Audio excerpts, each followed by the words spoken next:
Blackstone Publishing presents Convict Me by J.L. Beck and C. Hallman. This book is read by Heather Firth and Austin Rising. 1.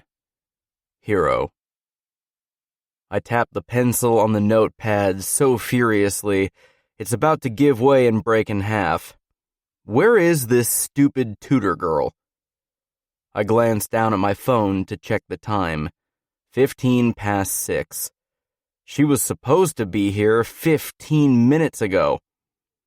Every minute I sit here, it makes me more irritated, more impatient.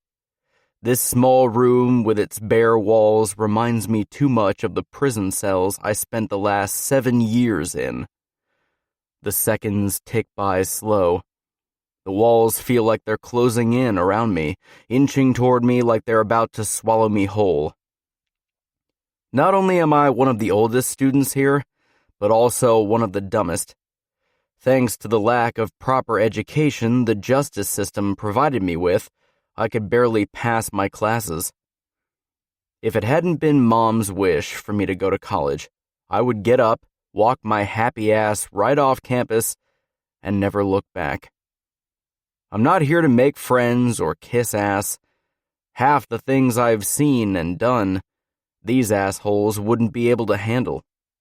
Death, murder, pain, grief. These people have no idea the shitballs life could throw at you. The door handle to the room jiggles, and I sneer at it. I should just get up and walk out of here. I'm sure the girl isn't going to be coming anyway. Hi, I'm so sorry I got lost. Then... The words I intended to speak pause in thin air. All my irritation and anger disappears, replaced with something else, something I've never felt before. It's an emotion I can't quite pinpoint. Instead of focusing on it, I take in the tiny woman before me. She has fragile features, soft, doll-like. Coal-black lashes frame her big blue eyes, and those eyes, fuck, they're fixated on mine, beckoning me onward. Her coffee-colored hair is braided over one shoulder. It looks soft. I want to run my fingers through it. What the fuck? I shoved the thought away. My gaze drops to her full lips, half-parted with whatever words she'd planned to say. She isn't wearing a speck of makeup. Her clothes aren't eye-catching and don't show off her body, but damn, she is perfect. I'm sorry. Her creamy white cheeks grow pink with embarrassment. You're late, I announce gruffly, as if she didn't already know this. She sighs, visibly trying to calm herself. I've been through enough shit to know when someone is on the verge of a panic attack. The look in her doe eyes tells me she's close. Please don't tell anyone. I need this job. I really, really do. Tears form in those orbs, and the anguish in her voice tells me she isn't lying. Fuck. This isn't what I need right now. I'm not in a good place, and the moment I open my mouth, I know I'll ask her what the hell her story is and how I can help her, and that's just not what I need. Shutting my brain down, I let my dick talk for me. Calm down. You can make it up to me, baby. I promise I won't tell anybody. All you need to do is come over here and kiss me.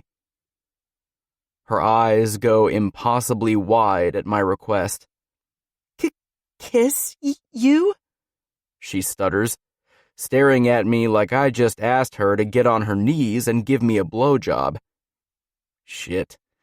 The image of her sucking me off invades my mind, making it hard to think about anything but her plumb, angel-like lips around my cock.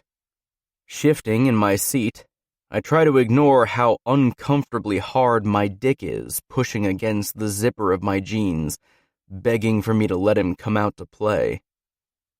So, what will it be? kiss me, or possibly lose your job. I know I'm being an unreasonable asshole, but it's hard to be anything else when that's what I've been for so long. She inches forward, like a newborn deer taking its first steps. Her legs seem so wobbly and unsure. For a moment, I think she might fall, and prepare myself to catch her. Never breaking eye contact, she makes it all the way in front of my chair without falling over her own 2 feet. She clenches the strap of her backpack so tight, her knuckles turn white, and her hand quivers. Fear shines prominent in her eyes, but there's also curiosity and excitement. I hold my hand out to her, and she looks down at it in wonder. Her fingers ease up on the strap before she lets her backpack slide down her shoulder and drop to the floor. Her small, shaking hand reaches for mine. The second her soft hand touches my much larger, rougher one, her trembling subsides. I gently pull her down into my lap, and her leg brushes against my hardened dick, almost making me cum in my pants. Her pink cheeks turn into a fiery crimson when she feels the effect she has on me. My cock presses firmly against her thigh, but I don't care. I have no plans of hiding how she makes my body feel. Her free hand lands on my shoulder as if it belongs there, and I realize it does. She belongs to me. She is mine. The words are foreign to me. I've never claimed a woman before, and I'm not sure how to feel about it. My nostrils tingle as I inhale her sweet scent of vanilla and cinnamon. The aroma is something I already know will be forever embedded into my mind, always reminding me of this tiny little creature in front of me. She starts. I hold my finger up to her lips, silencing her. Shh. Just kiss me, I order. I don't think she's even blinked since I've asked her for a kiss. Part of me wonders if she's going to go through with it. She closes her eyes, and I take in every tiny detail of her perfect features. Her long, dark lashes fan across her unblemished skin, and she adorably puckers her lips just slightly as she inches toward me. She's so fucking adorable. I feel like an even bigger asshole for making her do this, but my selfish needs outweigh my moral code, something that's partially broken anyway. I want to keep my eyes open, not wanting to miss a second of seeing her, but once her lips touch mine, I'm no longer able to do so. Her lips graze mine, hesitant. She kisses with a softness that tells me one thing: she's innocent. My eyes flutter closed, and my brain ceases to work. The world could have stopped spinning, and I wouldn't have noticed. My pulse pounds in my ears, and I fist the soft fabric of her shirt. She's tiny, so fucking tiny, and it breaks down all my walls. The urge to devour, protect, and secure her consumes me, but I rein it in. I'm not the kind of man for someone like her. I'm a broken bastard, hardened by prison and life. I'm also selfish, and feelings aren't something I can spare right now.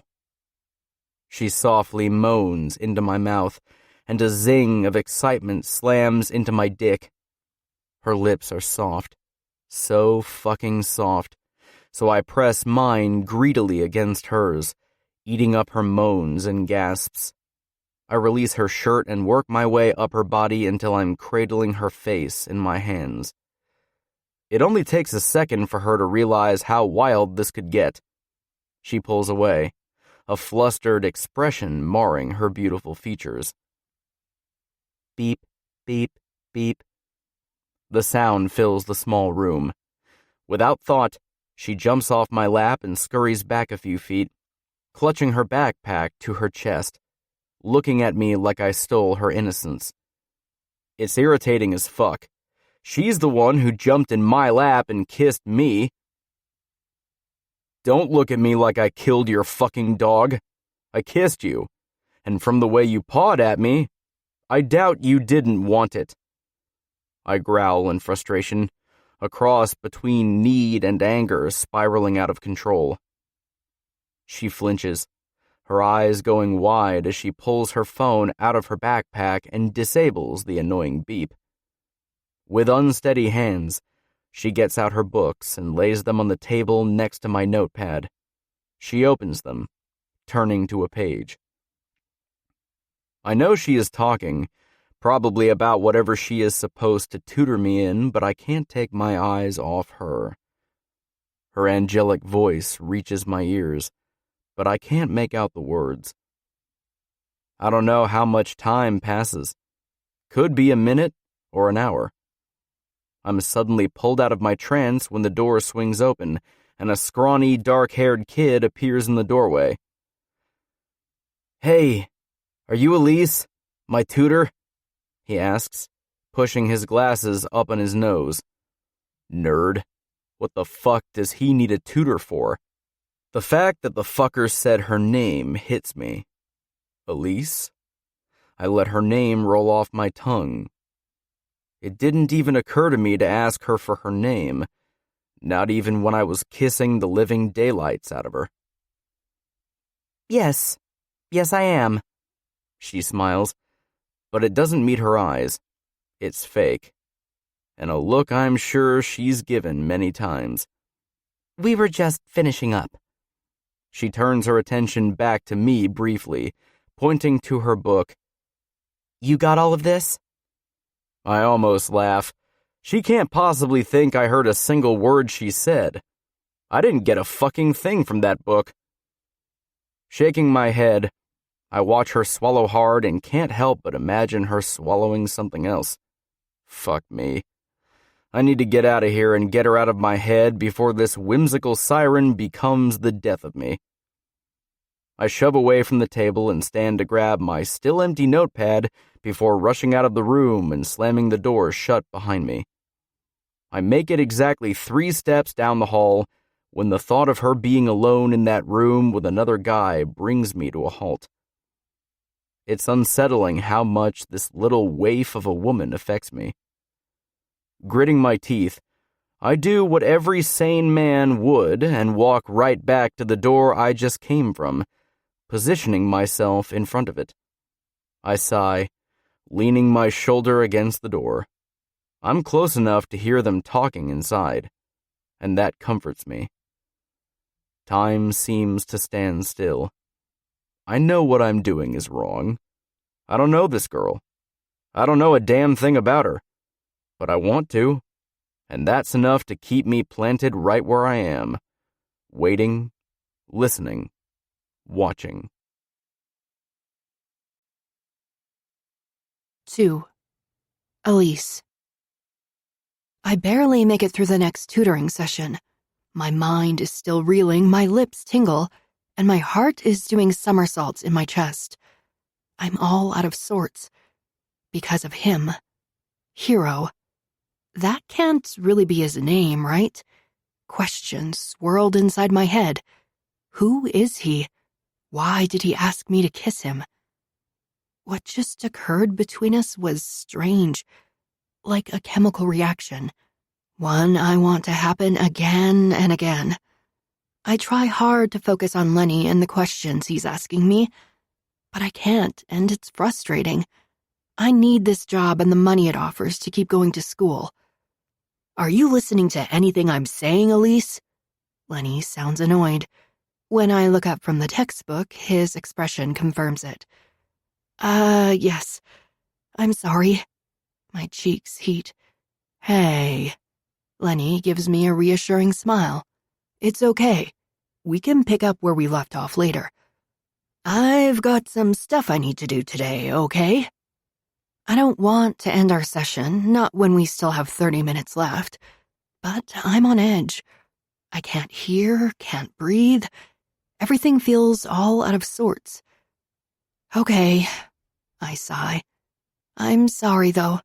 Truly, I don't know what is going on with me today. I lie. It has everything to do with that hero guy. He's tall, dark, and handsome with an edge of danger. Everything my parents would hate. Lenny packs up his stuff, and I follow suit. I can still taste the kiss of Hero's lips on mine, can still feel the warmth of his muscled body. I've never been kissed before, but even with my non-existing experience, I know what we shared is more. Lenny turns the door handle, pulling it open, and a body crashes into the room. I stumble back to avoid being smashed. When I realize it's Hero, I lick my lips and gaze up at him. He's so brooding. Dark, coal-black hair as unruly as his attitude. His eyes are a soft green that give away nothing. He's lean but built. I wonder just what it'd feel like if I took my fingers and ran them under his shirt. Shaking his head, Lenny pushes past Hero and I with a grumbling, "Thank you." I want to shout for Lenny, tell him not to leave me alone with Hero again, but the words never come out. My thoughts shift as I feel Hero's heated gaze on my skin. What the hell is he still doing here? Was he waiting for me? His gaze is so intense it has me in a trance, and I can't help but look up at him. "Are you afraid of me?" His voice is low, sinister even. My mouth goes dry as if someone just shoved an entire bag of cotton balls in it, making it impossible for me to speak. Not that I could if I wanted to. What am I supposed to say?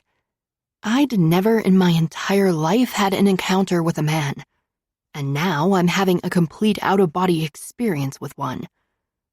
Finally, getting up the courage to speak, I drop my gaze to the floor. Should I be? I don't want to look at him when he tells me yes, because even I can feel it. The danger, the anger. It rolls off him and slams into me like waves against the shoreline. I don't know yet. What I do know is I'm intrigued by you. Intrigued? What does that mean? My roommate has talked numerous times about men wanting to sleep with her, but I'd never heard her say something about them being intrigued by her. I'm a nobody, so him being interested is surprising. My head pounds. The entire situation is something I can't quite grasp onto. Hero is intense. Far too intense for me. I need to walk away from him. Need to put some distance between us.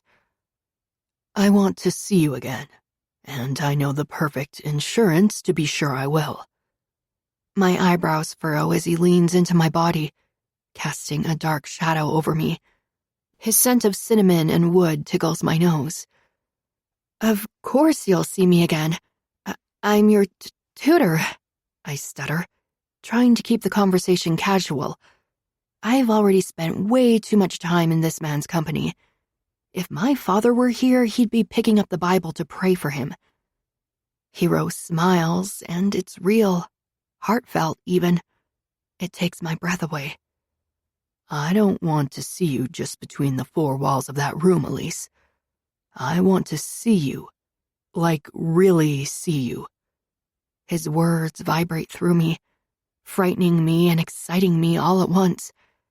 I've never dated an honest-to-God man, so I'm not sure what's expected of me. Do I agree? Disagree? Where I come from, women do as they're told when they're told. Choices are not something given to us, so having a choice in this matter confuses me. After a minute of eerie silence and intense staring, I force my legs to move forward. I step around him, fully expecting him to stop me, but he doesn't. I walk away faster than usual, knowing he's watching me leave. I can feel his eyes inside me, rattling me to the core. I make it back to my dorm in record time. Taking 2 steps at a time, I turn and all but run to my door. I unlock it and walk inside before shutting it behind me, my lungs expanding for the first time in hours as I suck in precious oxygen. Hey, you. A loud shriek escapes my throat before I see Tasha, my roommate, sitting on her bed. She raises an eyebrow. Sorry, I didn't see you there. I manage to get out, my hand clutching my chest. If I make it through this day without dying, I'll be shocked. Are you okay? You look like you might have seen Channing Tatum running around campus, she jokes. Tasha knows about my family, so she understands me better than anyone here. But that doesn't mean I want to tell her about Hero. I'm fine. I was just in a rush to get back here, I say, knowing Tasha can see straight through my lie. She doesn't let me sugarcoat anything, and lying in general is hard for me. She rolls her eyes but doesn't push. Thank goodness for that. Tonight, I'm taking little Miss Innocent to her first college party. I blink slow, trying to comprehend what I just heard. Did you just say party? Like the kind with drinking and boys? Tasha nods, a grin on her face. Yeah, I think I'll just stay here where it's safe. Tasha stands with both hands on her hips, giving a look that says, oh, no, you don't. Compared to Tasha, I don't stand a chance. She's beauty and brains, a blonde bombshell with killer legs and even better body. So when she smiles, it seems like the sun is coming out. She shines light on even the worst moments, and from what I've seen, makes the best of everything. Safe? She giggles. Our dorm room isn't safe, girlfriend. If you won't come with me, I'll just bring the party to you. I move away from the door and carry my bag over to the couch. Our dorm is small, with a tiny little kitchen and even smaller bathroom. It's a tight living space, but it's home. And it's mine. Well, and Tasha's. No, I shake my head. I'll just go with you. If I don't and something happens to you, I'll feel guilty. Tasha moves from where she's standing and comes over by me. In her eyes, I see concern, and truthfully, I don't want to address it. You need this, Elise. You really do. Maybe you don't think so, but it's important. All your life, you've lived under the rules of your father. Now there are no rules. Now you can do what and who you want. She winks. I purse my lips. I am not going to sleep with anyone. Not now, tomorrow, or ever. No one is interested in me. Except Hero. But I don't say that part out loud. The less Tasha knows about him, the better. No one is interested because they don't even know you exist. Put on a sexy outfit, let me do your makeup and hair, and we can bring the sex to you. I cringe at the word. No, Tasha. I don't want sex. Even saying it feels weird. Sex, in my family, is something you don't do till you're married. And you definitely don't sleep with anyone but your husband after that. My father would probably have a stroke if he found out what took place behind the scenes at college. Everyone wants sex. And I mean everyone, she whispers, dragging me toward her closet. There are various dresses and shirts hanging up, but none of them look appealing to me. I'm not the partying type. I'm lucky to even be able to wear jeans instead of the floor-length dresses my father required since the day I started walking. Tasha shifts through the clothing before pulling out a pair of black flats, black skinny jeans, and a white flowy blouse that will show off my boobs. I can't wear that, I hiss. Tasha raises a brow, giving me a look that says, put it on or else. After standing there for a few minutes with my arms crossed over my chest, I give in. I eye myself in the mirror. Up, down, and back again. It's so strange what a change in clothing can do for someone. Tasha sees me checking myself out and smiles. Girl, if you don't walk out of that party with at least 3 cocks trying to poke you, then those bastards are blind and their penises are broken. I giggle. Her words are crude, but also make me feel like the young college student I'm supposed to be. Tasha does my makeup and hair, curling the ends slightly. By the time she's done, I feel like a completely different person. I stare at my reflection. My parents would never approve of the woman I am right now. They'd never approve of the clothes, the makeup, or the hair. And this fact alone leaves me feeling guilty. It's hard to leave old habits when they've been your structure of life forever. But that guilt dissipates when my thoughts turn to Hero. What would he think if he saw me? If you're done drooling over your own reflection, can we go? I roll my eyes as a bubble of laughter escapes my red-painted lips. Yes, Tasha, we can go. God forbid the dicks get there before you do. Tasha gasps as her hand clutches her chest. Did you just say dicks? Sweet baby Jesus, I've officially corrupted you. Her words earn her another eye roll as we head out of the dorm toward the frat houses on University Street. Music blasts through the speakers as we walk into the football house. According to Tasha, it's where all the football players live. And from the looks of it, I believe her. The place smells of beer and sweat, but that could just be all the bodies and beer sloshing around. Tasha pulls me through the crowd toward the kitchen. There are bottles of liquor everywhere, beer cans and red Solo cups. Breathe, Elise. It's just a party. Forcing air into my lungs, I watch as Tasha tells some guy manning the drinks what we want. He scoffs at her but winks at me when my eyes lift to his. He's cute enough, but he's not Hero. I shake the thought away. I don't even know him. He could be a mass murderer. The guy in front of me hands me a cup filled with red liquid. My nose wrinkles as I smell the drink before taking a sip of it. As soon as I taste it, I want more. The flavor explodes against my tongue. I've never tasted something so delicious before. But I don't even get a moment to enjoy the rest of my drink because a hand comes out of nowhere, slapping my cup from my grasp. The colorful, fruity liquid spills all over my clothes and the floor. Are you fucking stupid? I don't even need to turn around to see where that hand or voice came from. The hair stands up on the back of my neck and goosebumps spread out all over my skin. It's him. I stare down at my empty hand, still forming a half circle as if the glass hadn't vanished. What just happened? I asked you a question. Are you stupid? Don't you know you never drink anything a guy hands you at a party? He snarls. I lift my gaze to his. His eyes are dark and look almost black as his eyebrows pull together in anger. He looks past me, scanning the room for something.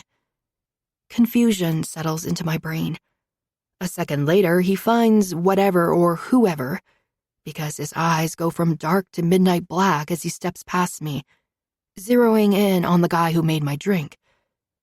Like a wild animal on the hunt, he walks over to him.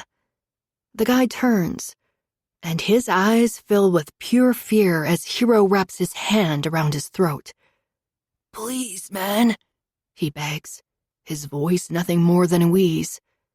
Hero swings back his free arm and his fist connects with the guy's cheekbone at full force. I'm halfway across the room, but I swear I can hear the bone crunch.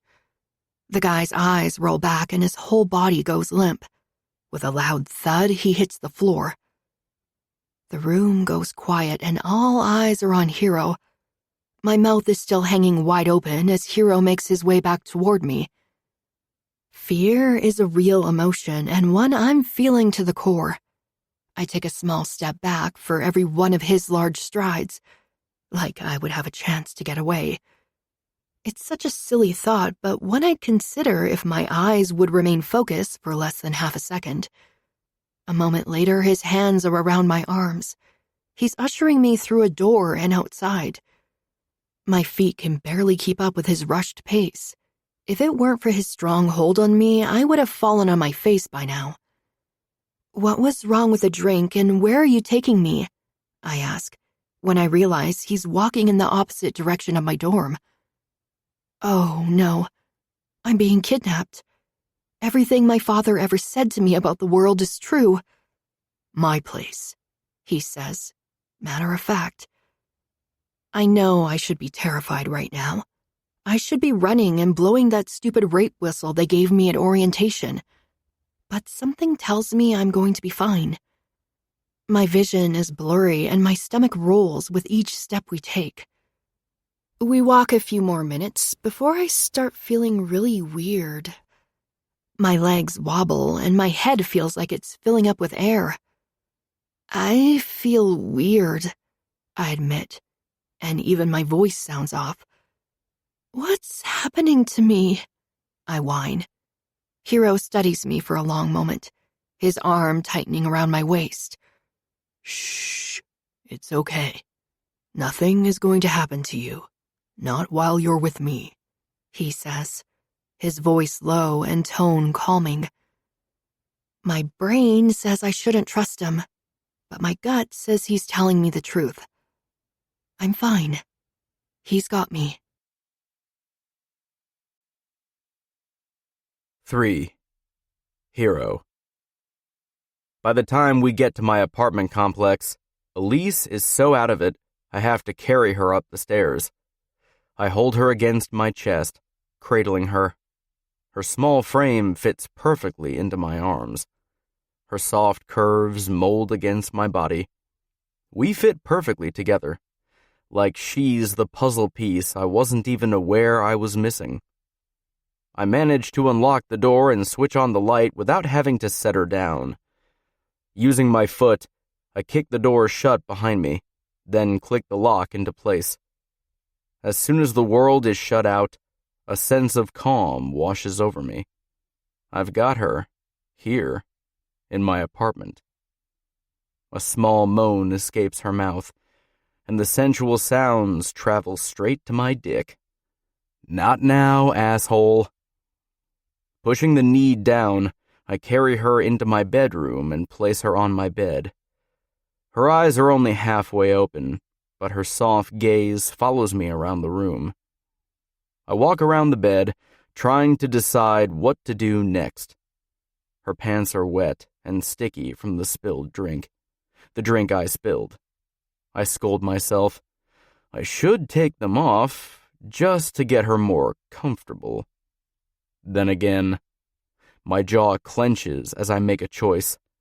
Leaning over her, I unbutton her skinny jeans. She doesn't say anything, but her chest rises and falls in quick succession. I'm not going to hurt you, and I'm not going to touch you unless you want me to. I'm just getting these off you. I swallow as I pull down the zipper, careful not to touch anything more than I need to, even though every fiber in my body wants nothing more than to touch her anywhere I can. I dip my fingers into her waistband and pull her pants down. Light blue cotton panties come into view as I skim those jeans off her legs inch by inch. Her legs are slender and pale, just like the rest of her body. By the time I manage to get her pants off, my dick is so hard, it hurts. Down, boy. I can't have her, not now, not like this. She's only half awake, and I have no idea if she'll remember any of this tomorrow. I can't take advantage of her, and I won't. Her eyes are still fixed on mine, and I am more than glad to see there is no fear left in them. It's probably just the drugs circling through her system, but I don't care. I'll take it. Her trusting gaze means the world to me at this moment. It's been so long since anyone has looked at me like this. I almost forgot what it felt like. To be trusted. To be wanted. I sit down next to her on the bed, gazing down at the flowery blouse hugging her frame. The tops of her breasts are exposed, and I wonder how nice they would feel in my hands. I'm sure they would fit perfectly, just like everything else. Fuck. She is perfect for me. My hands move on their own accord, hovering over the buttons on her blouse. She would probably be more comfortable if I took that off as well. I start unbuttoning her shirt from the top and work my way down until every single one is undone. Her shirt falls open, revealing a matching light blue bra. My fingers glide over her feather-like skin as I slide the thin fabric down her arms. I stop to gaze down at the goddess lying in front of me. I need to stop. I need to get away before I go too far. Turning my head, I push myself off the bed. Please, she whispers so softly, I almost didn't hear her. I twist back to face her, finding her eyes pleading and fragile little hand reaching for me. I'm not sure what she's pleading for. Hell, she might not even know herself. All I know is my heart just stopped beating and jump-started itself into an unnatural rhythm. I take her hand and let her pull me down next to her. She turns her head toward me, but it's not enough. I grasp onto her bare hip and pull her onto her side so we are facing each other. I know I need to stop touching her, but the desire is just so overwhelming. I reach for her face, cupping her smooth cheek in my hand. Have you ever done anything like this? Been touched or claimed by a man? I swallow, knowing a part of me will break in two if she says yes. I want to be the man to fuck her for the first time, to devour her pussy and claim her as a man should. No, never, she finally answers, her voice small and timid, unsure. Happiness pools in my belly. Do you want me to touch you now? I croak, the question hanging in the air between us. I'm not a good man. I'm not kind or gentle either, but I want to be, for her. I want to be everything I've never been before. Yes, she whimpers, her eyes pleading, as if she wants me as badly as I want her. That simple word is all I need for that thread of restraint to rip. I reach behind her, undoing the clasp of her bra before I move her onto her back. Hovering over her, I pull the bra off, revealing the most perfect pair of tits I have ever laid eyes on. 2 delicious round mounds with a small pink taut nipple on each, begging to be in my mouth. I don't leave them waiting long. Bringing my mouth to her breast, I wrap my lips around one of the stiff tips. She moans, sending all the blood left in my brain straight to my cock. Using my hand, I seek out her other breast and roll her nipple between 2 fingers while I suck the other one in earnest. Elise arches her back, crushing my mouth to her tit. I know she wants this. I just don't know how much of this is the drugs and how much is her. I can only let this go so far. She's innocent, naive, and I don't want her to regret this. A voice in the back of my mind is still telling me to stop, but every one of her needy moans pushes that voice farther and farther away, until it vanishes altogether. kiss me. Her voice is breathless. I release her tit from my mouth with a loud pop, gazing down into her eyes. I know I want this. I want it so fucking bad it hurts. But I've gotta stop. This is her first time experiencing something, and I want her to remember it, remember me. Pressing my lips against hers, I kiss her with every fiber of my being. When she lifts her arms, wrapping them around my neck, molding us together, I pull away. I have to. My cock's stiffer than hell. It's getting harder and harder to remain in control. Elise whines in disappointment, a frown pulling at her plump lips. I think about lying next to her and just going to sleep, but there's no way I'll be able to get a minute of rest with this raging hard-on. I'm going to go take a shower. I'll be back in a little bit. I whisper into her hair before moving down to place another kiss to her lips. Her eyes flutter closed, and she murmurs something beneath her breath. I grab my comforter to cover her up before I disappear into the bathroom. I've never smiled so much in my life. Hell, I've never been happier. It's a strange feeling. Happiness, that is. When you grow up the way I did, you question everything, good, bad, and are ready at any given moment for disappointment because you're used to it. I strip out of my jeans, t-shirt, and boxers to eye myself in the mirror. I've got a couple tattoos, but my best feature is the piercing at the tip of my cock. I think of Elise's expression when she sees it for the first time. Will she feel fear or arousal? I don't want to scare her away, but the things I want from her aren't something I'm sure she can deliver. I turn on the shower and step into the spray. It's cold for a second, then turns hot. Resting with my back against the tiles, I take my length into my hand, close my eyes, and shove the thoughts away. Elise is what I want, what I need. She makes up for all the bad I've done in my life. But will she want me when she finds out I'm a killer? I hiss out in pleasure as I stroke myself up and down, my muscles tightening. My hold tightens as my hand slips over the head and back down.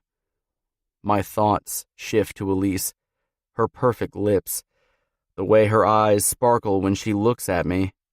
Even with fear in her eyes, she's the most beautiful woman I've ever laid eyes on. My jaw clenches, and my strokes become more furious as images of Elise beneath me fill my mind, her pussy stretching and taking my cock as I pump into her. Her moans of pleasure, her pleading for more, the erotic look in her eyes as she falls apart all over my cock. I wonder what her nails will feel like raking over my skin. I feel the build deep in my balls as I curl my toes into the tub, feeling my insides spiral out of control. Air fills my lungs, but never fully inflates them. I feel out of control.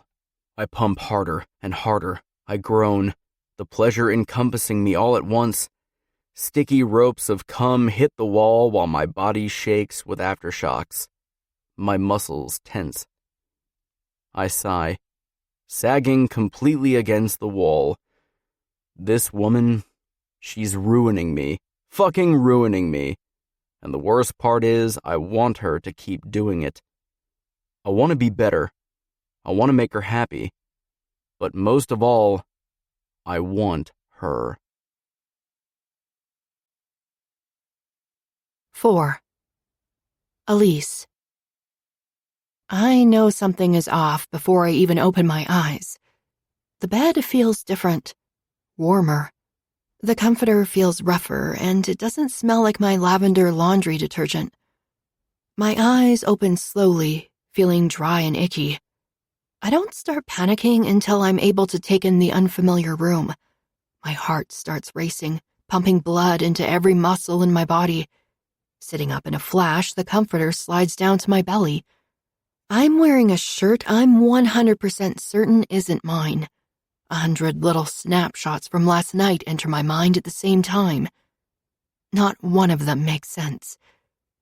Someone stirring next to me grabs my undivided attention. I look beside me and find a large body half covered up with the same blanket I'm using.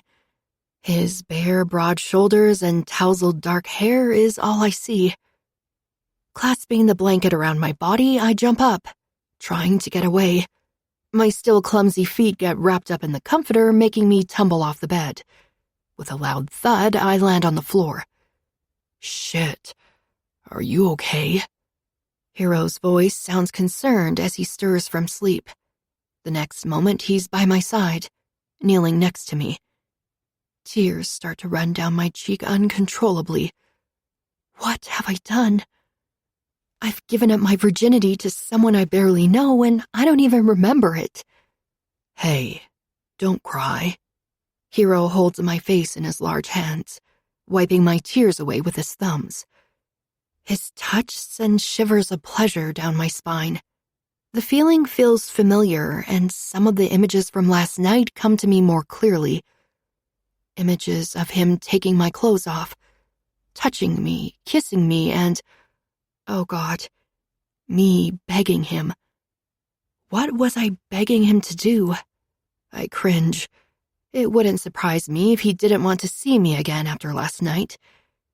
I open my mouth to say something, but before I can, he picks my still wrapped-up body up like I weigh nothing and deposits me back on the bed. His bed. Scurrying backwards, I try to calm myself by lifting my gaze to his. There's a softness in his eyes I want to reach out and touch.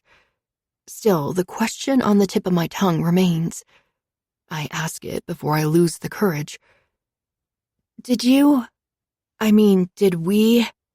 I trail off, dropping my eyes to the floor.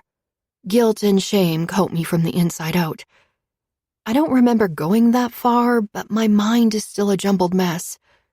My body still feels the same, and there's no soreness between my legs. But that doesn't mean anything, right? Bile rises in my throat, and I panic. Had I just accused Hero of raping me? My head is a mess, my thoughts swirling all together. Have sex? He finishes my question, his tone a bit condescending. No. When I'm inside your virgin pussy for the first time, I want to be certain you feel and remember every single thing. My cheeks heat. Will there be a first time? I remember my reaction to him last night, the pleasure that coursed through my veins, the way my body lit up like a Christmas tree at the press of his lips and touch of his hands. You're thinking about it now, aren't you? Thinking about how you almost gave yourself to a monster. A man you don't even fucking know. A man who could have raped you, violated you, took your innocence and hurt you. His words are dark, his gaze even darker, almost manic. A shiver of fear goes down my spine. He's so hot and cold, on and off. He gives me whiplash, yet I feel drawn to him, like a moth to a flame. I've never met a man like him before, but I want to know more about him. What makes him this way? I wasn't, I lie, knowing I'm not good at it. A humorless laugh escapes his lips. You're a shit liar, Elise. I can tell he's hurt by my response, and I'm not sure how to deal with it. I don't think you'd do that, but I don't know you, and I stumble over my words, unsure of how to make this all right. It started with a forced kiss, and now I'm here in his bed with him. If I wanted to fuck someone who was unconscious, I could have picked any of the chicks at that party last night. I brought you here because I wanted to protect you. I had to protect you. I didn't intend on touching you, Elise. And I wouldn't have even if you had begged me to. He grits out. He's battling with his own emotions. His fists are clenched at his sides, his face contorted in anger, his lips almost in a snarl. Anger terrifies me. It gives me anxiety, but a small part of me knows Hero would never hurt me. Hesitantly, I lift my hand and rest it against his thigh to reassure him I'm not afraid of him. The air sizzles between us as his eyes move from my hand up to my face. When he lifts his hand, I flinch. The anger in his eyes intensifies when he sees my reaction. I'm not a good man. Not at all. I've done things. Seen things. I've killed people. The air in my lungs stills. Blood pounds in my ears. The need to run is so strong, but I remain kneeling beside him, my body trembling. But I will never, ever fucking hurt you, Elise. Never. The conviction in his voice makes me believe him. God, There has to be something wrong with me for believing him. A man I don't even know. But I do. I know. The smile Hero gives me is grim. If you knew, you wouldn't be trembling or have that look in your eyes that says you're ready to bolt out the door. This is just all new to me. I sigh. This is my first experience out in the real world. The last 18 years of my life, I've been under my parents' thumb, living the life they wanted me to live. Cooking, cleaning, never asking questions, and only speaking when spoken to. Hero's gaze goes wide, and he runs a hand through his hair as if it's a nervous tick. His dark locks look so soft, I want to reach out and run my own fingers through them. What do you mean this is your first experience in the real world? Were you in like a fucking cult or something? I think about his response for a second. A cult? I had never heard the word before. I don't know what a cult is, but I can tell you things weren't fun, and they were never easy. I cringe, thinking of all the times I got the belt for something one of my siblings had done. Blame was placed on everyone. Yes, we all got food and a bath, but we were never really loved. Not like most parents love their kids. And we were never given a choice. Never. That explains a lot. Hero sighs. I wrinkle my nose at his response. What do you mean that explains a lot? Do I have a sign on my forehead or something? I smile, feeling the tension seep out of the air. Hero smirks, pushing from the bed. I stare at his ass as he walks away, my insides turning to mush as I watch his muscles move, my mind thinking of all the different ways I could use my mouth on him. My thoughts shift when he walks out of the room. As soon as he's out of sight, I scurry from the bed, find my pants on the floor, and pull them on. I gaze down at the shirt I'm wearing. I suppose I'll keep it and give it back to him later since I have nothing else to wear. What did you mean? I ask once more as I run into the kitchen. Hero shrugs, pulling out a carton of orange juice as he leans against the counter. It doesn't really mean anything. You just have this innocence about you. You're sweet and quiet, and it fits your personality. I feel slightly insulted at his words. Well, excuse me for fitting my personality. I couldn't exactly tell you were a murderer from your personality. Hero raises a thick brow.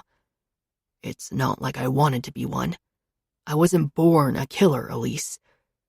I nibble on my bottom lip, feeling guilty for saying something so harsh. What happened? I ask, afraid to know, but curious enough to ask.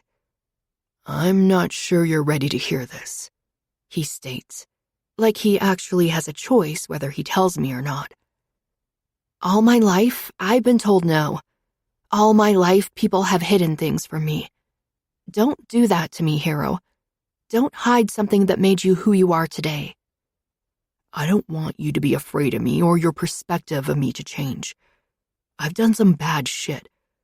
I know those things don't define me as a person, but meeting you has changed me. Changed my thinking, my wants, needs. He gives me a dejected look. I almost feel sorry for even asking, but I want this. This friendship, this relationship, whatever it may be. I cross the space separating us and place my hand against his bare chest. His skin is warm beneath my palm and smells clean. My eyes take forever to make it up to his face. When I do, I see he's been watching me the whole time. Way to go, Elise. I want to know you, like really know you. I've never had a friend, except Tasha, and I've definitely never had a guy friend. I smile up at him, praying he tells me a morsel about who he is. Hero lifts his hand, gripping me by the chin very gently, forcing me to look into his eyes. I'm not a good man, Elise, but that doesn't mean I'll run you away. It doesn't mean I'm not selfish enough to take you or want you, because I am. But I won't tell you I'm good. I don't want you afraid of me, but there are things I've done you will fear. There are things I may do to protect you that will scare you. I nod my head as well as I can within his grasp. I'm sure whatever you did, you had a good reason to do it. I don't really understand why it matters. What is past has to do with our future. He glances away briefly, and when his eyes come back to mine, there is a different look in them. A faraway look, like he's somewhere else altogether. I killed a man who abused me and my mother. I killed him, and honestly, I'd do it again if given the chance. I blink slowly, digesting every word. He killed a man who abused him, a man who abused his mother. I almost sigh in relief. He's not a killer because he wants to be. You were protecting yourself, protecting your mother, I announce, like he doesn't already know that. He releases his hold on my chin, but continues to look at me, making sure I see and hear every word he says. I went to prison for it. It changed me. It broke me. It made me cold, cruel, and angry. I'm always angry. Always. He sighs. Except with you. My heart flips inside my chest. I want to kiss him again. The sound of a phone ringing pulls me from the trance I'm in, and I realize it's my cell phone going off. I blink and run in the direction of the sound. This is bad, so bad. It could be my parents. Or Tasha. Oh my gosh, I forgot about Tasha, I mumble, spotting my phone on Hero's dresser as well as my wallet. Tasha's name scrolls across the screen, and I damn near sigh in relief. At least it's not my parents. I fire off a quick text telling her I'll be home soon. I need to go back to my place, I yell over my shoulder. Perfect. I'll take you there now. I hear his response and frown. My heart's still beating like crazy inside my chest, and I don't want this moment with him to end. I have questions. So many. Questions for him, for myself. What would my parents think about him? I nibble on my bottom lip. Nothing good, I know for sure. They would never, ever approve of someone like Hero. But this knowledge draws me even more to him. He's everything my parents warned me of, everything they resent in a man. And maybe that's exactly why I need him, why I'm drawn to him. Ready? Hero's voice vibrates through me, and I look up to see him standing in the doorway. The look on his face tells me he doesn't want this morning to end either. And that's enough proof for me to come back again. 5. Hero. I walk across the campus square in a shit mood. It's been nearly a week since I've heard from Elise, and it's pissing me off. I consider skipping my study session with her, but remember the way she reacted at being late and how she needed the job so badly. She kissed a complete stranger. The thought makes me smile. How easily she was persuaded into kissing me. It's merely another example of why she needs my protection. Such a precious flower in a venomous world. I remind myself how I had to cement my feet to the floor so I wouldn't go to her. I want to see her up close, not just from the dark corners I've been hiding in when I follow her to and from classes. I want to talk to her, not just hear her voice from afar, and I definitely want to kiss her again. But I need to give her a chance to come to me first. This needs to be her choice. I can't and won't push her into this. From the way the week has gone, it's starting to look like she isn't as interested in me as I thought she was. Which sucks. Really fucking bad. I feel the dirty looks people are giving me as I walk across campus. It makes my skin crawl. Grown-ass men switch to the other side of the street when they see me coming. Most people are just scared, and I can deal with that.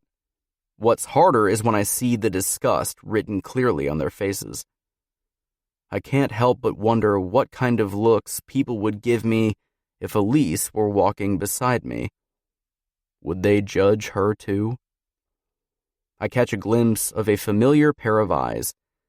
I've only seen them briefly, and it takes me a moment to place them. It's Elise's friend, I realize, the one from the party.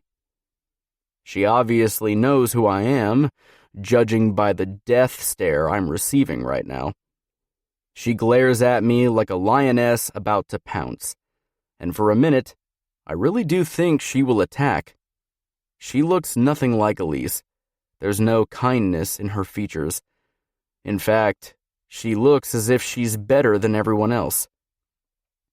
She flips her blonde hair over her shoulder as she pretends to be listening to something the guy next to her is saying. But I'm not stupid. Her eyes stay trained on me until I make it all the way up the library steps, the heat of her gaze telling me she doesn't approve of my kind. I ignore everyone and everything as I shove my hands into the pockets of my jeans and walk in the direction of the study session rooms. Fuck. I don't want to be here right now. I shouldn't be here right now. When I get into the room, Elise is already sitting at the table, her book open, her notes set out before her. She looks up at me, her eyes full of dread. She shifts nervously in her chair when I take the seat next to hers. The tension is so thick you can cut it with a knife.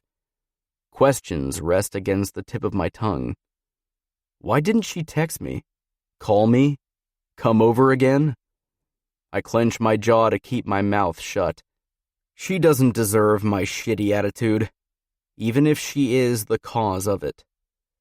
Maybe she made her choice already. Maybe she decided she didn't want to hear from me anymore or want anything to do with me. I got some information about the areas you're struggling in. Elise nearly whispers, her eyes back on the book in front of her. My face deadpans, like there isn't anything else better we could be doing or saying. Is that so? I say through gritted teeth. She seems taken aback by the anger in my voice. What the hell was she expecting? Why are you mad at me? You're the one who made a bunch of empty promises, then just forgot about me. Her kissable lips are pulled taut, and the crease in her forehead tells me she is frustrated. Forgot about you? I sneer, unclenching my fists, only to clench them again. How can she think I forgot about her when my every thought is about her? I wake up, I see her face. I close my eyes, I see her face. I'm fucking obsessed with her, with the need to protect her, be with her, inside her, beside her. It doesn't really fucking matter so long as she's there. I'm scared shitless, and nothing scares me, except the small 5'2" girl in front of me and the power she has over me. I waited for you to come to me, to call me. I don't have your number, she whispers.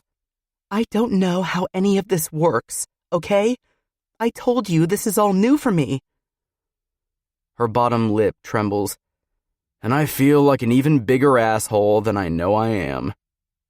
She told me about her past. Maybe I shouldn't have assumed she knew I was giving her a choice in all this. You just left me. Her words break my black heart in two. I didn't leave you.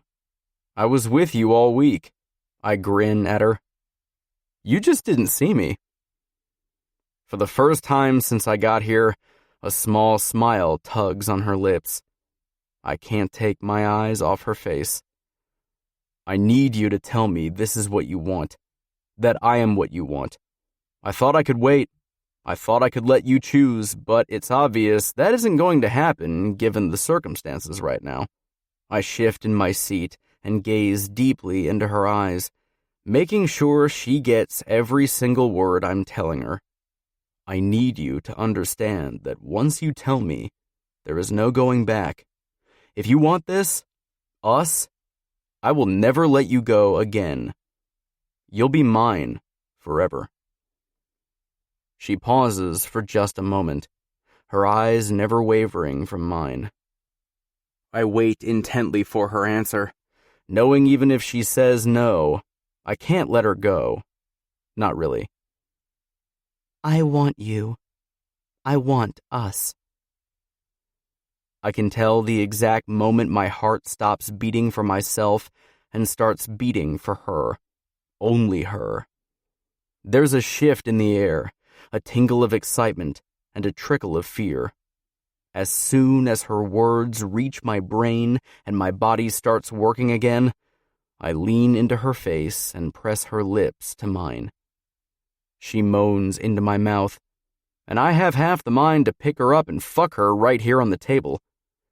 When her arms snake around my neck, pulling me closer, I almost do just that. I pull away just an inch to prevent me from doing anything I know I'll most likely regret later.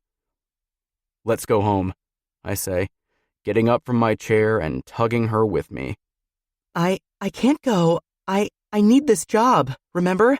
I have other students and things to pay for and... The proverbial reasons spill from her mouth so fast my head spins. Don't worry about money. You don't need this job. All you need to know is I'll take care of you, no matter what. I'll be there for you. I see the worry creep into her features. She doesn't believe me, and I understand why, but that doesn't make it any harder of a pill for me to swallow. I can't let you do that, Hero. I need to give Tasha half the rent every month. I need to pay for books and food.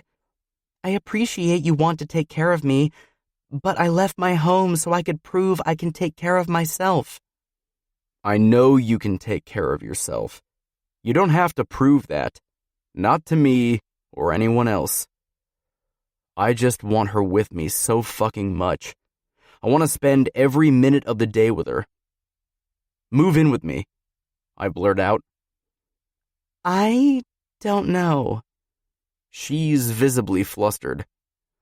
I decide I better not push her any farther right now. Reeling in my need for her, I slump back into the chair, trying not to show my utter disappointment. I know I'm being a little unreasonable, but I need her to understand she belongs to me, and I will do anything for her. How about this? You keep living with your friend in the dorm, but you will quit this job and start working as my personal tutor, which of course will earn you a pay raise. I'll pay you top dollar, I snicker. And no, if you ever change your mind on wanting to move in with me, say the word, and I'll help you pack myself. A wide smile spreads across her face, and I know she's going to say yes before she even opens her mouth. Okay. 6. Elise. After our tutoring session, Hero insists on walking me back to the dorm. I would be lying if I said I didn't like the idea of him taking care of me, since it would take a lot of the stress off me, so I'll be able to concentrate more on my own studies. Ironically, my parents believe men should take care of the women in their life anyway, but I highly doubt they had Hero picked out as a future husband. In fact, I know he's the exact opposite of what they would find acceptable. I let the thoughts go, and together we walk up the stairs leading to my dorm room. A part of me wonders if I should invite him into my room. All we've ever done is kiss and some light petting. Maybe he's expecting more from me. I told him I want this, whatever it is, to be his. Does that mean... 3 steps before we reach the top of the stairs, my knees lock up, propelling me forward. My heart races inside my chest, and I feel like I'm on the verge of a panic attack. My arms fly up instinctively to brace myself from falling, but Hero's quick reflexes protect me. With one strong arm wrapped around me, he pulls me straight up on my feet and into his side. Are you okay? Hero asks, searching my face for a response. One single vowel is all I can get past the golf ball-sized lump in my throat. My eyes never waver from the two figures standing in front of my dorm room door, their judgmental eyes staring me down like they're about to drag me away by my hair and lock me up in the church basement. I can't breathe.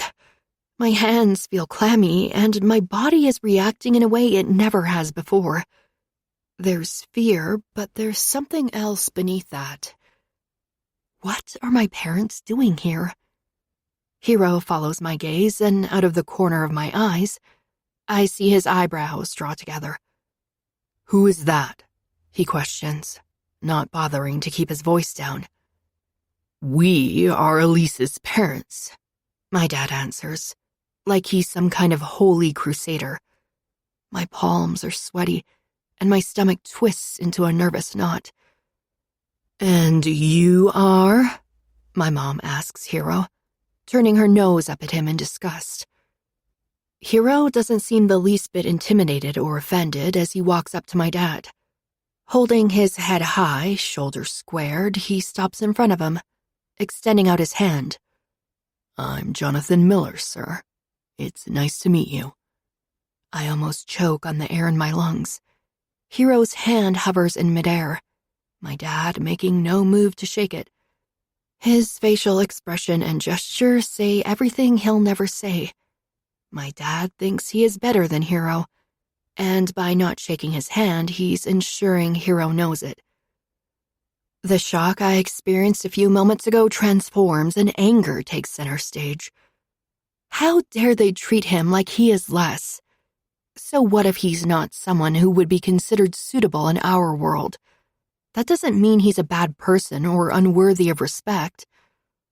"Mom, Dad, I wasn't expecting you to come for a visit," I snap, somehow finding my voice, the words twisted with anger. I hate that Hero is meeting them. I never wanted him to meet them. "Oh, dear, we just wanted to see how things were going. We were hoping you had come to your senses by now and would like to come back home with us." My mother's cheerful gaze and words snap me in two. Anger pours from me. Hero, who has long since dropped his hand, also changes moods. While we talk, my dad continues glaring at me and Hero with something that looks a whole lot like disgust and disappointment mixed together. Things are going great here. Matter of fact, I did come to my senses. I came to my senses the day I decided to go to college. So, no, I am not planning on returning home, Mother. I don't know who is more surprised by my little outburst, me or my parents, but it sure does earn me a dirty look from them both. I can count on one hand the times I dared to raise my voice toward my parents, all of which ended with me getting a beating and going to bed hungry. But he can't do that here, not now. Noticing my dad's hand twitch, I wait for him to pull out his belt and try to whip me with it. Instead, he just stands there unmoving. This is the first time in my life I've seen my dad hesitant like this. Looking into his eyes, I see something I've never seen in there before. Fear. Is he scared of Hero? Considering the bulging vein on my father's forehead, I would say he is angry enough to give me the whooping of a lifetime. But he makes no move to do so, which is strange. Without looking or thinking things through, I reach for Hero's hand. "Can I stay at your place?" I ask, briefly glancing up at him. I know it's only stirring the pot and will make them angry, but the last thing I want to do is stay here in this dorm by myself after this encounter. If anything, I want to be closer to Hero, in his arms, wrapped up in his bedsheets. My parents' eyes widen to the point where I worry about their eyeballs popping out. "Of course, baby," Hero says sweetly, bringing our hands together. "No, you may not go to his house with him," my mother snarls, ready to slap me across the face. That's how it always works. A little discipline and we never ask a question or make a choice again. They beat us to bend at their will, but I'm not under their thumb anymore. I'm not a part of their sick, twisted games anymore. That is not your choice, Hero scowls. My father takes a step forward, as if he's going to get in Hero's face. You're not worthy of my daughter. Furthermore, how would your future husband feel about you being with another man? My father directs his attention back to me. I hate the way his eyes penetrate mine. He's trying to intimidate me, and it's working. She's promised to no one. Hero butts in once again. The air around him is cool, but his gaze is heated with anger. He wants to slug my father, I'm sure. She's promised to whomever I decide. My father takes a thunderous step forward, and a part of me wonders if Hero will back down. I don't want Hero to fight with my parents, but it's inevitable, especially after the way they've looked down and acted toward him. I'll be the judge of that. Hero chuckles, a possessiveness in his eyes. Hero is possessive, intruding even, but his intentions are pure, and I know deep down he really is the hero he claims himself not to be. We really should go. I tug on Hero's hand, not wanting to continue the conversation with my parents any longer. Excuse me, young lady, but we drove an entire hour to see you. The least you could do is go to dinner with us. My mother snaps, eyeing me up and down.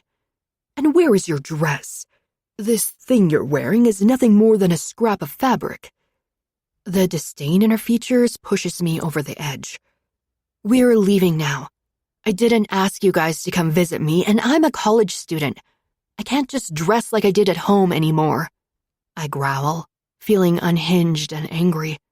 My parents bring out the worst in me. Turning on my heels, I start walking down the stairs. Where do you think you're going? If you think we'll let you get away with this, you're poorly mistaken. My father adds as Hero and I move out of earshot, leaving my parents standing there with their mouths hanging open. I can't even describe the mixture of joy, excitement, and uncertainty that zings through me at standing up to them. I might have won our little standoff, but I doubt this will be the final act. You okay? Hero asks, interrupting the silence between us. Yes, I think so. I squeeze his hand, still holding mine, just now realizing how glad I am he is with me. There has always been this fear inside me every time I've spoken to my parents. Today I was braver than ever before, and I know exactly why. Hero, I feel protected in his arms, and I know he won't let anyone hurt me, especially not my family. Knowing I need to change the subject, I decide to direct the attention back onto Hero. Jonathan Miller, huh? I smile. Yup, the most common name in America. That's why nobody called me by my name in prison. There were 3 other Johns and 2 more inmate Millers in the unit.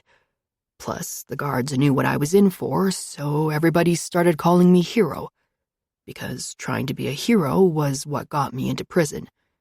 It just stuck, I guess. Well, you were certainly my hero today. At my words, he gives me a panty-melting smile.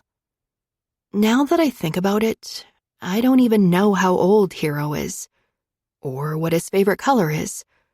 I consider asking him these questions, but when I drag my eyes away from him and look where I'm going, I spot Tasha heading in our direction. She looks between us and wrinkles her nose when she sees us holding hands. Where are you going with him?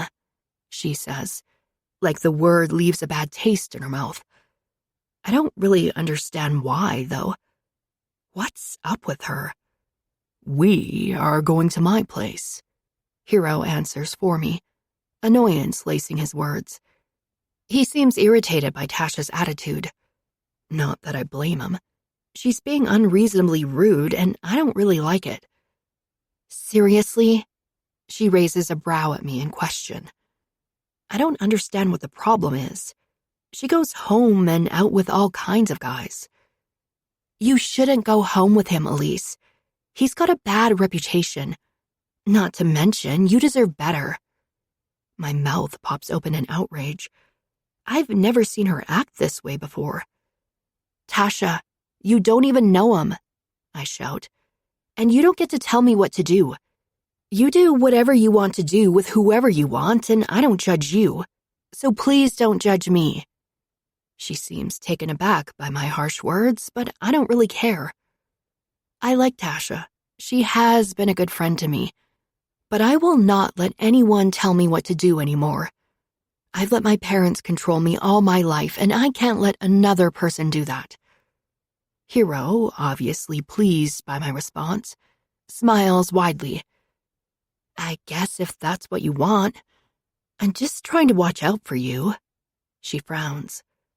I feel kind of guilty about being so rude.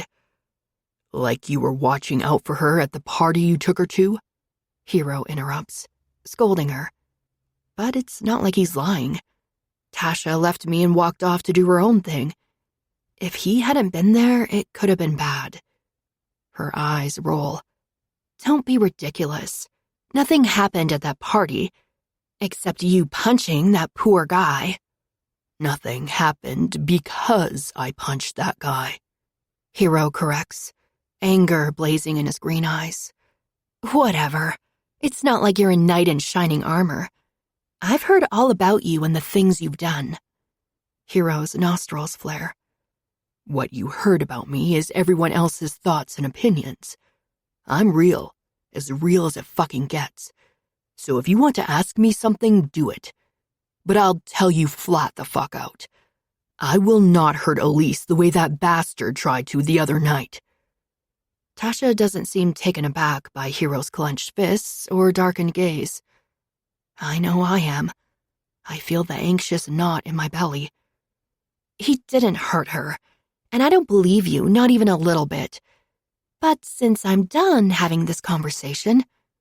She sneers at Hero, then directs her attention back to me. There's going to be another party tomorrow, and I want you to come.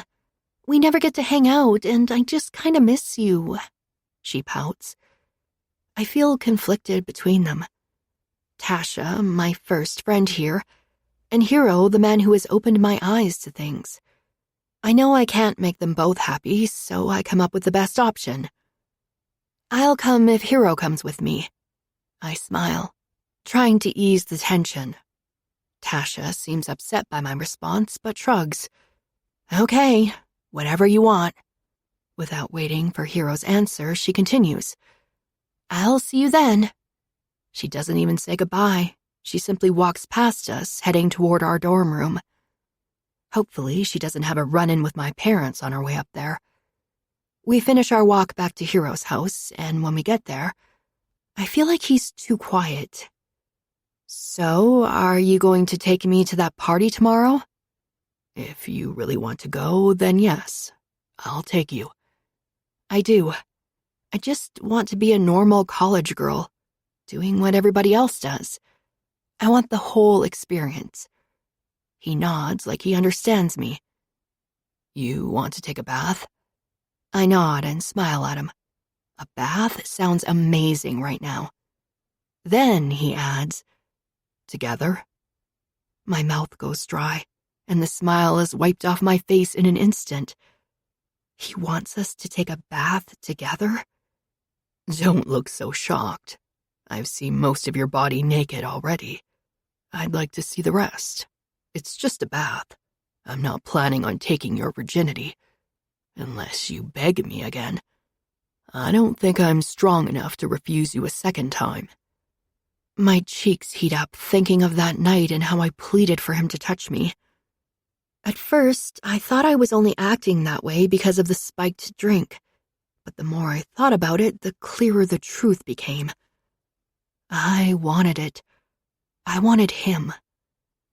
I wanted him to touch me, kiss me, to do things to my body and let me do things to his body in return. And right now, even through the slight rush of fear, I want nothing more than to take a bath with him. We go into his place, then walk into the bathroom together, stopping right in front of the tub. Hero turns the water on and puts the plug in the drain while I stand there, awkwardly waiting for him. When he straightens back up, he takes his shirt off, revealing a muscular chest and toned stomach. Noticing tattoos I hadn't seen before, I reach out to touch the inked skin. Running my fingers over them, I appreciate the way he feels and the way he shudders beneath my touch. Inching closer, he grabs 2 hands full of the summer dress I'm wearing and starts pulling it up. Lifting my arms, I help him get the dress off me quicker. When I'm left in nothing more than my underwear, my heart rate spikes. My cheeks heat and my entire body starts to feel warm all over. Hero's pants come off next. I gulp when I see his very erect penis through the thin fabric of his boxer briefs. Look, I told you we don't have to do anything, but that doesn't mean he is going to want to stay down. Hero snickers, pointing to his crotch. But seriously, Elise, I swear I won't do anything you don't want me to do. His words are heartfelt, and I know he's telling the truth. Reaching behind me, I unclasp my bra, wanting to show him I'm not as afraid as I might look. Cool air caresses my exposed breasts as the bra slides off my shoulders down to the floor. Hero grips the material of his boxers, shoves them down his legs, and steps out of them without even a blink of his eyes. My mouth waters and my body quivers with need when I spot his erection. It's so long and thick and points up to his navel. I catch a glimpse of some shiny metal pierced through the tip and almost gasp. I stop myself from reaching out and touching it. In horror, I realize I've been staring at it for far too long. My gaze lifts to his amused face and my cheeks heat. I guess he's noticed as well.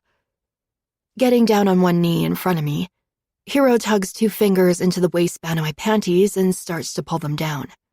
His movements are sensual as his knuckles skim my skin all the way down my legs. Waves of pleasure vibrate through me, and a moan escapes my lips when the sensation becomes too much. All he's doing is touching me, and my body is on fire, burning as hot as the damn sun. When he dips his head lower and plants a soft, open-mouthed kiss on my upper thigh, only a few inches away from my center, my legs almost give out at the buckle of my knees. He chuckles and stands to his full height, maneuvering himself into the bathtub. He sinks into the water, his ink-covered skin disappearing beneath it. My teeth sink into my bottom lip as I contemplate my next move. Hero must feel my wavering because he offers me his hand and says, "Come here. Sit between my legs, your back to my chest." I swallow around the nervous fear in my throat, then follow his command, stepping into the tub and lowering myself into the hot bathwater. Air hisses from my lungs at the contact of my skin on the water. The water almost burns, but it only takes a few seconds to adjust to it. From behind, he gathers my hair to one side of my neck before easing my back against his chest. Feeling his hard length pushing up against my backside awakens something deep inside me. I've never felt this craving before, this carnal need for more. I lean my head back, resting it on his shoulder as he starts nibbling on my neck. His kisses are soft but hungry, his lips almost rough on my skin. I can't think straight with his lips on my skin. His hands come up around my front to massage my breasts, just like he did a week ago. I can feel the throbbing deep inside me. With 2 fingers, he rolls my nipple, back and forth, back and forth. My single moan turns into many, and before I know it, I'm panting, salivating, my head spinning with heady need. One of his hands leaves my breast and trails down my stomach. My breath hitches in my throat. Every part of my body seems to be on fire. I want his hand to move faster, and without thinking about what may happen, I grab his wrist, pushing his hands beneath the water between my legs. His husky chuckle is loud in my ear. "You are so eager, so damn reactive to my touch." I sigh intently as his hand reaches its destination. The second his fingers drag across my clit, I lose it. I arch my back, wanting more, needing more, pushing myself into his hand greedily. My body is overtaken by pure need, so I grab my own breast and start to massage it. The sensation is unlike anything I've ever experienced before, since I've never actually done this before.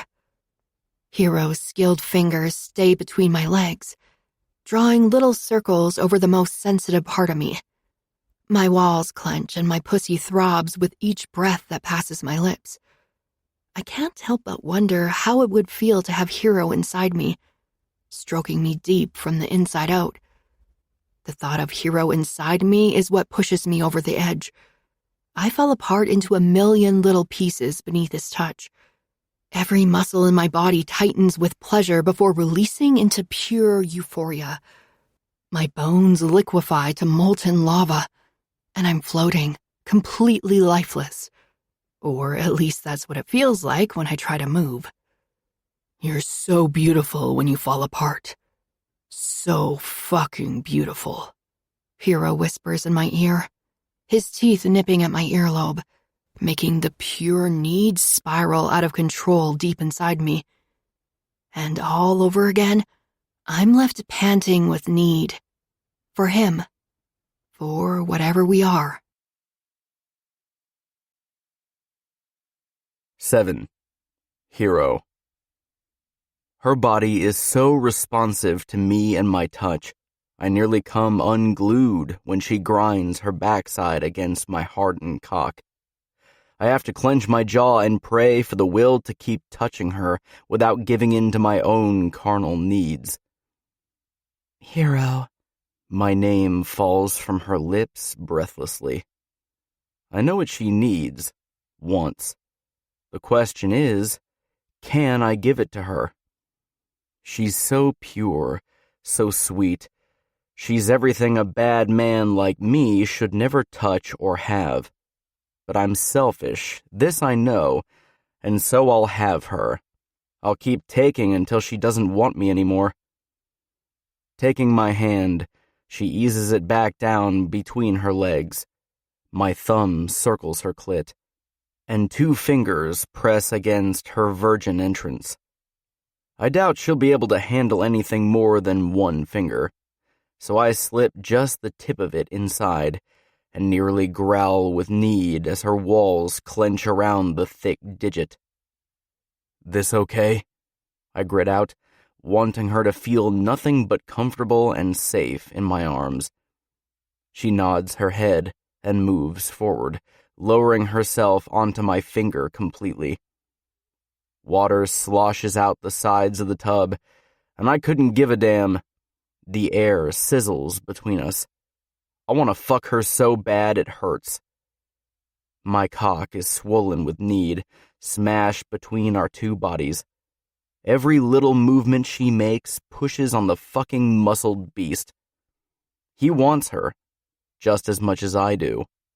Feeling the flutters inside her pussy, I move my finger in and out of her ever so slowly, forcing myself to go slow. Oh, God, she whispers, as if she's sinning by saying the very words. It makes me smile knowing how dirty and bad I'm going to make her soon. You going to come again for me? I want to feel your virgin pussy clench around me. I murmur into her ear, then bite hard on the soft flesh. Her body shakes, and her hands grip onto my arms as if she needs them to hold her to this world. I feel it.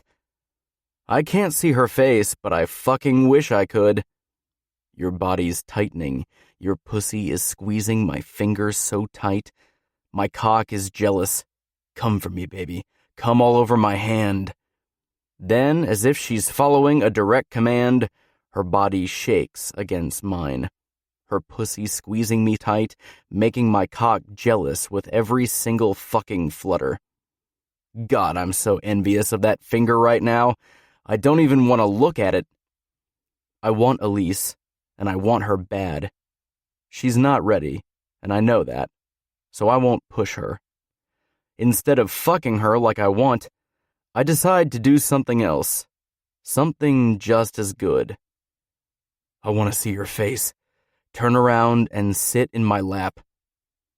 My cock jumps when she stands on wobbly legs, her face speaking every emotion she's feeling as she turns around in the tub and comes face to face with me. Kneeling with her knees outside mine, she sits her bare pussy against my thighs, my thick member caught between our bodies. I reach out for her, my hand cupping her warm cheek, my thumb gliding across her plump pink bottom lip.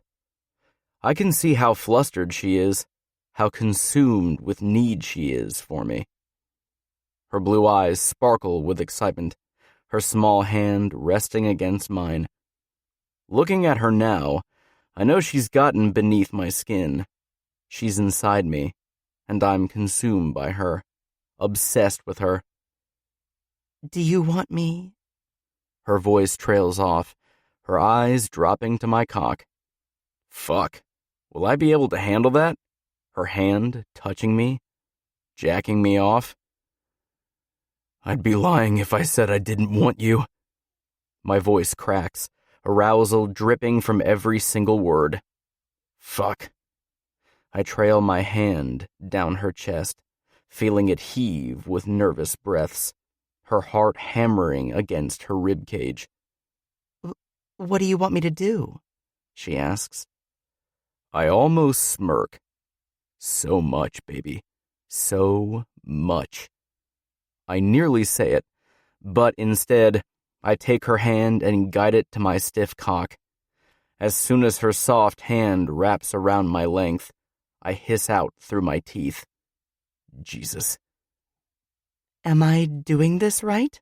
She asks, her eyes alluring as she moves her small hand up and down, up and down. Her grip isn't hard enough for me, and I worry I might hurt her feelings by telling her that, so I wrap my hand around hers beneath the water and pump, every glorious stroke bringing us closer and closer together. Fuck, Elise. I tighten my grip around her hand, making her stroke me harder and faster. I need more. I need it rough to come, but I don't want to push her too far or scare her off. Taking my chances anyway, I growl, More. I need it harder. At my words, a new feeling reflects in her eyes.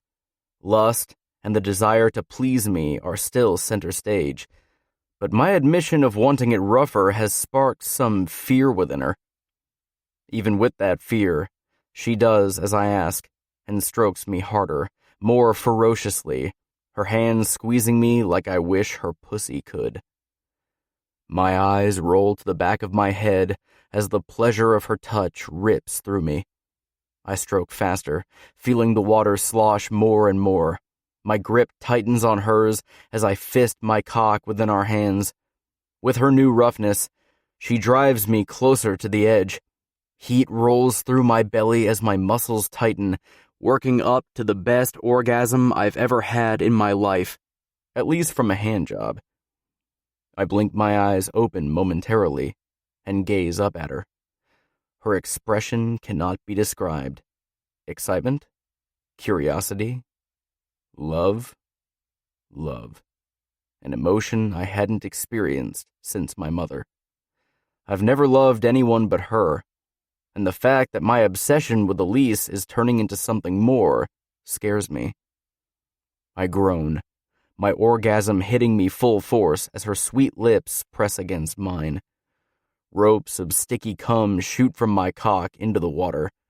Elise pulls back with a gasp, realizing I finally came, her eyes going wide. Did I do good? Her sing-song voice fills my ears. Fuck yes, you did, baby. I came, didn't I? I pull my hand away ever so slowly and moan in pleasure as she keeps her hand against me, touching the barbell at the tip of my velvet head. I can't wait to be inside you, to claim you. I pull her into my chest, whispering the words against her lips. You want that, don't you? For me to be your first? To claim you? If she says no, I don't know what the fuck I'll do. It will kill me. Thank fuck she nods her head yes, and I don't miss her beautiful pink hardened nipples rubbing against my chest. I could fuck you now, slide deep inside you. She doesn't say anything, so I continue. My obsession with you runs that deep. I want you and need you always. When I'm awake, when I'm asleep, I want you. She visibly swallows, moving her hands from my cock and up my body to rest on my shoulders. Her touch is scorching hot. I want to tell her she owns me, inside and out, but I'm not ready just yet. I want you to be my first, hero. Her voice wobbles. But I'm not ready yet. She sounds sorry, as if she has a reason to be. I know, baby. That's why I'm not 10 inches deep inside you right now. We go at your pace, always. I kiss her fiercely, ensuring she knows I mean what I'm saying. When it comes to her, I'll always do what she needs me to. I'll be the good man. I'll protect her, cherish her, and in return, I'll get to keep her as mine. Thank you. Thank you for everything, for being there for me today, for waiting.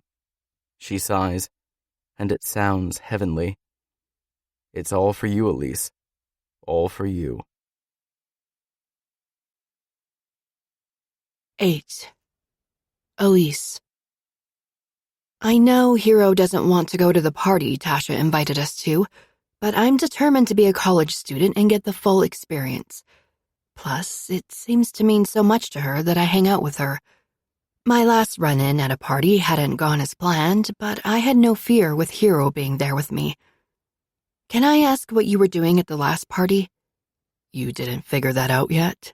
He smiles and tucks some of my hair behind my ear. I was there for you, obviously. Oh, maybe these things are obvious to a normal girl, but not me. So you don't mind coming to the party with me tonight? I need to go back to my dorm and change clothes before we go. I curse myself for not bringing some of my stuff with me. I love being taken care of by Hero, but I also like having my own stuff, like my bathroom products and clothes. Sure, we can go over there in a little bit, baby. I push up onto my tiptoes and give him a peck on the lips. Instead of leaving it at a quick kiss, he wraps his arms around me, pulling me into his body. I snake my own arms around his neck, intensifying the kiss even further, wanting it to go deeper and further. A phone ringing drags us out of our lust-filled haze, and a pout forms on my lips, because the kiss ends far sooner than I want. Hero rolls away with a groan, telling me he too was hoping it would go for longer. When he pulls out his cell phone, he takes another step back away from me. I need to get this, he mumbles. As soon as he looks at the screen again, his face changes. Something is up. He curses under his breath before he answers. What up, man? Are you serious? Wait. Okay, just hold on. The warehouse on 25th? Got it. Just stay put. He hangs up a second later, slipping the phone into his pocket again. Sorry, babe, no party tonight. I've got to go somewhere and help out a buddy of mine. His words come out in a rattled rush. Slipping on his boots, he grabs his keys, and I realize just how big of a hurry he is in to leave. Whatever or whoever that was must be important to him. Feeling disappointed, I decide I'll go instead. It's okay. I can just go with Tasha. My words halt his movements. No, you won't. He looks at me as if he's shocked I would even suggest such a thing. You will not go to another party without me. No way in fucking hell, Elise. I cannot protect you if I'm not there. Flabbergasted, I'm not sure what I should say. Had he actually asked me to stay here, I may have agreed. But that's not what he's doing. He is trying to order me to stay, and I've spent enough of my life letting people order me around. No way am I going to let him do it too. Squaring my shoulders and lifting my chin, I look him dead in the eyes. I will go and do whatever I want with whomever I want. I don't have time for this, he grumbles, like I'm inconveniencing him. I'm angry, sad even, and the look on my face must give my emotions away because a second later he leans into me. Look, I'm sorry, but I can't let you go by yourself. It's not happening. The look in his eyes tells me he's serious. The next thing I know, he's lifting me up and throwing me over his shoulder caveman style. What are you doing? Let me down, I demand, pounding my fists on his back. He carries me down the hall with ease, ignoring my punches and demands. Flopping me down on the bed, I bounce twice before I'm able to get enough control over my own body to sit up. What are you doing, hero? I ask again, this time louder and slightly panicked, even though I know for certain he heard me the first time I asked. He looks at me with apologetic eyes, and I almost believe him when he says, I'm sorry. Hero doesn't say another word to me. He just turns around and walks to the bedroom door. He gives me one more look and pulls it shut behind him, leaving me sitting on the bed, confused and hurt. What is going on? I can't comprehend why I'm in here. And then I hear it. The lock on the door clicking into place is like taking a knife to the heart. He locked me in. Hero! I call out to him, rushing from the bed, nearly tripping over the bed sheets. I slap my hands against the wooden door as tears sting my eyes. No, Elise. I'm sorry. I really fucking am, but I can't risk something happening to you and me not being there. I'd kill someone, even myself, if I let that happen. And I can't do it. I just can't. So please, fucking please, just stay in here until I get back. The anguish in his voice tells me he's upset about doing this, but that's not enough to me. I blink away the tears in my eyes. This feels like betrayal of the worst kind. When I hear the front door slam off in the distance, I'm frozen in time. I cannot believe he did this to me. I have to get out of here and kick his ass. Anger burns inside me. Weak and mindless is what my father always called women. Me. I clench my fists and walk into the bathroom connected to the bedroom. I go to the small window above the toilet and eye it curiously, wondering if I could fit through it. Then I turn and walk back into the bedroom, searching for something, anything I could use to get me out of here. I stop in front of the door, eyeing it intently, as if it's going to give me all the answers I need. And then it does. Pushing against the door, I notice one of the hinges is already loose, and the other parts are just tightened up with regular screws. A light bulb goes off inside my head. If I could find something flat and small to use as a screwdriver, I could take them off and escape this room.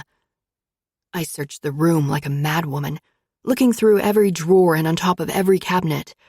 After a few minutes of searching, I end up looking through his nightstand.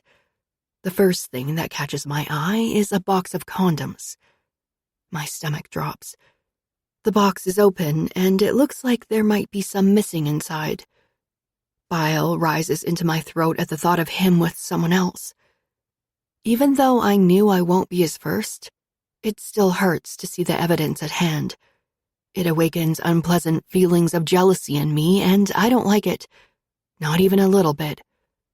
Pushing those feelings down, I go through the rest of the drawer. A bottle of lotion, lighter, a cell phone charger. None of those things will get me out of here.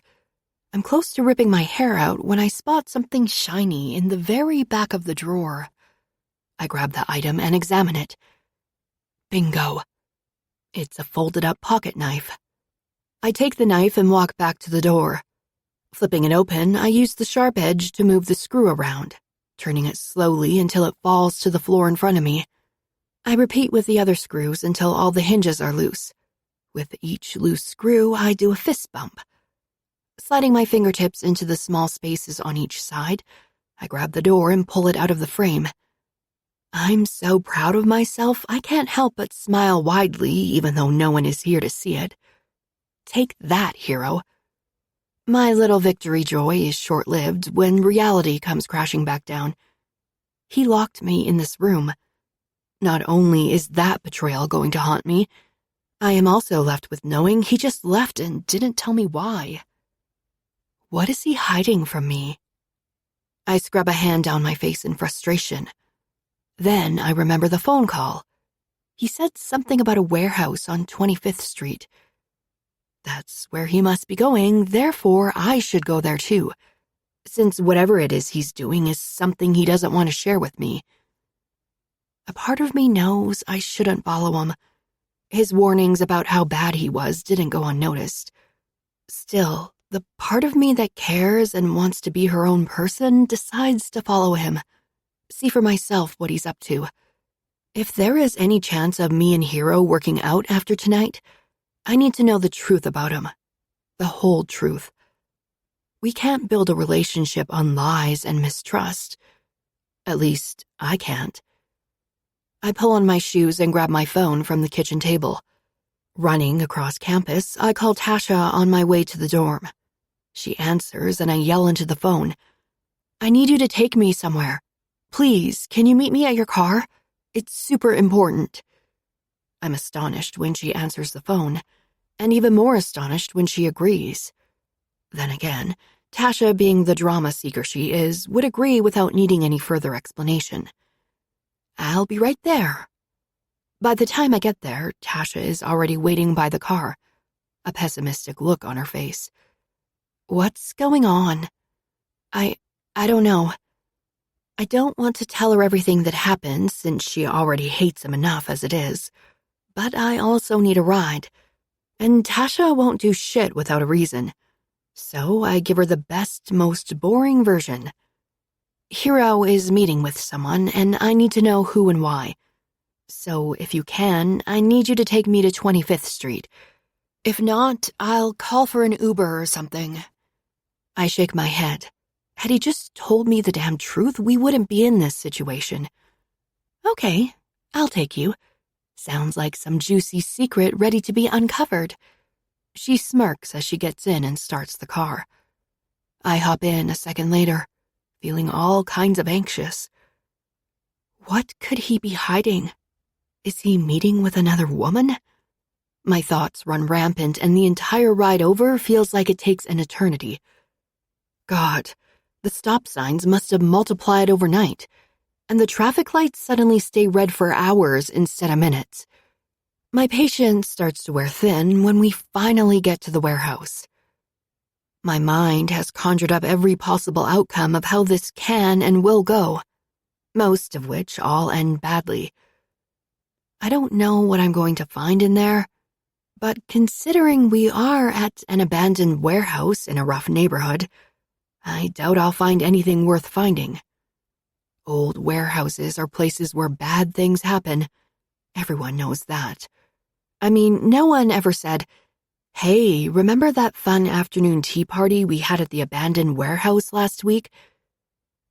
I wipe my hands down the front of my dress and survey the parking lot. 50 pounds of lead finds its way into my gut the moment I spot Hero's car. I didn't realize it until this very moment, but a part of me kept hoping I wouldn't find him here. You can just drop me off here, Tasha, I announce, afraid to even speak. Drop you off? Here? She shakes her head profusely, her eyes bugging out. No way, I'm not leaving you here. It's okay. Look, Hero is here. He'll give me a ride back. Tasha glances over at Hero's car like she just caught a bad smell of something. Him being here doesn't ease her mind and probably doesn't make her like him any more than she did before. How about a compromise? I'll go in there on my own and you'll wait out here for me just in case I need you. Chewing on her lip, she mulls it over. Seconds tick by. I guess that'll be all right. I sigh a breath of relief. You're the best, Tasha. I give her a quick peck on the cheek and rush from the car. It's nearly dark now, and with no streetlights, it becomes harder and harder to see. Every step I take leading up to the entrance adds a few pounds to my gut feeling that something bad is going on inside. Fear of the unknown trickles down my spine. My hands shake as I slide the heavy metal door open. The sound of the wheels grinding makes me hold my breath. When I don't hear anything, I slip inside and close the door behind me. Cool, musky air greets me, and the dust flying around makes my nose itch. What the hell could Hero want here? I walk deeper into the building, my feet moving slowly. It only takes me a few steps before I start hearing voices somewhere off in the distance. Following the noise, I quickly realize there were two voices mixed with groans and cries. My heart rate spikes and the nervousness I felt before is replaced with fear. For Hero. I pick up speed, each step full of determination. Is he fighting somebody? Is someone hurting him? My thoughts are all over the place. Running through the warehouse, I weave in between large machinery and things that look like storage containers. When I finally get close enough for the voices to make sense, it hits me. Hero is yelling at someone, not the other way around. "Tell me where he is," Hero bellows. When the other person doesn't answer, a loud smacking noise fills my ears, followed by a grunt. Confused by what I'm hearing, I keep searching for them, hoping for the best and praying Hero is okay. "You better tell my friend here what he wants to know. You don't want to see what he is capable of." The menace in the unfamiliar voice scares me. There is no way he is talking about Hero, is there? If you would have asked me 10 minutes ago, I would have said no. But when I turn the next corner and Hero comes into view, everything I thought I knew about him changes. His back is turned to me, but I know it's him. There's no denying it. Images of the way he cares for me, the gentleness of his touch, and the way he smiles down at me. All of those things fade away when I see the man before me. He's not the same. This I know. Deep in the pit of my belly, I know. This is the part of him he hides. My body shakes. My feet are cemented to the floor. I know I shouldn't watch, that I should look away, but I can't. Hero looms over a guy tied to a chair. His head is hanging low, his face bloody and bruised. I cover my mouth with my hands, watching the blood trickle down the man's face. Is he even alive? Hero's sleeves are rolled up, his hands balled into blood-covered fists. He pulls his arm back, the muscles in his body tense, and hits the poor guy in his stomach full force again and again. 1 hit, 2 hits, 3 hits. Air whooshes from the guy's body, and when blood sputters from his mouth, I whimper, swallowing down the vomit rising into my throat. In that moment, the guy who appears to be Hero's friend turns in my direction, his eyes homing in on me. I freeze like a deer caught in headlights, afraid to breathe, blink. I've been caught, and now they're going to kill me. They're going to do the same thing to me they're doing to him. "Hey, you!" Hero's friend yells at me. His voice is so angry it makes me jump back half a foot. My pulse pounds in my ears when Hero's gaze swings in my direction. All the air leaves my lungs, and my blood turns ice cold when his eyes meet mine. Nothing could have prepared me for what I see when he looks at me. His eyes are so dark, cold and calculating. They look like they don't even belong to him. I'm paralyzed by fear and unable to move a single muscle. His lips move as if he's saying my name, but I can't hear anything. It isn't until I see him take a step toward me that my body decides to work again. I twist around and start running back the same way I came. My chest heaves as my legs move frantically, wanting to get out of here as fast as possible. I can't breathe, can't think. I just need to leave this place and forget what I saw. Everything will be better if I forget. Forget the look in his eyes, the blood on his fists. I squeeze my lids closed for half a second, wishing I hadn't seen what I had. "Elise!" Hero's voice calls out after me. I can't tell if he's angry, but that only makes my legs stronger and faster, pushing harder to get away from this nightmare. From him. "Elise!" He screams my name. He's getting closer now. I turn my head to look behind me, to see there are only a few feet between us, and he is closing the distance quickly. Before I can turn my head back around, my foot catches on the side of one of the shipping containers. Everything seems to happen in slow motion. One moment I'm running, and the next I'm tumbling, losing my balance mid-run. My other foot lands wrong, and I know right away I'm in trouble. Pain, like I've never felt before, radiates through my ankle and up my leg. Out of the corner of my eye, I see Hero reach for me, but he's still too far away and his hand grabs thin air. I fly forward, about to hit the unforgiving concrete floor when my arms come up by instinct, trying to break my fall. Bad idea, I tell myself, but it's too late. My right hand touches the ground before anything else, and I hear the crack before I feel the pain. The cry that leaves my lips is unlike any sound I've ever heard myself make before. It scares me, terrifies me straight to the bone. I curl up on the cold, hard floor into the fetal position, holding my wrist to my chest, hoping my outcome isn't the same as the man's back there. "No, Elise, shit, babe." Hero's hand lands on my shoulder, pulling me toward him. I jerk away, like his touch burns my skin. Even through the pain, I don't want his bloodied hands on me. All I can see inside my head is the man slumped over in the chair, blood dripping from his face. Rolling onto my back, I scoot back on my elbows, trying to get away from him. Don't touch me. Just don't hurt me, and I won't tell anyone. I promise." The hurt in his eyes is apparent, but it's nothing compared to the hurt I'm feeling. I feel like I just took a bullet through the heart that left me with a gaping wound in my chest.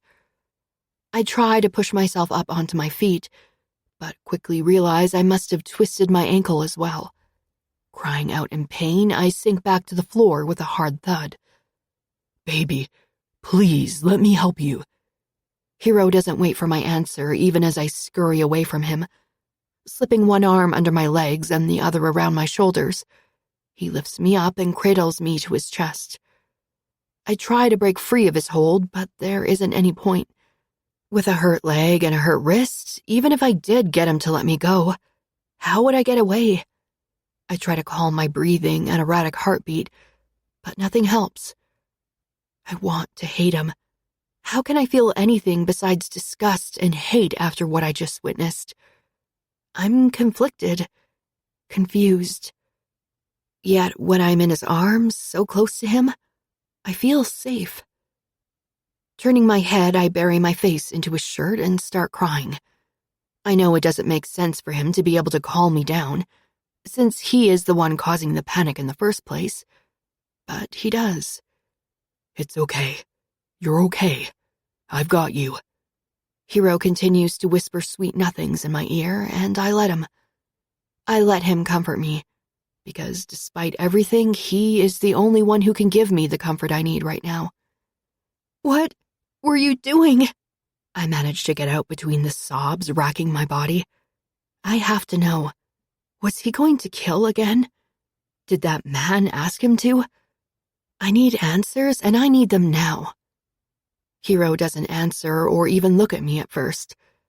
All I see is his jaw set in a hard line.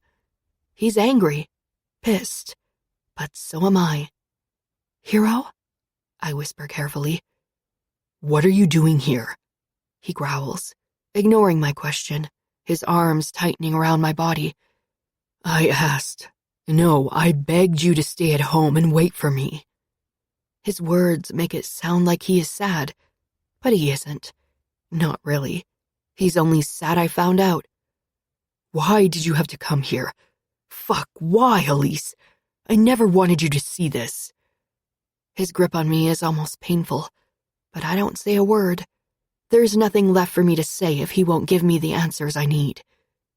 Feeling more broken than I've ever felt before, I consider the fact that maybe Tasha and my parents were right. Maybe Hero isn't really a hero after all. 9. Hero. I want to throttle myself. Every sob shaking her small body in my arms sends another shard of glass straight through my heart. This is all my fault. I knew I should have told Damon to fuck off and deal with his problems on his own. But he's like a brother to me, and had my back when I needed it, so I figured I could repay him without getting my hands too dirty. It's never that easy, though.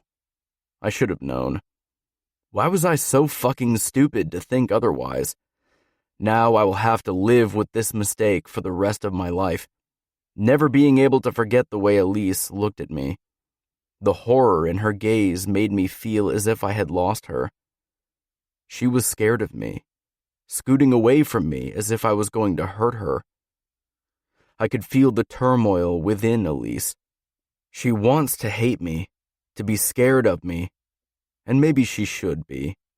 But the way she's leaning into me and fisting my shirt in her tiny hands tells me she needs me just as badly as I need her. I want to tell her I'm sorry, but I can't bring myself to say it yet. I'm too angry with her right now. Angry for coming here, getting hurt, and for making me show her the worst part of me, a part she never should have seen. I heave the warehouse door open and step outside into the parking lot. The air is cool against my heated skin. I cradle Elise closer to my chest, as if doing so will change the things she saw or the way she looks at me. Seeing the pain on Elise's face, I'm certain I need to take her to the hospital. With the way she fell onto her hand, I'm pretty sure she's broken her wrist. Oh God, it hurts so bad. She whimpers into my shirt. Fuck. This is all my fault. All my fucking fault. I know, baby. I'm taking you to the hospital. And then it dawns on me. How the hell did she even get here? Who drove you here? I barely get the words out before I look up from Elise's face and spot Tasha's car parked a few 100 feet away. Her car door flings open, and she jumps out, running toward us. Shit. I don't need her here. Her brows furrow in confusion, that confusion slowly turning to worry as she gets closer, taking in the situation. What happened? She fell and twisted her ankle, I say, trying to keep my voice even and calm, but the adrenaline is still coursing through my veins. I feel like losing it, ripping this whole fucking place to pieces. I haven't felt this way since prison, and I don't know how to reel it in, or if I want to. Tasha comes to a sudden stop a few feet away from us. Her face turns a ghostly white as she catches a glimpse of my hands. I know what she's thinking, and it's true. I'm a monster, a criminal, a piece of shit. Then, as if Elise can tell what's going on, she interjects, I'm fine, Tasha, really. He is telling the truth. I just fell. Elise tries her best to assure her friend, but it's already too late. Tasha is terrified. I clench my jaw, holding back the words I want to say. I can't deal with her right now. She's my last priority, the last thing I care about in this situation. So, instead of trying to calm her down and explain the situation, I just walk past her toward my car. You can believe whatever the fuck you want, but I'm taking Elise to the hospital. To my surprise, Tasha doesn't say another word. Instead, she follows me to my car, opening the back door for me. Carefully, I lay Elise on the back seat, making sure not to touch her wrist or foot. I give her a once-over, hating myself even more when I see the tears slipping from her beautiful blue eyes. I never wanted to see her cry, not at my hands or anyone else's, and here I am, the reason she's hurt. I swallow down the pain I'm feeling and shut the door before walking around to the driver's side. My hand hovers on the handle when I see Damon running across the parking lot, heading directly for me. He's giving me a crazy look, like I'm insane or something. "What the fuck are you doing, hero?" "She's hurt, so I'm taking her to the hospital." I pull open the door and sink into the driver's seat. I don't care what Damon thinks right now. Nothing he says will change what I need to do for her, my everything. When I try to pull the door shut, Damon grabs it, halting my movements. "Are you fucking crazy? She saw us. She's a liability, hero. We need to get rid of her, not take her to a fucking doctor." Get rid of her? I'm not sure I heard him right, so I play back his words inside my head. Get rid of her. To my people, that means one thing: death. That's the last word I hear rattle around inside my head before I lose all my senses. My mind goes blank, my body goes numb, and all I see is red. My vision is blurred with fury and rage. I shove from the car and charge him. There was a time when I couldn't have imagined myself fighting my best friend for any reason, let alone over a girl, but right now, I could kill him, and I just might. How dare he threaten her? Threaten my Elise? The thought of her hurt any more than she is snaps me in two. Fuck him. Fuck them all. There's a flicker of surprise and terror in Damon's dark eyes as my fist connects with his jaw. The impact is so violent, it vibrates through my entire body. I'd be lying if I said I didn't love it. Bones crunching underneath my knuckles is all I feel. I hit him again and again, not letting him get even a single punch in. Tasha screams something, but I don't hear a single word. I do, however, feel her hands against my skin, trying to pull me back toward my car. But I'm not done with this fucker. Not even close. "Dude, what the fuck is wrong with you?" Damon staggers, wiping at his bloodied lip and nose.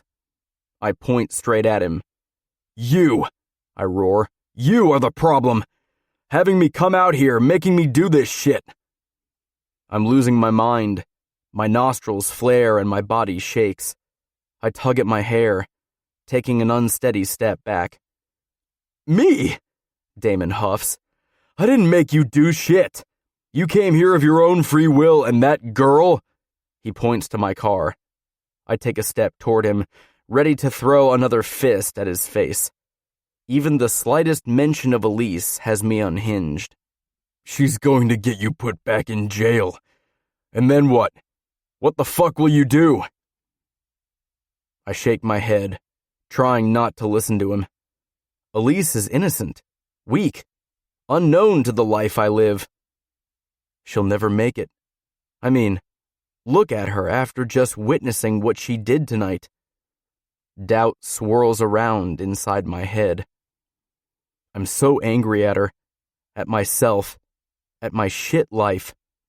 I'm obsessed with her, crazy with need for her.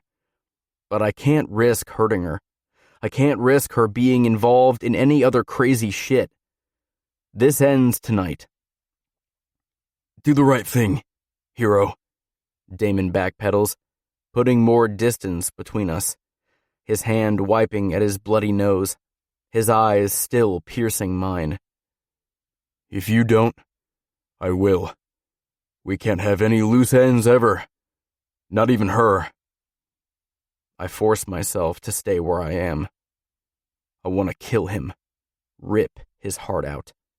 But part of me knows he's right. She's a liability I cannot afford, and I don't want to go to prison again. She's ruined us. Ruined it all. Damon disappears back into the warehouse. I can hear Tasha sobbing behind me. When I turn around, I see her hand over her mouth, fear spiking in her eyes. Good. She should be afraid. Real fucking afraid. I separate the space between us in a second, my eyes bleeding into hers. I don't want to have to hurt Tasha, but I have to do whatever I can to protect myself. And since she doesn't care about anyone but Elise, I know exactly what I must do. Tell anyone what you saw here tonight, and I will hurt her. I sneer, though my heart feels as if it's bleeding as I say the words. Anyone, the cops, a friend, your boyfriend, your grandma, anyone finds out, and I'll destroy her. I force myself to smile, making sure she understands how serious I am. Do you understand? I growl. Tasha nods her head furiously. She looks like she might puke, but I don't care. I don't fucking care about anyone. I'm broken, twisted, fucked up, and nothing and no one is ever going to change it. If anything, tonight showed me that. 10. Elise. Tears stain my cheeks, and I force myself to breathe. In, out, in, out. But the panic attack claims me. I'm numb, hanging off the edge of a cliff, seconds away from falling into the unknown. My heart is pounding so hard I feel like I'm on the verge of a heart attack. My eyes are squeezed shut so tightly I'm afraid to even open them. When I hear the squeaking of the car door and strong arms pick me up out of the back seat, they finally flutter open. Hero's holding me, carrying me. I look up into his eyes, begging, pleading to see that man, the one I know cares for me. Hero, what's happening? I croak, my voice weak. He doesn't answer me, though. In fact, his body is so tense, his anger vibrates off him, slamming into me. I wish he would talk to me. Say something, anything. I open my mouth to ask again, but the words freeze on my lips when he stops walking. His eyes stay trained ahead. Another car door opens and he places me inside it. My gaze swings around and I realize I'm now in Tasha's car. What's going on? I'm in full-blown panic mode. He told me he would take care of me, that he'd protect me no matter what. Take her to the hospital or back to the dorms. Whatever the fuck you want to do. But remember. Hero's voice is vacant of any emotion and a warning hangs in the air between them. I peer through the window, pounding on the glass with my good hand. Tasha visibly gulps, her eyes wide and full of fear. Hero leans into her face. Remember, you do anything stupid, she gets it. Something inside me snaps, breaking in two. All I know now is the hero I knew, the hero I cared for, is gone. Tasha nods her head in understanding. Hero dismisses her, turning around on his feet and walking back in the direction of his car. I sag against the seat, my heart broken, fear, confusion, and sadness threatening to drown me. Tasha enters the car slowly, her hand shaking as she closes the door and buckles her seatbelt. She's scared. It's written all over her face. I need to get you to the hospital. Her voice sounds calm. I can't even feel the pain from my wrist or ankle any longer. It's just a dull ache in comparison to the pain I'm feeling inside my chest.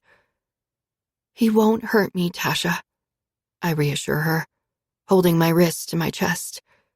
I feel betrayed, broken, lost, and damaged. I trusted him, and I was so stupid to do so, because now I'm here and he's gone. He will, Elise. He will. I saw the look in his eyes. I mean, he already has. Look at you. Look at me. She sounds so unstable, so afraid. Taking in her words, I swallow them down and consider that maybe she is right. Maybe she was right all along. Her warning isn't for nothing, and it's painfully obvious now. Still, pieces of me cling to the hero I knew, the man beneath the mask. I may not be experienced in much of anything, but I know pain. And Hero is hiding his, shoving it way down deep. Tasha doesn't say anything more to me and starts driving. The pain in my wrist is nothing more than a dull ache now, and I decide I'm better off nursing the damn wound myself. If I go to the hospital, my parents will find out, and if they find out, they'll try to get me to come back with them. It's not something I can afford to deal with right now. The last thing I need is another run-in with them. Let's go back to the dorms. Tasha looks at me through the rear-view mirror. What? Your wrist is clearly broken, and Hero had to carry you out of there. Aren't you worried you've hurt something? Her response is typical Tasha. I shake my head. I know I hurt something, but I can't go to the hospital. I frown. If I do, my parents will find out. And if they find out, that's another storm I have to endure. I've broken plenty of bones before. There isn't anything a doctor can do I can't do myself. And that's the truth, at least when it comes to broken bones. We'll just get a brace. I'll wear that for a few weeks, and before you know it, I'll be better than new. I force myself to smile. Tasha doesn't seem like she wants to listen to me, but as we get closer to town, she heads in the direction of the dorms instead of the hospital. I damn near sigh in relief. When we pull into the parking lot of our building, she puts the car in park and kills the engine. Then she turns in her seat to face me. We need to go to the police. You know that, right? No! The word comes out in a scream, and I slowly exhale, calming my voice before I continue. We can't go to the police for the same reason we can't go to the hospital. Don't you get it? I plead with her to understand and hope she buys this is the only reason I don't want to go to the police. Because the truth is, I wouldn't do that to Hero. He might be able to hurt me emotionally, but I will not inflict the same pain on him. Not when I know he does really care about me deep down inside. He might have messed up tonight, but that doesn't mean he deserves to go back to prison. And even if it did, it doesn't mean I want to be the reason he goes back. Okay, she whispers, her voice soft. She's not acting like herself at all.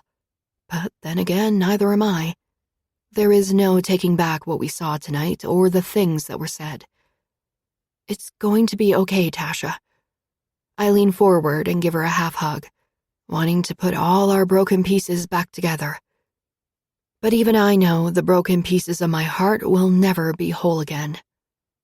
Not until I see him. Not until I get the answers I need. The next week goes by in a blur. My wrist is healing up nicely in the brace Tasha picked up from Walgreens. I focus on my studies as best I can and hope every day he'll show up at my door to apologize. I make sure my phone is charged and the volume is up, just in case he finally returns any of my calls or texts. So far, he's done neither, and with each passing day, I'm getting more and more impatient. I know this entire thing is my fault, but I still feel like he should have come to his senses by now. Tasha thinks I'm crazy for trying to get in touch with him at all, but I ignore her warnings. I know him. I know he didn't mean the things he said to her that day. I walk across campus, my feet dragging the entire way. Today is Thursday, paid study session day. Even though I'm glad I didn't officially quit my job, like Hero had suggested, I haven't been looking forward to today either. My heart beats frantically against my ribcage, as if it's trying to break free and fly away. Each step I take up the stairs and into the library makes it beat faster, harder. Then I feel it, a slight change in the air. Just like in the past few days, I have this feeling someone is watching me. I narrow my eyes and turn around, scanning my surroundings. Has he been watching me? He admitted to watching me before, so it must have been him. Who else would be sneaking around after me? Or maybe I'm just being paranoid, hoping he's watching me, hoping he's sorry. Righting myself, I straighten my back and hold my head high. Today, he'll finally have to come face to face with me, and I'll demand answers. Answers I deserve. When I get to the study room, I pause in front of the door with my hand on the knob. Is this it? Will he already be inside waiting for me? I take a calming breath to brace myself for the onslaught of emotion surely awaiting me. The knob turns and I push open the door, revealing an empty room. Disappointment washes over me like a tidal wave, pulling me down deep into the water. He isn't here yet. I walk inside the room and slump down into one of the chairs. The same chair I sat in when I kissed him for the first time. The memory of that day brings tears to my eyes. I was shocked when he made that request, but I had never been so excited or felt so alive. Kissing him was one of the most exhilarating experiences of my life, and it didn't help that he was my first kiss either. I will never forget the way my body reacted to him, or the way it continued to react to him. I bring my fingertips to my lips, as if I could still feel the kiss there. But the warmth is gone, and so is the taste. I need to see him. I need to have him back. Checking my phone, I realize it's already 10 after 6. If he were going to show up, he'd be here by now. Slinging my backpack over my shoulder, I stomp out of the study room far more determined than I've ever expected myself to be. I'm done waiting for him to come around. I don't care what he thinks is right for me. I want answers, and I want them now. In the time it takes me to walk to his place, I let every possible scenario run through my head. Maybe he'll open the door, just to slam it in my face again. Or maybe he isn't there at all. Or maybe he'll just pretend not to be there. The worst-case scenario would be another girl opening the door. I don't know if I would survive that one, but I guess I'm about to find out. By the time I get to his apartment, my still sore ankle is throbbing. I concentrate on the pain to keep me grounded. Lifting my good hand, I beat against the heavy wooden door. My heart races at hummingbird speed as I listen intently for any noise. It's now or never, right? When I finally hear footsteps approaching, I think I might just pass out from anticipation alone. The door swings open, revealing a freshly showered hero, wearing nothing but a pair of low-hanging shorts. Looking him up and down, I feel all the saliva suddenly disappear from my mouth. He looks like my beautiful dark night. I want to press up onto my tiptoes and kiss him, spill all the words from my lips I've been begging to tell him for the last week. But it's like some kind of silly magic trick is taking place, leaving any words I want to say behind and my tongue drier than the Sahara Desert. "What are you doing here?" he growls. The harshness of his voice is like a slap to the face, dragging me back to reality. His eyes are a dark green, and they pierce mine with a cold stare that settles deep into my bones. I want some answers," I demand. Or try to. The man is so intimidating. He makes it hard to say anything when he's looking at me the way he is right now. I deserve some, and you know you owe them to me. Rather than open his mouth to give me the answers like a normal person, he steps forward, grabs me by both shoulders, and pulls me into his apartment. He closes the door behind us, locking the deadbolt into place. Suddenly, I feel like I'm caught in a cage with a wild animal rather than a human. Before I can get a word out, not that I could get a word out anyway, he's in front of me. His face is so close to mine I can feel his hot breath on my skin. His body takes up all the light in the room, covering me in shadows. I part my lips slightly, inviting him to kiss me, hoping, praying he does.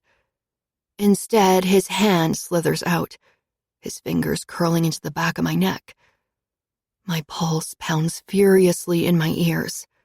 When he releases me, I almost sigh. But my relief is short-lived because he grabs a fistful of my hair and tilts my head back until I have to look up into his eyes. My scalp is on fire as he pulls on the roots, forcing me to keep my eyes on him. Is this what you want? The answers you came to find? His voice is dripping with venom as he lowers his head to my neck, grazing the tender skin next to my ear with his teeth. My whole body aflame, every inch of my skin electrified. This isn't Hero. This is the man he warned me about, the man he told me he really was. His free hand starts roaming my body, down my throat, over my breast, and trailing down my belly. It only takes a second of him touching me for my mind to go blank. Did you come because you want this? He grabs my uninjured hand and brings it to the iron shaft between his legs. I wrap my hand around him through the thin material of his shorts, and he groans. I want to squeeze harder, give him more pleasure, but I stop myself and pull my hand away. I can't give in to him like this. I need to keep a clear head and get what I really came here for. That's easier said than done, though. Before I can open my mouth, Hero leans into me, pressing his kissable lips harshly against mine, swallowing any of my words and pushing all my brain cells out the window. Then it occurs to me, what if this is the only way I can get to him? If this is what he needs from me right now, I'll give it to him. I'll give him myself. 11. Hero. I wrap my hands around her tiny waist and push her toward my bedroom. Part of me wants her to stop me, push me away, and run out the door as fast as she can. The other part is terrified she might do just that. Then again, I'm not sure I'd let her. I warned her, told her not to come here, yet here she stands in all her glory, demanding answers, acting like she can trust me. Didn't she learn anything? She's asking for things I can't give her right now, maybe never. She knows I'm not a good man, and I've done bad things, yet here she stands. But at the same time, I've missed her so fucking much. I've missed how soft her skin feels, the honey taste that lingers on my lips when I kiss her, and the way her hair smells, like sunshine and flowers on a summer afternoon. She's life, and I want to breathe her in, every single fucking molecule of her. I bury my face into the crook of her neck and inhale her unique scent. It tickles the inside of my nose and does crazy things to my head. She rests her hands on my shoulders as I walk her backwards all the way up to my bed. Her wrist is now in a brace, and it takes everything inside me not to ask her if she's okay. Leaving her that night killed me. It ripped me apart. But it's for the best. All of this is for the best. So I'll give her this. I might not be able to give her answers, but I can give her something else. Something she wants just as much as answers, or at least something her body wants. What were you doing that night? She sounds breathless. I clear my face of any emotions. I can't let her know what I'm thinking, or how having her this close makes me feel. Let me ask you something, Elise. Why did you come here today? It wasn't just to ask questions. I grinned down at her as we reached the bed. The backs of her legs hit it, forcing her to sit down. I'm not sure I can go through with fucking her. I don't trust myself with her. Not physically, at least. She gives me a puzzled expression. What do you mean? Of course it was to ask questions. What else would I come here for? I push her gently against the shoulder, but she doesn't budge. In fact, her eyes stay glued to mine. Fuck. It's clear she wants to play hard to get with me, and that only magnifies my darker, more primal needs. I know I'm fucked up. I've seen what killing someone can do to you firsthand. But Elise, she's sweet, pure. She's everything that should stay the fuck away from me, yet I want her. Damn it, I want her more than I've ever wanted anything. Okay, you want to play hard to get? I sneer, and all the blood in my body seems to pump straight to my cock at her wide-eyed, fearful expression. A week ago, I would have hated seeing her look at me like that, but now, it's something I need her to do. It's the boundary I need to keep my heart in line and my head where it needs to be. No. She shakes her head in confusion. Those soft brown locks of hers escape from behind her ear, leaving me with an itch to put them back into place. I mean, yes. Her cheeks turn a soft shade of pink. I didn't come here for sex, Hero. I came here to talk about what happened, about what you were doing that night. If you aren't here to give me that pretty pussy, then you aren't here for shit. I lean into her face, making it clear I want something I know she isn't ready to give. That'll get her to run.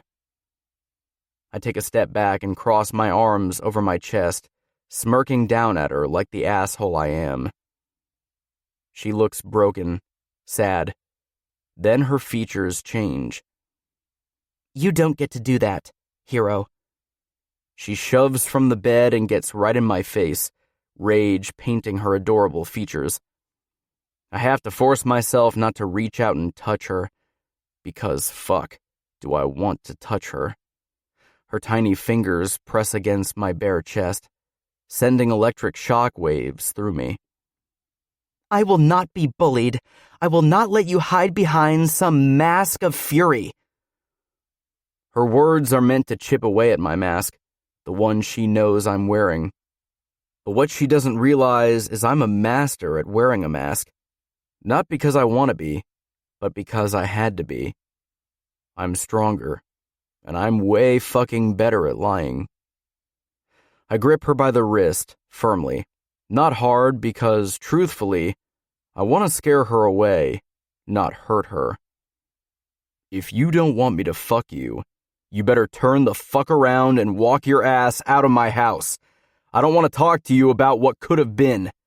You fucked that up when you didn't listen to me. You did this, not me. Elise gives me a doleful expression. I feel the same emotions she's showing me, just way down deep inside, buried beneath the pain, beneath the sorrow. The question still lingers. Why the fuck didn't she just stay here? Her tongue darts out over her plump bottom lip. I wonder what she's going to do next. She shocks the hell out of me when she pulls her hand from my grip and starts undressing.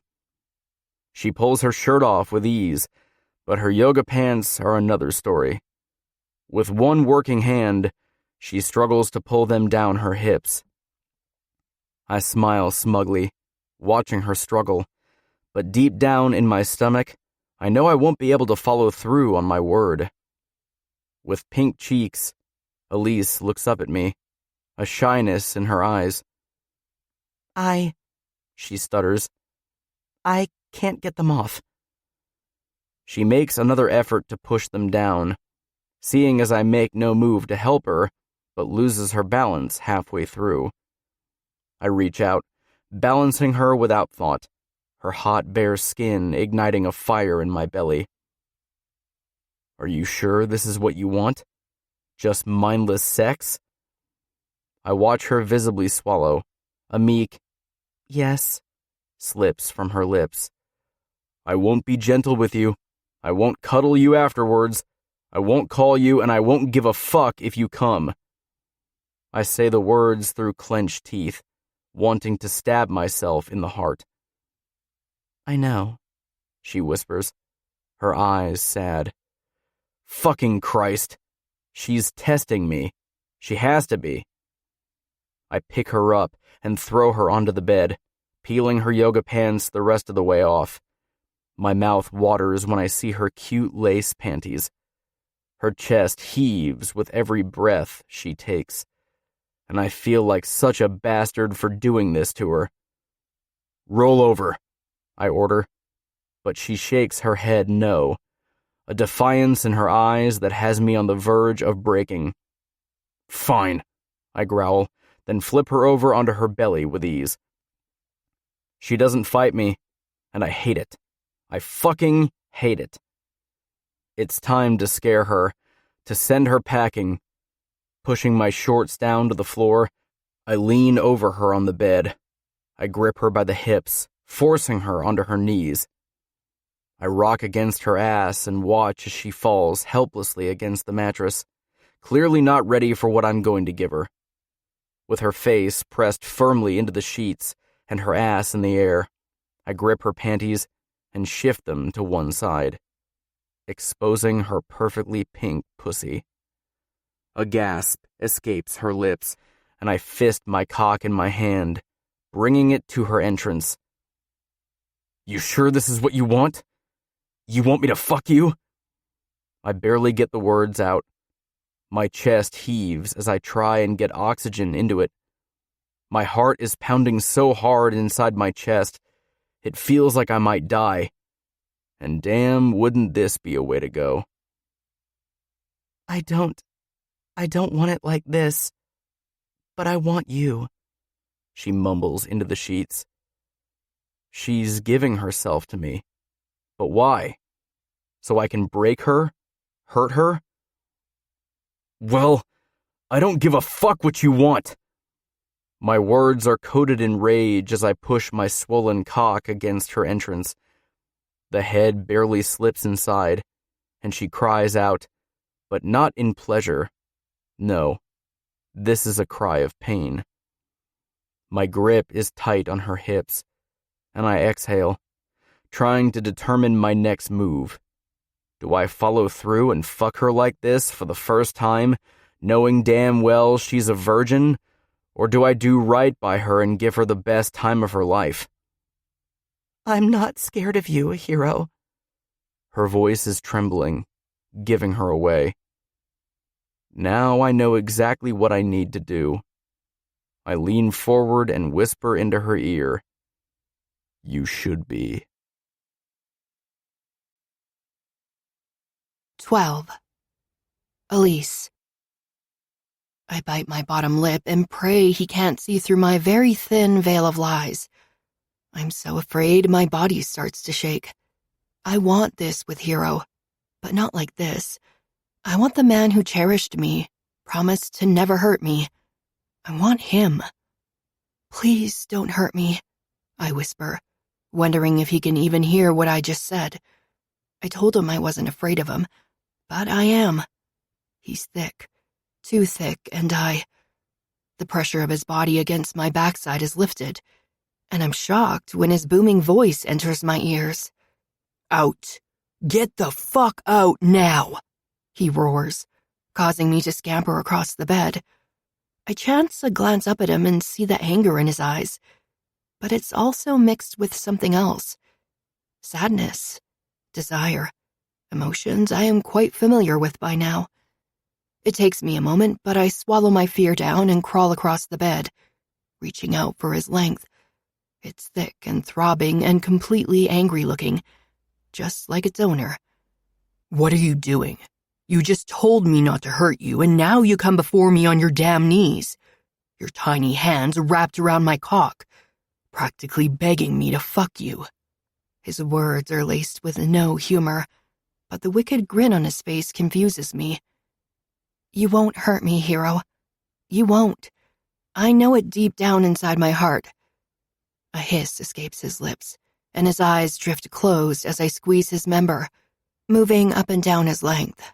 My thumb scrapes over the velvety soft head, and I swear his body trembles. And why is that? His hand wraps around the back of my neck, and he massages the aching muscles. Because it'd kill you to hurt me. It would be like you hurting yourself. His movements halt, and he pulls away. His eyes are open now, shining brightly, the green in them drawing me in. You're a good liar, but there are some things even you can't hide. I cup his cheek with my free hand as much as the brace allows, and watch his eyes soften for a few seconds, proving I am exactly right. The moment doesn't last long, though. The mask he wears so proudly is carefully put back into place, covering the real man beneath. In an instant, he's grabbing me by the arms below my wrists and pushing me back onto the bed, forcing me to lie flat. I look up at him and see nothing but a mask of emotions. He releases his hold on my arms and trails his hands down my body, coming to rest against the hem of my panties. With one hard tug, he rips them right off, causing me to gasp out in shock. I'm just beginning to digest the fact that I had my panties ripped off when he drops to his knees before me, his head ducking in between my legs, his tongue slipping between my folds, giving me one hard lick. I'm going to give you the answers you seek, baby, and you're going to give me this pretty virgin pussy. I can't even form a thought, let alone speak a single word. Hero is being crude and cold, but he's not hurting me. Not really. Both of his hands are on my thighs, spreading me wide. I feel so exposed and at his mercy. His fingers dig into my flesh so harshly it almost hurts. His lips close around my clit, and the feelings that surge through me are like pure magic. When he starts to suck, the pleasure becomes borderline painful. My legs try to close automatically, as if they want to ease the build on their own, but his grip on me is forceful and unyielding. I cry out in pleasure, the sensations overtaking my body like a storm. My hands grip the sheets around me like they could offer me some kind of help, protection. He'd made me orgasm once before, but this feels different. This feeling is so much more intense, dark, and it scares me. I can barely breathe as he works my clit relentlessly with brutal force. He's owning me, showing me what he can do to me, and for a second, I fear I might break in half. My body wants to arch off the bed, but the iron grip he has on my legs won't let me budge. Hero. His name falls from my lips like a prayer. Please, I beg him, not knowing what I'm really begging for. More? Less? I have no idea.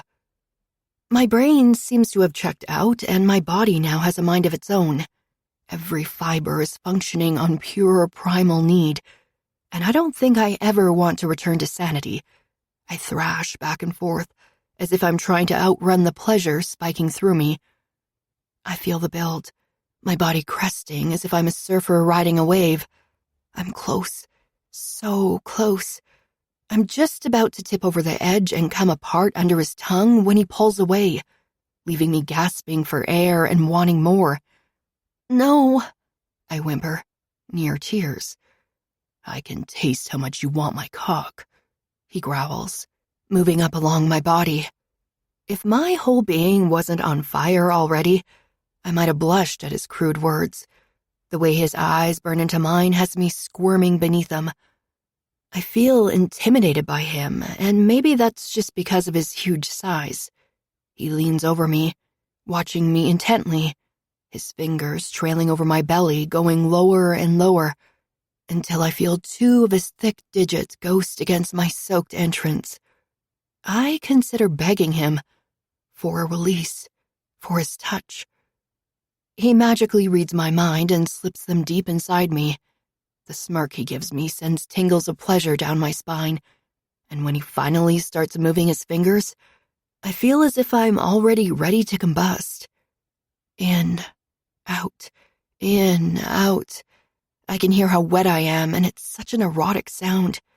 My chest heaves and heat blooms deep in my belly when his fingers scissor. Oh God. I curl my fingers into the sheets. This is what you wanted, baby, isn't it? He whispers, nipping at my earlobe. My pussy tightens around his fingers. I feel him stretching me, pushing my walls apart. I quiver with need, my mind reeling. I've never felt such need before. I feel like Hero's a drug and I've taken a hit for the first time. When he adds a third finger, I nearly lose it. My body shakes and my hips lift off the bed with the force of the orgasm as it rips through me. A blinding light appears behind my eyes. The pleasure ignites a spark inside me. Withdrawing his fingers, I blink my eyes open and stare up at him as he moves above me. This is it. I'm about to lose my virginity. Last chance, princess, he coaxes. Last chance to tell me to stop. His mouth comes to mine, touching my lips. Just barely. His tongue darts out over my bottom lip, begging for entry into my mouth. I open for him, letting him in. I taste myself on him, and it's something I've never experienced before. I want you. The words come out breathlessly, but that doesn't make them any less powerful. The green in his eyes fades to the darkest green I've ever seen. Using one of his knees to push my legs farther apart, I wonder how this is going to work. With my legs open, a surge of panic shoots through me, and then I feel the soft tip of his dick probe my entrance. This is going to hurt before it starts feeling good. A part of me feels like he might be saying this, so I'll ask him to stop. He wants to scare me away, push me out the door, but just hearing his voice takes away some of the panic and fear. I want you, I repeat, even softer than before, my eyes bleeding into his. A moment of silence settles between us as he leans over me on his forearms, his toned stomach almost touching mine. He's chaos, and I'm just a girl falling helplessly in love. Just remember, you asked for this, he grunts, his fist clenched into the sheets beside my head. I go to say something, anything, but the words never come. Before I can even take my next breath, he's pushing inside me, filling me with one hard thrust. The pain is blinding, searing me to the bone. My hands fly up to grip his shoulders, my nails digging into his flesh as I cry out in pain. Feeling impossibly full, I try to breathe through the pain and adjust to his size. Tears spring from my eyes and slide down my cheeks. Hero stills for a moment before he starts moving again in slow, deeply penetrating motions. Hero, I whimper. Shh, it's okay. His lips find mine once more in an all-consuming kiss. A kiss that tells me more than he ever could say out loud. He might have tried to scare me off with his words, but he can't hide behind this kiss. He bears his soul to me, and I give him mine in return. With my mind occupied and my body wound tightly with need, the pain between my legs lessens, each stroke bringing me more pleasure. My hands roam free over Hero's back, shoulders, and arms.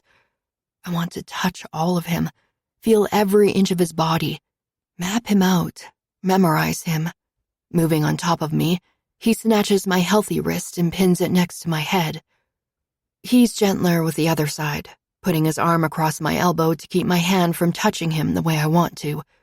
With me immobilized beneath him, he starts moving faster, more viciously, his hips thrust upward, driving into me over and over again, moving me against the sheets. You happy now? Hero pants directly in my ear. You happy I'm fucking you? His voice is raw and full of emotion. You like me deep inside you? Yes. I'm able to get out in between moans and the slaps of his flesh against mine. Upon my words, Hero picks up speed, pounding into me over and over again. This time he twists his hips, sending little rivulets of pleasure straight to my clit. I can't feel anything but the way he makes my body sing as he pushes me higher and higher. When I finally reach that mountaintop, the orgasm hits me so hard I see stars. I've never felt anything so intense. My entire body spasms and releases, waves of pleasure washing over me, leaving me stranded on a cloud floating into the sky. But Hero doesn't stop. He grunts and keeps pumping into me, dragging out the aftershock of the orgasm. Suddenly, he sits up and pulls out of me, and I nearly cry out at the loss of him. I'm mesmerized as he takes his hard length into his fist and begins jerking himself off violently. Instantly, I'm reminded of the time I did it for him. My gaze trails up his perfectly sculpted body as I watch him intently through hooded eyes. His own eyes are closed, nostrils flared, and a sheen of sweat covers his handsome face. His head falls back while his body jerks with a loud groan. Seconds later, his hot cum lands against my lower belly, and it feels like he is marking me, claiming me. He keeps pumping himself until he empties every drop onto my skin. He stares down at it like he's deep in thought for a moment. Then he gets off the bed without making eye contact. With my brain still flushed with endorphins and my bones having liquefied under my skin, I do the only thing I am able to right now. I lie here. Hero disappears into the bathroom and I hear the water running. Then he reappears holding a washcloth. Stopping in front of the bed, he kneels between my legs and cleans me. My entire body is sensitive, and I shiver at the contact of the scratchy washcloth against my flesh. When he pulls it away, I see a smear of red. He doesn't lift his gaze to mine. Instead, he gently wipes away his sticky release from my belly. My stomach twists into knots as I realize I've done exactly what my parents never wanted me to do. I'd broken the most sacred rule in my family's home: sex before marriage. And worse yet, without a condom. I feel stupid and used. You're going to be a little sore for a while. If I were you, I wouldn't go around campus fucking any other guys right away. Give it a couple days or you might regret it. His words hit me like a ton of bricks. They're menacing, cold, and don't fit his caring actions. We didn't use a condom, I blurt out, and my cheeks heat when I see Hero's gaze. There's a smug look on his face. I'm not sure if he means it or is doing it to be an asshole. I know he warned me before, but I thought maybe once we shared this, things would be different again. I thought this made him see we are right for each other, that I can be what he needs me to be. Yeah, I know. I pulled out, he states, matter of fact. I'm not on birth control, I announce, pushing up onto my elbows. Suddenly, what we've done hits me. I don't know a lot about sex, like nothing at all, but I do know when you do it enough, it makes babies. Hero shrugs and starts walking away. If you get pregnant, we'll deal with it. I blink. What does he mean, deal with it? Something snaps inside me. I'm not sure if it's my emotions spiraling out of control or the sadness of it all, but I have to say something. Anything. How can you say that? Then act like this toward me, even more so since I know you've been watching me. This gets his attention. Turning, he looks at me over his shoulder. I know you still care about me. That's why you've been watching me, isn't it? You've missed me too, haven't you? I refuse to let him lie to me. Not about this. His eyebrows draw together in frustration. What the hell are you talking about? I drop my gaze. I feel your eyes on me when I'm walking across campus. I know you've been following me. You don't have to hide it. Hero shakes his head in disbelief, a ragged exhale leaving his lips. Elise, I've been staying away from you. In fact, I've gone out of my way so I wouldn't run into you. I don't miss you. I don't care about you. You're nothing to me. Nothing but a tight hole to fuck.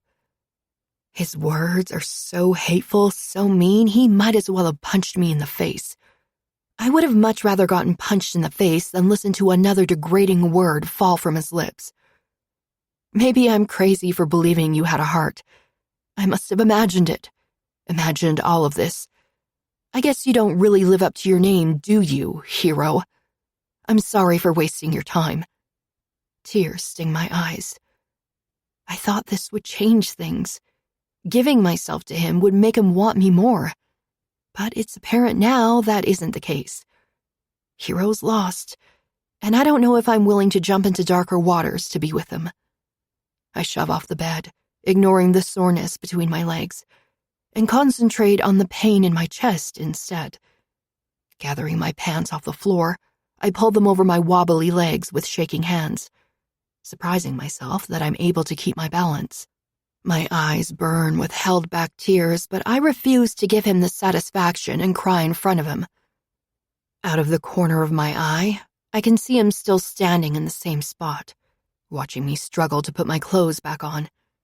It kills me to know he's still in there, hiding somewhere. I miss him. I miss him so much. He startles me, his voice booming through the room. Do you really think someone is watching you? If it's not you, who else could it possibly be? And even if someone else were following me, what do you care? You don't give a fuck about me.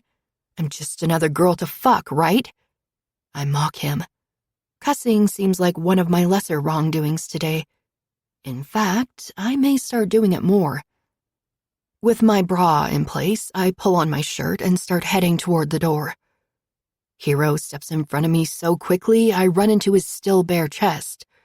He grabs my elbows, steadying me. I look up at him in surprise. You are staying here, he orders, pushing me backwards, back to the bed where I just came from. What? You heard me. You are staying here. He deposits me back onto the bed and turns on his heels, walking toward the door. He has his boxers on now, but it doesn't stop my eyes from dropping to his ass. What? I repeat, much louder and more demanding than the first time. You can sleep in my bed. I'll take the couch. If you think someone is watching you, it's not safe for you out there on your own. Until we know what's going on, you'll stay here. At least until I'm sure no one is trying to kill you. Kill me? I shriek. Hero looks at me like he knows something I don't. And that scares me. All of this does. Yes. Kill you. As in dead. Died. Gone. He draws out the words, making a different kind of shiver run down my spine. And just like that, Hero's mask slips out of place. And I feel like there might be a chance for us after all. 13. Hero. Looking down at the small frame of her shaking body evokes a whole new set of feelings inside me.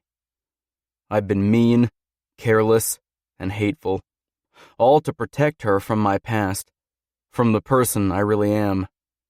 But at what cost? Her feelings? Our future? She continues to shake as I pick up the blanket and cradle her in my arms, whispering promises I know I can't keep. You'll always be safe with me, and I'll never hurt you again. What the fuck am I supposed to do now? Everything I've done is to protect her, but how can I protect her if someone is after her? It could be a ploy, I suppose, but Elise is innocent, and she'd never be cunning enough to come up with something like that, especially if she thought it's been me watching her. We need to get rid of her.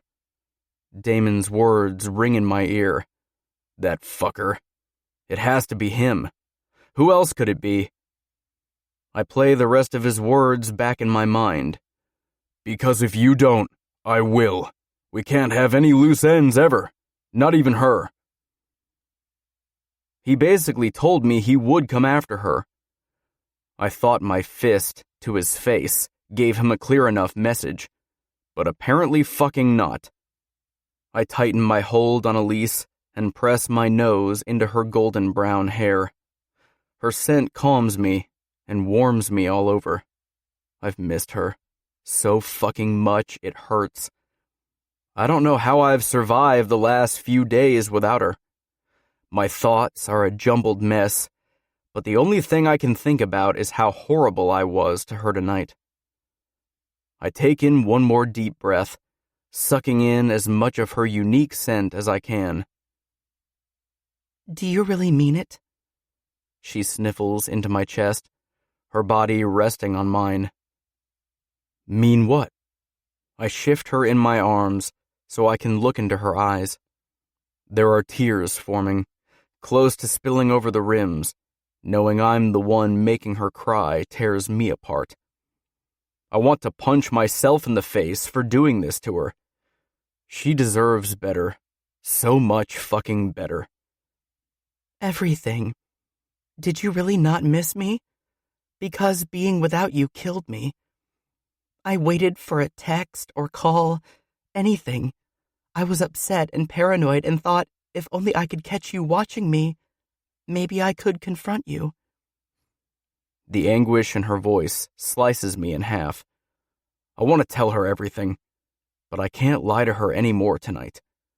Not that it really matters. I'll lie to her again. I can't tell her the truth, not when it's for the better. I'm going to sleep on the couch. In the morning, we're going to see Damon and put an end to this. Then you'll be safe again and can go back to your own place. The tears finally spill over, finding their way down her perfect little face. Fighting the urge to touch the shiny path the tears have left behind, I step back, putting some distance between us. I have to force myself to leave the room and close the door behind me. Each step away from her kills me, but I can't be close to her and not touch her. Not right now. Walking into the kitchen, I head for the sink. I turn on the faucet and splash some cold water onto my face, hoping it wakes me up from this nightmare. What the fuck did I do? I fucked up. That's what I did. Meandering over to the fridge, I open it and grab a beer out. I pop the top and chug the whole thing. It does nothing for me, though. It doesn't ease the ache or make my heart stop bleeding. I crush the can with one hand and throw it into the trash on my way out to the couch.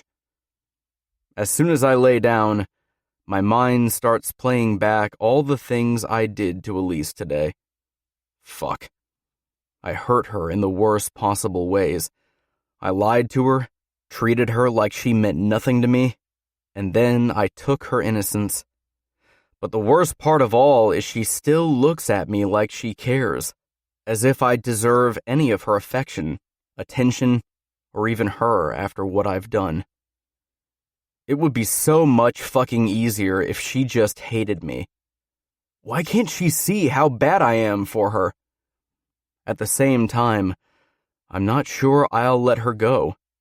Yeah, I tried pushing her away, but my heart bleeds for her. The day I kissed her, I knew she was it for me. I fucking knew it. Sighing, I close my eyes, trying to force myself to go to sleep. Sleep. That's what I need. That'll make me treat her right. Right? I almost snort at my thoughts, shifting around on the couch as I try to find a comfortable spot. As soon as I'm comfortable and my eyes start to drift closed, I hear the bedroom door creak open, and my heart starts racing all over again. It's almost completely dark inside my apartment, but I can still make out her small silhouette against the dim light coming from the window. I swallow, watching her like a fucking creep. She walks into the room on tiptoes, and I figure she's going to the kitchen to grab something to drink or maybe eat. Shit. It dawns on me then I didn't even offer her a sandwich or glass of water. I feel like an even bigger asshole. Take her virginity, but don't even give her food. Yeah, I'm a total asshole. Shock fills my veins when she heads straight for me, her feet making small pitter-patters against the floor. What the hell is she going to do? Stab me? Smother me with a pillow? Yeah, I wish I could kill myself too. I remain very still and pretend to be asleep. I don't even think I'd try to stop her if she wanted to punch me in the face. I'm surprised as hell when she starts climbing on top of me. So surprised I forget to tell her no. Bracing herself with both hands on my shoulders, she lowers onto my body. Then she does something crazy. Something that breaks every single fucking rule I've put into place in the last 7 days. She rests her beautiful little head against my chest, right above my heart where I know she can hear it beating, and whispers, "I love you." So softly, it's almost inaudible. I want to scream the same words right back at her. I want to tell her how much I love her, how much I want her, but I don't. I can't.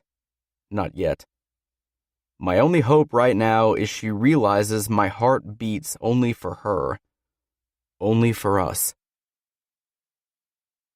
When I open my eyes, it takes me a minute to realize where I am. Even my own living room looks unfamiliar when I'm used to waking up in my bed. I stretch and groan. Memories of last night slam into me, each one making me cringe a little bit more than the next. Elise. Where is she?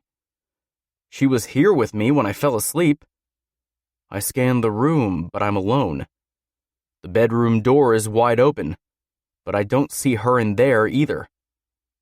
I start to panic, like a serious fucking panic. If anything happens to her. My heart races as I run through my apartment, searching every room like a lunatic. My feet freeze in front of the closed bathroom door, and my ears perk up when I hear the water running. Sucking fresh air into my lungs, I sigh in relief, waiting for my heart rate to return to a normal speed. She is here. Safe, I remind myself. I clench my fists. I seriously need to get a grip on my emotions when it comes to her.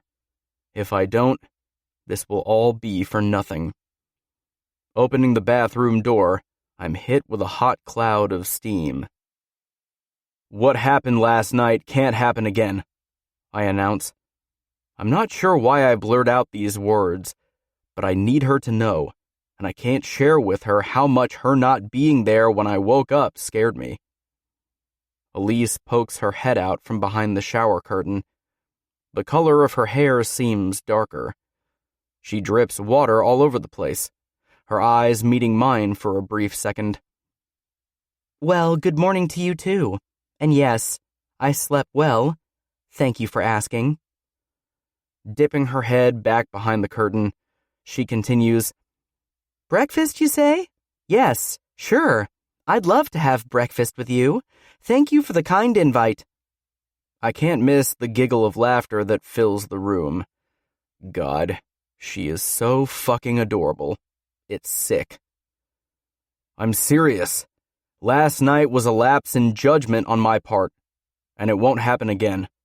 From here on out, you will sleep in my room, in my bed, alone. I force myself to finish the sentence. Sleeping with her is the only time I get any sleep. She's like a security blanket, like a damn teddy bear, and I don't want to fucking give her up. She laughs some more and starts humming, clearly ignoring me. With a roll of my eyes, I leave the room, slamming the door shut behind me. I stomp back into the kitchen and open the fridge to evaluate its contents. Shit. Not good. There's half a six-pack, a bottle of ketchup, a jar of pickles, and some leftover Chinese food from 3 days ago. Breakfast of champions. I slammed the door shut on that, too. Grocery shopping it is. I head into my bedroom and get dressed in jeans and a t-shirt. Then I sit down on my bed and wait not so patiently for Elise to get done in the bathroom. The minutes tick by ever so fucking slowly. I fiddle with my fingers. Having her here at my place for whoever knows how long is going to be torture of the worst kind. My room already smells of her. Flowers, sunshine, and fucking happiness. It's disgusting. And beautiful. Her things are already spread around here like they belong here. Like she lives here. I swallow, my mouth dry. The longer I sit, the more I think. And the more I think, well, the worse it is for me. Memories of last night keep invading my mind. Like a nightmare on repeat. I'm reminded why I've never loved someone or even considered loving someone other than my mother. And still, I did something crazy. I'd never fucked a girl without a condom before, but with Elise, it was different. With her, I didn't want there to be anything between us. I wanted to feel her, every quiver, every pulse, every flutter of her pussy. I wanted to feel deep down inside me. Truth be told, pregnancy was the farthest thing from my mind. All my life, I've been worried about that with other girls, even more so than getting an STD. Since the moment I first got my dick wet, I've been scared of getting some poor girl pregnant. So I always wrap up, no matter what. But thinking of Elise, her belly growing round with our baby, awakens some primal need I wasn't even aware I had. My cock jumps at the thoughts assaulting me. Fuck. I know it's going to be hard to keep my hands off her, and even harder now thinking of all the ways I can make her mine and seal our fates. The sound of the bathroom door opening fills my ears, and I push the thoughts so far down, I hope I won't ever find them again. Get dressed. We need to go grocery shopping. My voice is deep and doesn't even sound like it belongs to me. Elise stops dead in her tracks. Her skin is red from the heat of the water, and her hair is wrapped up in a towel that sits perfectly on her head. She looks absolutely stunning. I want to devour her right now. Right fucking now. I need to go back to my place. I blink, as if I didn't hear her. I could meet you back here later, she continues. Did she not fucking hear me yesterday? The fact that she is so naive to the bad things in the world is seriously a bad thing. Being as naive as she is could get her killed right now. Or worse, raped. Or taken into the flesh trades. I try my best to remain calm when I speak, but there is no easier way to get the words across to her. Fuck no. You're not leaving my side. What did you not understand about anything I told you last night? I shake my head and move my neck from side to side, trying to ease the tension. If you must go back to your place, we can do it together. Get groceries, then come back here. But sorry, there is no way I'm letting you out of my sight. I watch her face go from puzzled to excited, and wonder what happened to the girl I saw yesterday. Maybe I broke her? I don't really know. All I know is I don't deserve the girl standing in front of me. Certain she was going to fight me on the matter, I nearly sigh when she doesn't. She nods her head in agreement, and I watch her as she peels the towel from her body, tossing it to the floor. I continue to stare, sitting on my hands, afraid I may reach out and touch her if I get the chance, as she gets dressed. Why do I torture myself like this? Elise doesn't seem bothered by it, though. She doesn't say anything. She just watches me watching her, like it's a completely fucking normal thing to do. When we walk out of my apartment and over to my car, I have to fight the urge not to take her hand into my own. Instead, I take out my phone and scroll through my contacts. I find Damon's name on the list and hit the green call button. I hold the phone up to my ear and listen to it ring, waiting for an answer, but it never comes. His voicemail picks up after the 5th ring. Now, Elise will be with me until he gets back in touch with me. "Call me back. I need to talk to you," I say after the message tone, trying to keep my voice even so he doesn't get spooked and avoid me on purpose. That'd be a shit mistake on his part. If I don't hear from him soon, I'll just show up at his place, which is the only alternative I have. I drive over to the dorm first, find a spot close to the door, and park. I kill the engine and pull the keys from the ignition, slipping them into my pocket.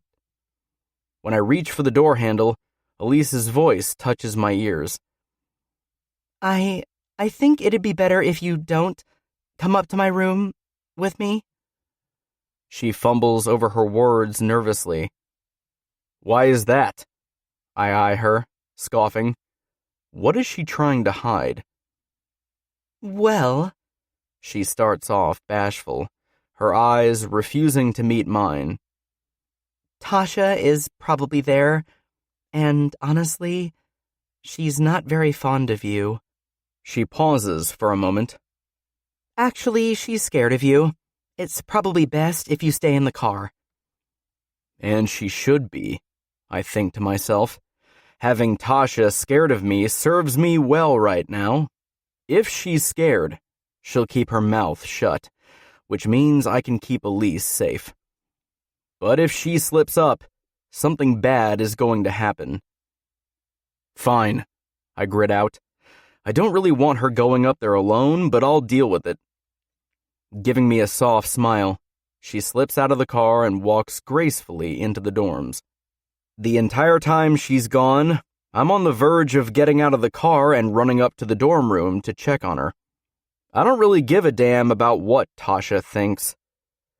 I get my phone out to see how long she's been gone. It's been 10 minutes. 5 more, and I'm going to storm up there. I watch the minutes tick by, my patience thinning with every second. Elise returns exactly 4 minutes later carrying a large duffel bag, looking like she's heading to a fun sleepover party at a friend's house. I shake my head and grip the steering wheel hard. She looks so damn happy. Doesn't she know this isn't going to work out how she wants?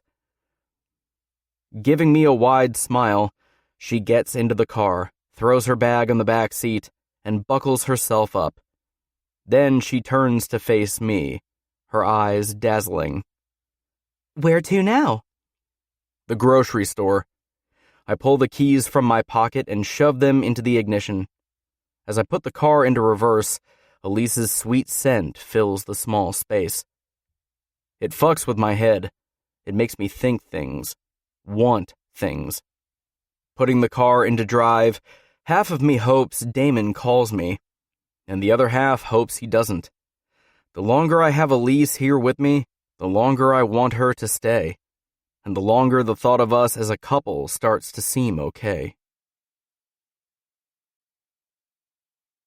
14. Elise. Holding the steaming bag by one corner, I grab the popcorn out of the microwave and pour it into a large bowl. Hero is already sitting on the couch, getting the movie started. His expression looks grim and a bit annoyed, which goes along with the grumpy mood he's had all day. I thought he would lighten up a little bit at least. It was his idea to pick up a movie after all. "Hero?" Chewing on my lip. I contemplate asking him a question. With the way his mood has been all day, I don't know if I should risk it, but my curiosity to know more about him outweighs the fear of him shutting down. "Can I ask you something?" "You can ask me anything you want. I'm not sure I'll have an answer for you, though." "How do you afford living here?" I watch his facial expression carefully, hoping I didn't ask something that might hit a nerve.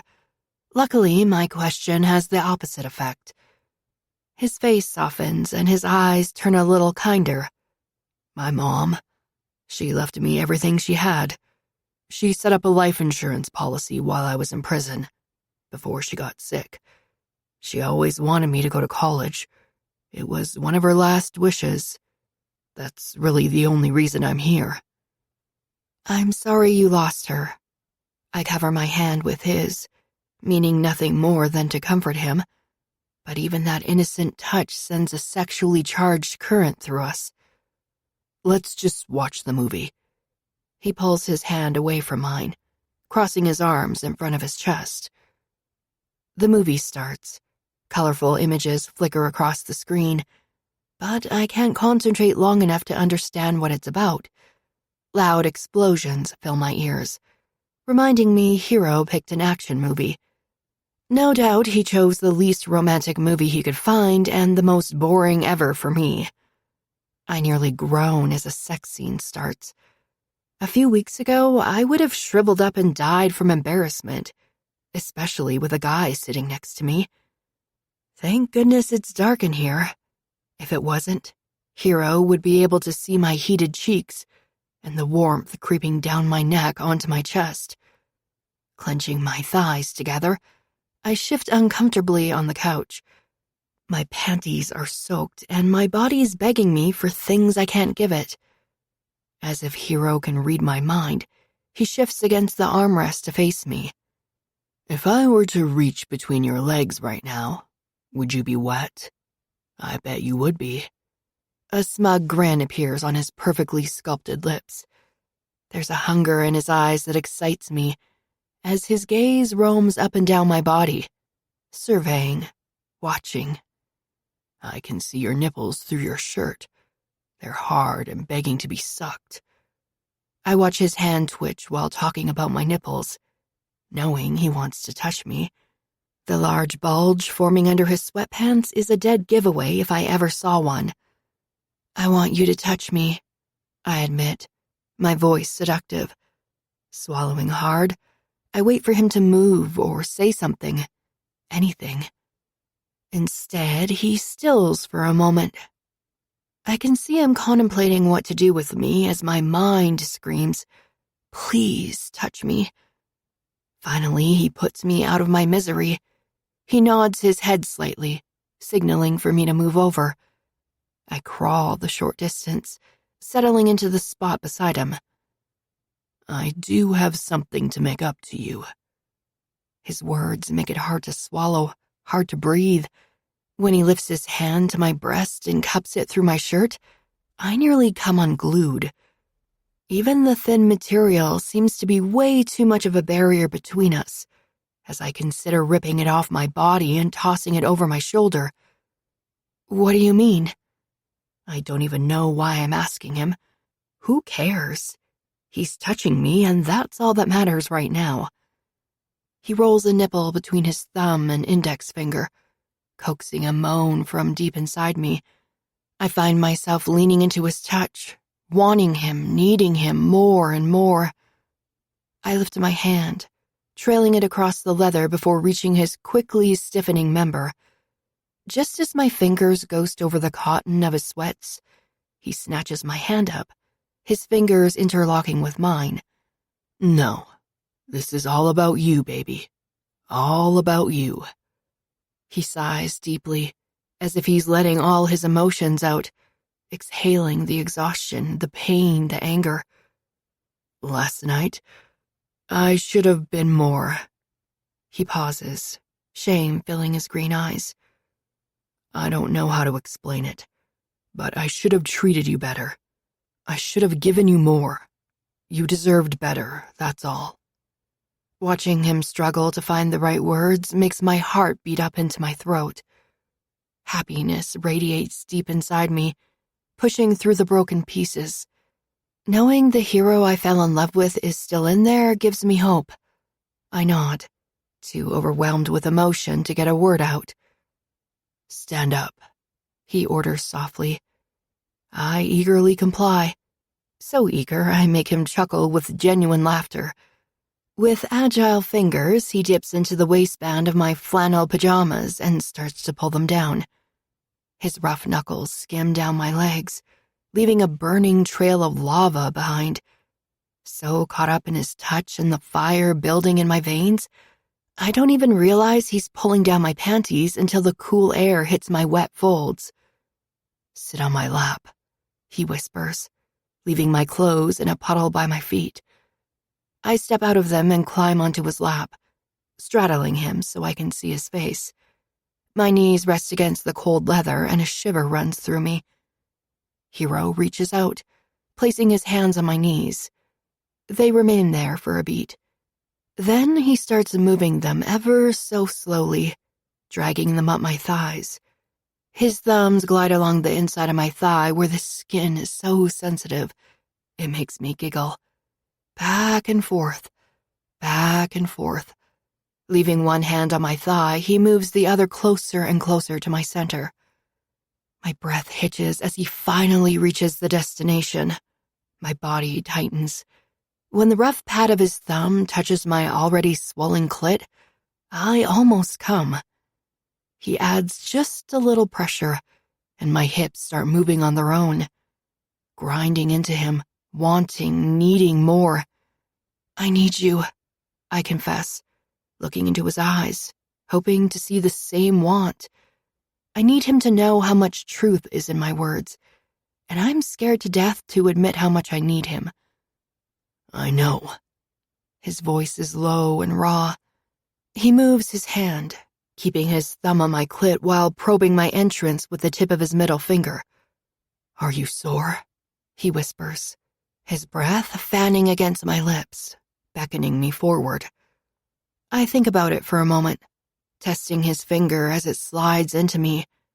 Rocking my hips forward into his hand a little more, I feel little sparks of pain, but the need for him is too overwhelming. The pleasure he can give me outweighs any pain. I want him so bad. All of him. All the time. Please, I whimper. At my words, I watch his eyes turn a shade darker. Then he slips his finger into me all the way. My back arches and a loud moan roars from my throat.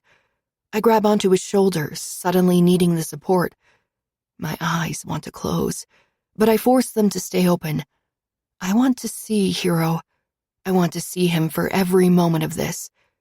He keeps thrusting in and out of me while keeping pressure on my clit with his thumb. I feel like I'm burning up from the inside out. Every fiber in my body is scorching, the flames burning me alive.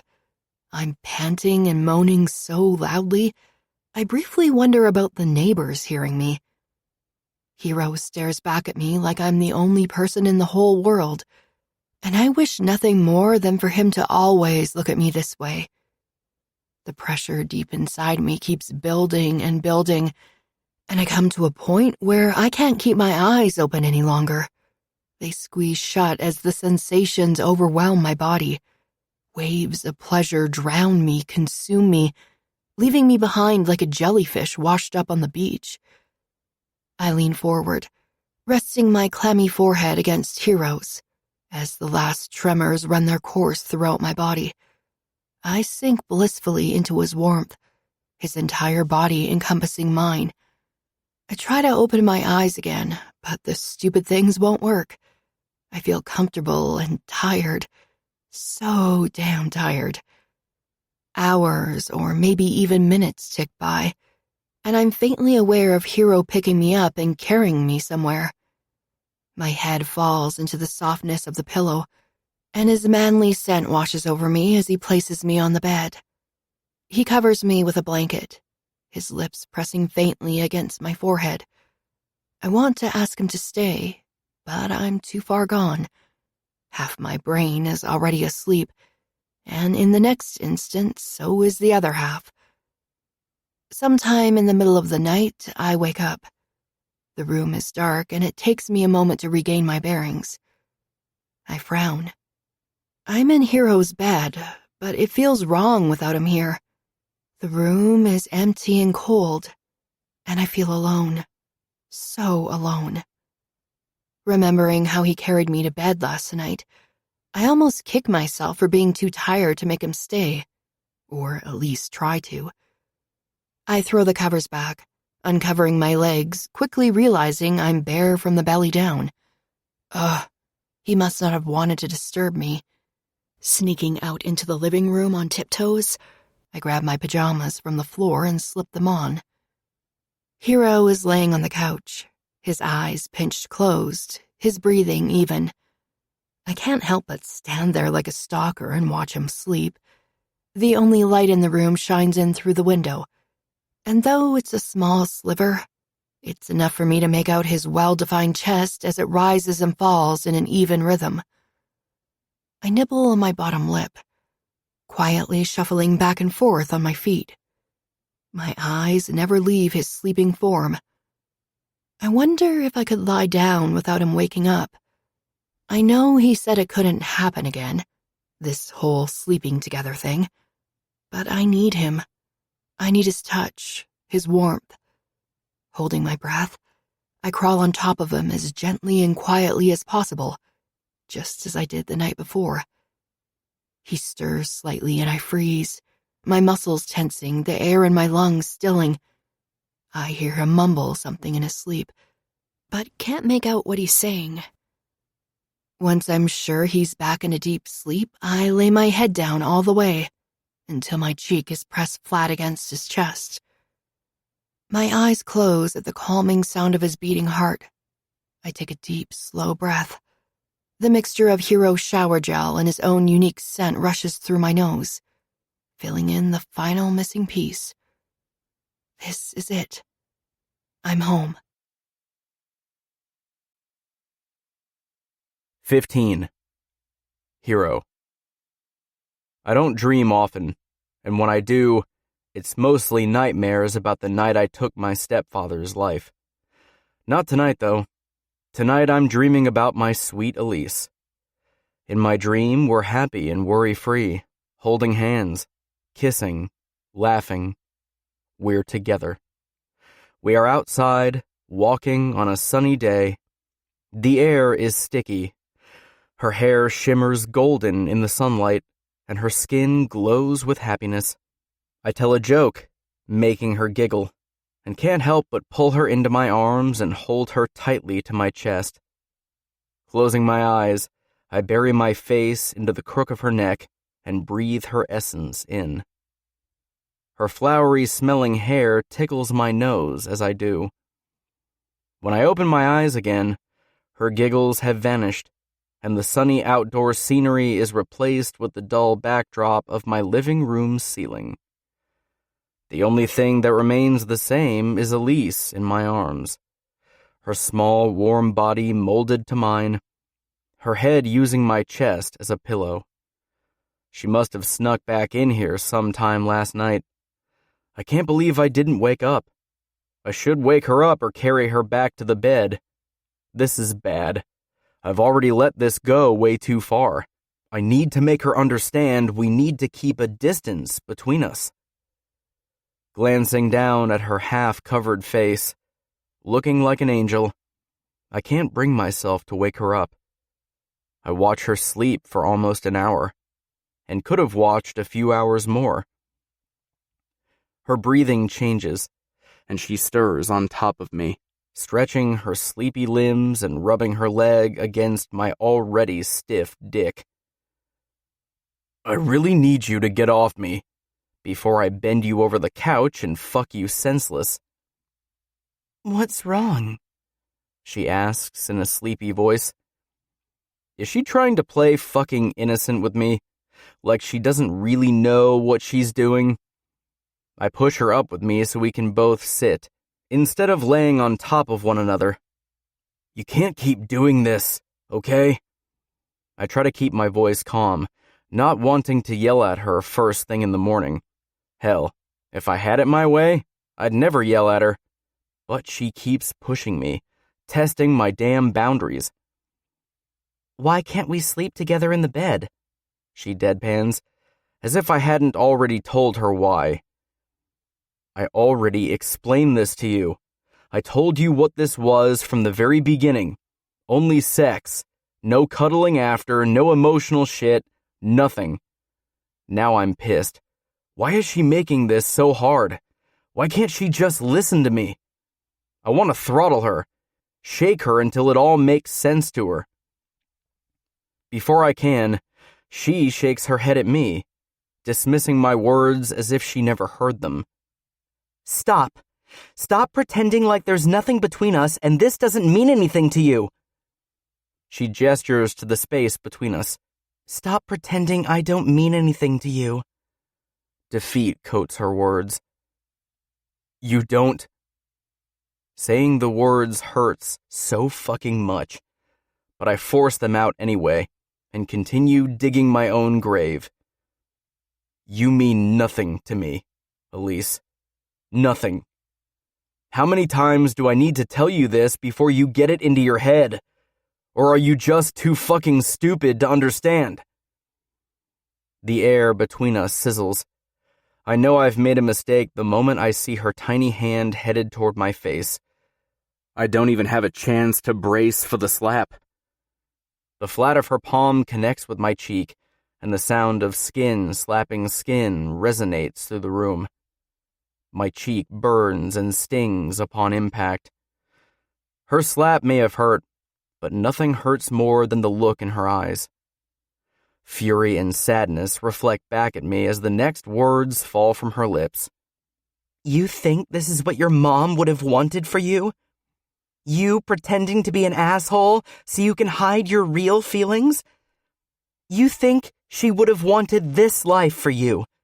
To treat me this way? The tears swim in her eyes, but she's strong. Stronger than I've ever seen her. Well, she's going to need to be stronger if she wants to win this. My mother is dead, so I don't think often about what she would think of me. And even if she were alive, it's not like it would matter. I killed a man in cold blood, Elise. I literally beat the shit out of him with my bare hands and strangled him until he stopped breathing. I highly doubt she would bat an eyelash at the way I'm treating you now. My voice is neutral even though I'm dying on the inside, one single sliver away from breaking down and apologizing. Elise doesn't deserve this treatment, not after growing up the way she did. She needs love, affection, a man worthy of her time, and I am not him. The little shit show with Damon proved that much. I'm going one way, and she's going another. Well, she hiccups, and I pray to God she doesn't start crying. I'm already clenching my fists so tight, the muscles ache. The last thing I need is to fucking lash out and break something, and that will happen if she starts crying. I think your mom would expect more from you, and I think if she were here, she'd want you to be happy. You protected her. You were her hero. And now... She pauses briefly, her chest heaving. Now you're mine. Even if you don't want to be, you're mine. I can't do this with her. I can't. Shoving from the couch, I stride across the room with purpose, my fist begging for something to hit. I walk into the kitchen and lean against the counter, my thoughts swirling, all of them about Elise. Do I push her away? Do I pull her in? I slam my closed fist on the counter. My body shakes, my nails biting into my palm as I try to get a grip on reality. The sound of my cell phone ringing off in the distance pulls me from my manic thoughts. I rush into my bedroom and pluck the device up off the dresser, pressing the answer key as soon as I see Damon's name scroll across the screen. Hey, what's up? He chimes, his voice casual, cool, calm. Hey, you get my message? I try to hide the anger in my voice. Yeah, what's up? He's acting all nonchalant, and it's only fucking with my temper more. I'm going to meet you at the warehouse tonight. I don't want to talk about it over the phone. I lie. When I ask Damon about Elise, I need to look him in the eyes. Warehouse? Let's meet at night shift instead. I've got business to attend to there, so it will make it easier for both of us. I don't know how Elise will feel about going to a strip club, but she's just going to have to suck it up. If this is the only place Damon is willing to meet, so be it. Cool. See you there at 10. I hang up the phone and turn to Elise, curiously eyeing me from across the room. Ever been to a strip club? I ask, like I don't already know the answer. 16. Elise. Ever been to a strip club? Hero's voice mocks in my head all day long. He's cranky and irritable while he does everything he can to avoid me, which is pretty damn hard when we're in the same house. I try to forget about my confession, forget about the feelings spiraling out of control inside me. I force myself to remain in Hero's bedroom most of the day, my books and homework sprawled out on his bed. I immerse myself in my studies so I don't start crying, or worse, get into another argument with him. I'm working on putting study guide cards together when Hero appears in the doorway with a paper plate in his hand. He looks mouth-watering. His midnight black hair is disheveled. His eyes are a soft green instead of their usual dark green, and he's wearing jeans and a t-shirt that clings to his perfectly sculpted body. "Hungry?" he asks gruffly. I don't say anything, even though my stomach has been grumbling for the last 2 hours. "Sure," I shrug. He walks into the bedroom, coming to a stop at the foot of the bed, his eyes moving over all the books and papers sitting on it. He pauses for a long time before extending the paper plate out to me. I eye the contents of the plate curiously. A sandwich and a bag of chips. "Sorry, I'm not much of a cook and we don't have a lot of time. A sandwich it is." I don't complain. Food is food. Plus, Hero made it. "It's fine, thank you." I give him a sad smile and redirect my attention to my books. Having him this close makes my heart beat faster, saliva in my mouth pool, and ignites the fire in my belly. He's got a hold on me, and it consumes my every thought. The idea that this might be my last night here saddens me more than I care to let on. He's pushing me away, weaseling distance between us slowly, and I miss him so much it kills me. I pick at the sandwich, my appetite evaporating into thin air. I want to cry. I want to slap him and knock the sense back into him. But it doesn't matter. It won't work. I think about my options, about the things my parents want from me, about what I want. Hero interrupts my thoughts by pulling his phone out of his pocket.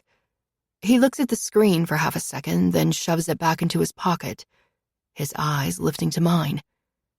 "Hate to cut your eating short, but we've got to get going." I nod, swallowing the small bite of food still in my mouth. I stack my books up and close my notebook before moving off the bed. Then I look down at my clothes. "Is this okay to wear?" I ask. Hero's gaze sweeps over me.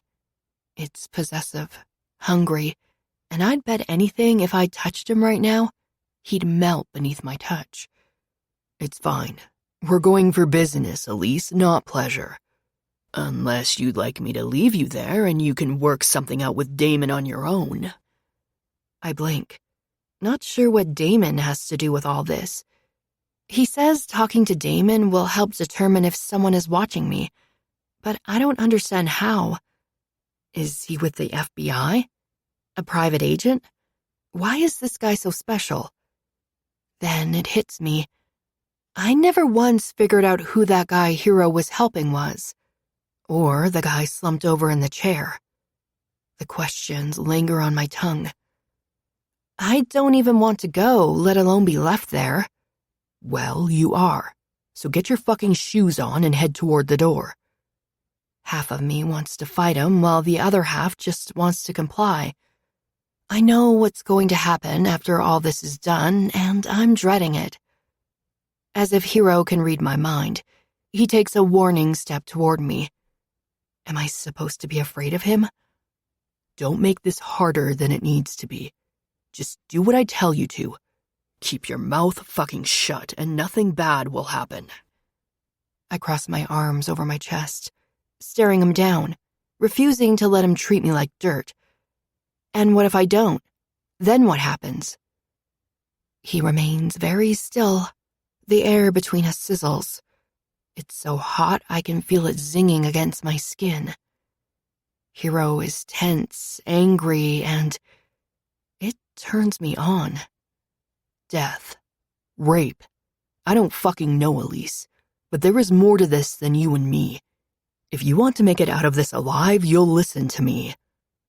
I gulp around the bubble of fear forming in my throat. Death? Rape? How deep does this go? What has Hero gotten himself into? I knew he was dark and had a past, that he was hiding things, but now I'm reconsidering everything. He keeps pushing me farther and farther away, claiming it's what's best for me, and for so long I've told him it isn't. But maybe he's right. Maybe he's been right all along. We pull into the parking lot of Night Shift. I only know this because of the half-lit neon sign that hangs on the front of the building.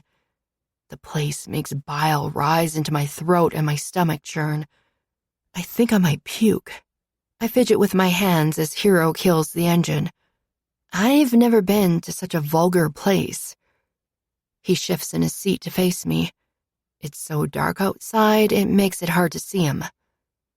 I can see your nervousness from a mile away, and they will too. Stop fidgeting, take some deep breaths, and calm down.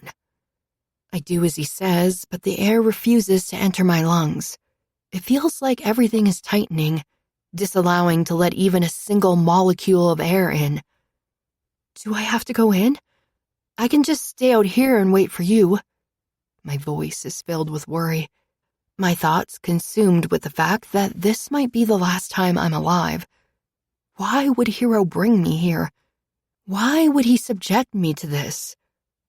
To make an example. The thought appears inside my head before I can stop it. Hero shakes his head at my question. No, you're going inside with me. I can't trust you'll be safe in here, especially not where we are right now. My hands shake as I reach for the door handle. I want to glue myself to the seat. But if I don't get out and go inside, Hero will force me. And that'll be 100 times worse. Digging deep inside myself, past the fear and sadness, I open the car door and step out onto the pavement. There's a cold breeze, and I realize I should have brought a jacket. Hero walks in front of me instead of beside me, his strides full of purpose and strength. He's walking with his head held high while I'm shivering in fear. As we get closer to the building, I see a guy standing outside it. His face doesn't hold an ounce of emotion, and he doesn't even look at Hero and I as we slide inside. I wrinkle my nose at the smells assaulting my nose. Smoke clings to the air, and I start to cough as I suck the tainted air into my lungs. Hero pulls me into his side as we travel deeper into the building. There's a dimly lit bar off to the right side of the room, and a huge stage where lights flash in several colors. I know what a strip club is.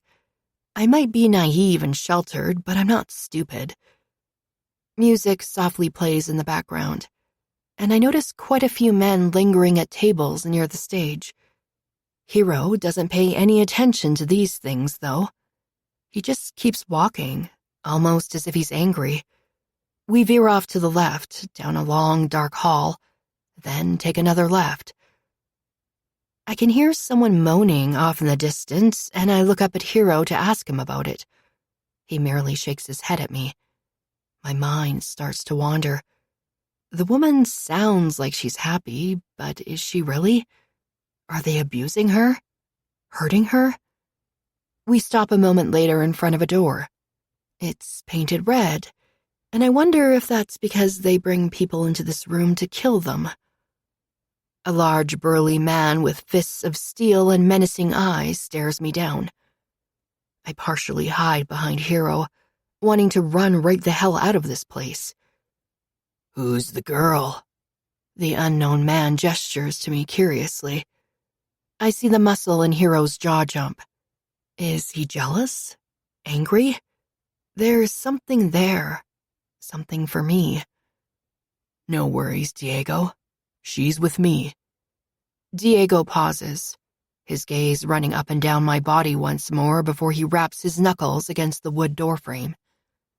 A second later, a deep voice vibrates through me. Send him in. Him? I blink. What does that mean? I don't even get a chance to ask Hero what he's talking about because the door opens and I'm ushered inside, pushed forward by the weight of Hero's body, his fingers digging painfully into my arms. When my eyes land on the man in front of me, the man sitting behind a huge desk, a cigarette hanging from his lips, I know I'm in trouble. I don't even need to feel it in my bones. Not when he pushes from the desk with a gun pointed right at me. Damon, Hero grits out. My heart flutters. This is Damon. The man from the warehouse finally has a name. And he looks like he's ready to kill me. 17. Hero. There are very few moments in my life where I've been afraid. Actually afraid. And this is one of them. Elise trembles in my grasp, her tiny body rattling against mine, making me want to protect her, but I can't. I couldn't, even if I tried. Hero! Damon's voice is slightly unhinged. He looks pissed, irate even. I thought I told you to get rid of her or I would. This doesn't look like she's been gotten rid of, does it? I clench my jaw so tightly, I'm afraid I'm going to break a fucking tooth. If it weren't for Damon being a close friend of mine, a friend who helped me and my mother when I was on the inside, I'd knock the fucker out cold. But because of all he's done, I'm loyal to him to a fault. But am I loyal enough to give Elise to him?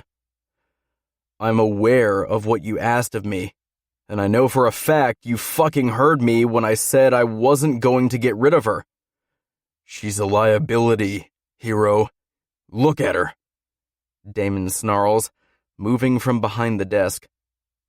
Elise shudders against my chest, her face pressing against my body. She's shaking like a fucking leaf, and why? Because I'm holding a gun? The laughter that erupts from him is humorless. She's literally on the verge of spilling the beans.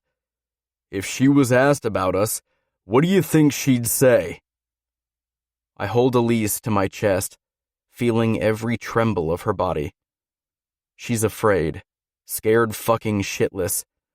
But even I know she's loyal to me and would never call the cops or do something to compromise me. I didn't come here so you could parent me. I came here because I want to know who you have on her. My eyes pierce his, and I swear to God, if he lies to me, I'm going to turn his own gun against him. Friend or not, loyal or not, a liar is a fucking liar. Have on her? Damon takes a drag of his cigarette, his eyes darkening. She's not worth the trouble. You fucking told me you'd take care of her, so I didn't put anyone on her. It's a waste of my time to get involved, but that doesn't mean I want to lose my best man or compromise my business. I nod, a different kind of fear and anger taking root inside me. If it's not Damon, then it's someone else, and that terrifies me. If Elise is being followed, that confirms she needs me. But since we have her here, why don't we just get it done with? Damon takes a step forward, the gun pointed directly at Elise.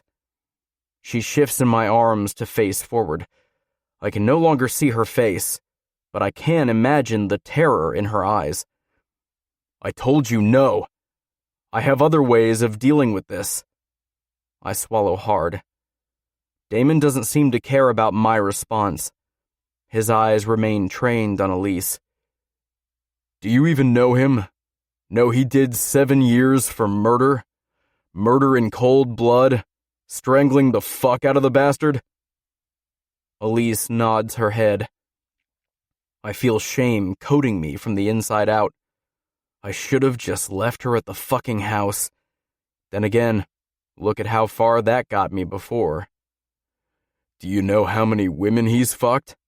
Not some pussy-ass making love bullshit, but fucked. Hard. Screaming as they fall apart on his cock. Do you know how many? I cringe. When Damon takes another step toward her, the gun still pointed directly at her, his finger on the trigger, I know I have to do something. If Damon shoots me, so be it. I can't let anything happen to Elise. Not when I'm trying to protect her. Not when the entire reason I pushed her away was so she wouldn't have to see this. I don't care how many women he's been with, and I don't care that he killed someone. He didn't do it because he wanted to. Elise's sweet voice sounds like it doesn't belong here in this room, or even this world. It's so adorable how you think you know him, Damon taunts. I need to figure out how to defuse the situation before it gets worse. I bet you think he'll stay with you, protect you, cherish you. But that's not Hero. He's not really living up to his name, baby. He's a criminal. Blood covers his hands the same way it does mine. You've seen that part of him, though, so you know. It's living inside him, the dark part, the part that feeds on the innocent. Elise shakes her head in disbelief. Hero lives up to his name every single day. I don't care about what I saw that night. I care about him, and the person he is when he's with me. Tension fills my muscles. I make a move to put Elise behind me, but I'm not fast enough.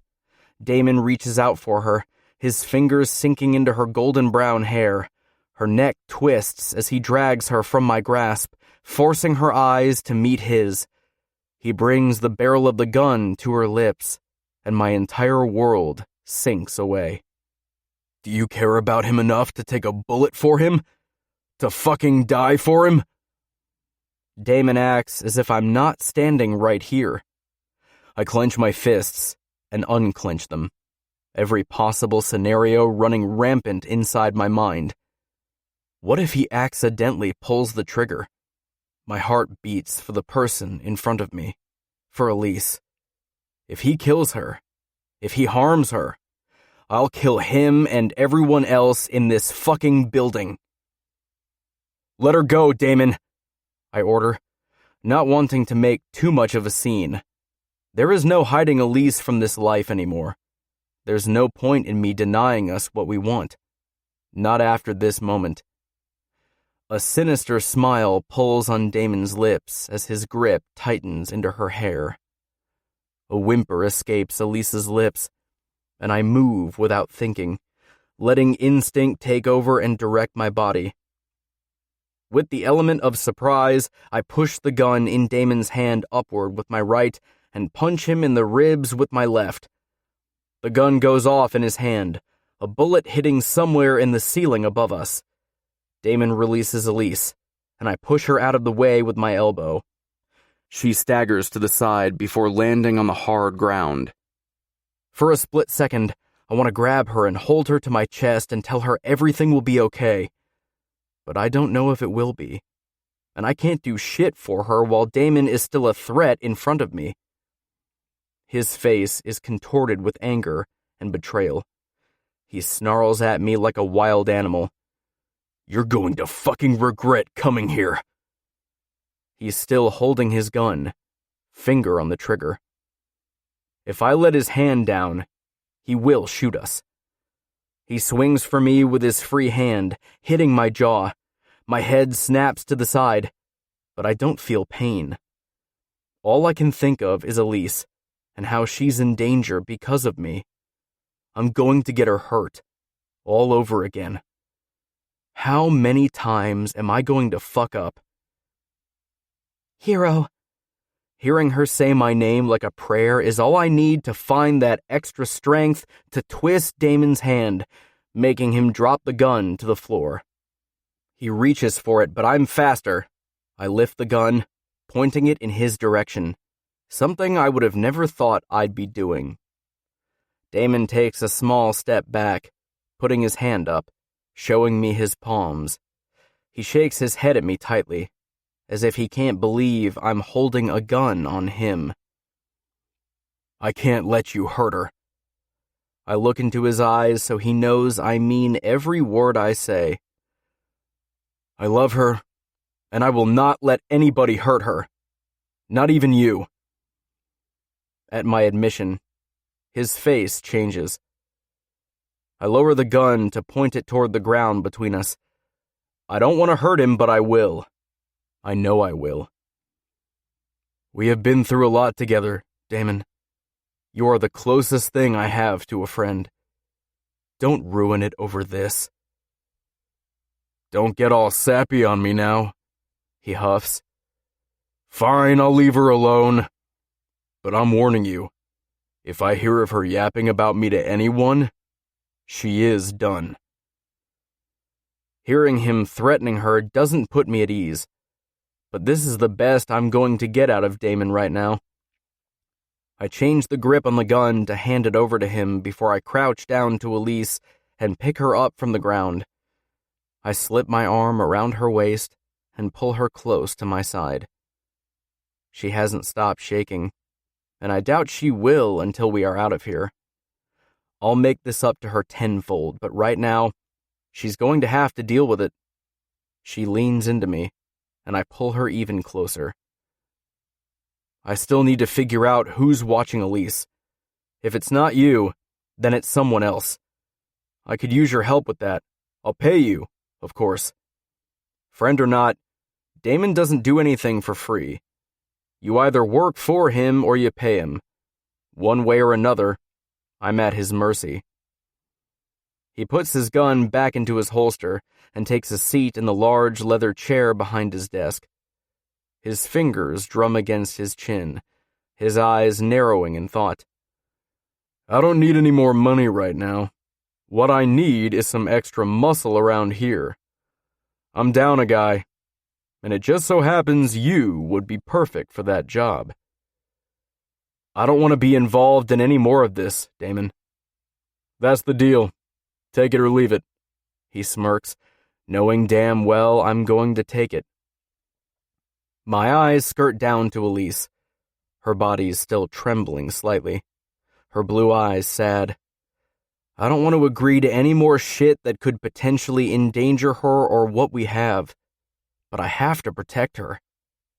Fine, I sigh. I'm not starting tonight, though. I'm taking her home. Call me tomorrow with details. Glad we got that settled. Go home and tuck your girl in, unless you want to get one of the other girls and have a threesome with her. The way he looks at Elise is sickening. I want to punch him in the face all over again. Saving it for another day, I usher Elise out the door, never losing my hold on her. I open the car door for her and make her sit down, then I buckle her in. She seems to be in shock, unable to say anything, and I'm okay with that. I'll give her time to breathe, time to come to terms with it all. I drive straight home, wanting her somewhere she feels the most safe and comfortable. I cut off the engine and get out of the car, but Elise doesn't make a move. I open her door and gently get her out. Come on, baby. I've got you. She grabs onto my shoulder and lets me help her. You said you love me. She tilts her head up to look into my eyes. I did. Let's get you inside. Then we'll talk about everything. The moment we enter my apartment, I feel 1,000,000 times better. My mind flickers through the events that took place. Until now, it hadn't really sunk in that I could have lost Elise today.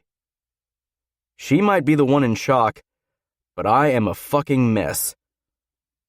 I help her out of her sweater, catching a whiff of smoke and booze. It clings to our clothes, reminding me further how close Elise was to death because of me. "Why don't we take a shower before we go to bed?" I suggest, knowing it's most likely what she needs. Okay. Her voice is still a little shaky, but already sounds so much stronger than it did a few minutes ago.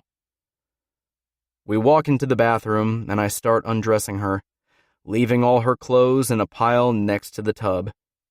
I hate how quiet she is. The permanent frown on her lips, it breaks my fucking heart. Turning on the water, I check the temperature before I let her get in. I strip out of my own clothes, adding them to the pile, and get into the shower behind her. As soon as I step in, she leans her back against my front, and I wrap my arms around her stomach. She lets her head fall back to rest on my shoulder like she needs this, like she needs me. Lowering my head, I kiss her neck, and a sensual moan escapes her plump lips. My dick twitches in excitement at the sound, and I pull back an inch. She doesn't need this right now. She's in shock, afraid. I grab the soap and squirt some into my palm. I start washing her shoulders, massaging them, kneading all the tension from her body. That feels so good. She turns in my arms, and I start massaging her front, giving extra attention to her breasts. My thumb skims across her hardened nipple, and I listen as an audible gasp fills her lungs. I do it again to the same nipple, and am rewarded with the same breathless tone. Her beautiful blue eyes flutter closed, and she teeters on her feet before leaning into me more. Hero. She whimpers against my skin, her lips blazing a trail of fire over my chest. Fuck. I wanted this to be more than this, but my dick is hard as steel. I take down the shower head to rinse us both off quickly. I don't want to fuck her in the shower. I want her in my bed. I want to cherish and worship her body like I should have done the first time. Using the fluffiest towel I have, I dry her off from top to bottom before I dry off myself and lead her to our bed. Lie down, baby. I watch her as she crawls into my bed and lies with her head on my pillow.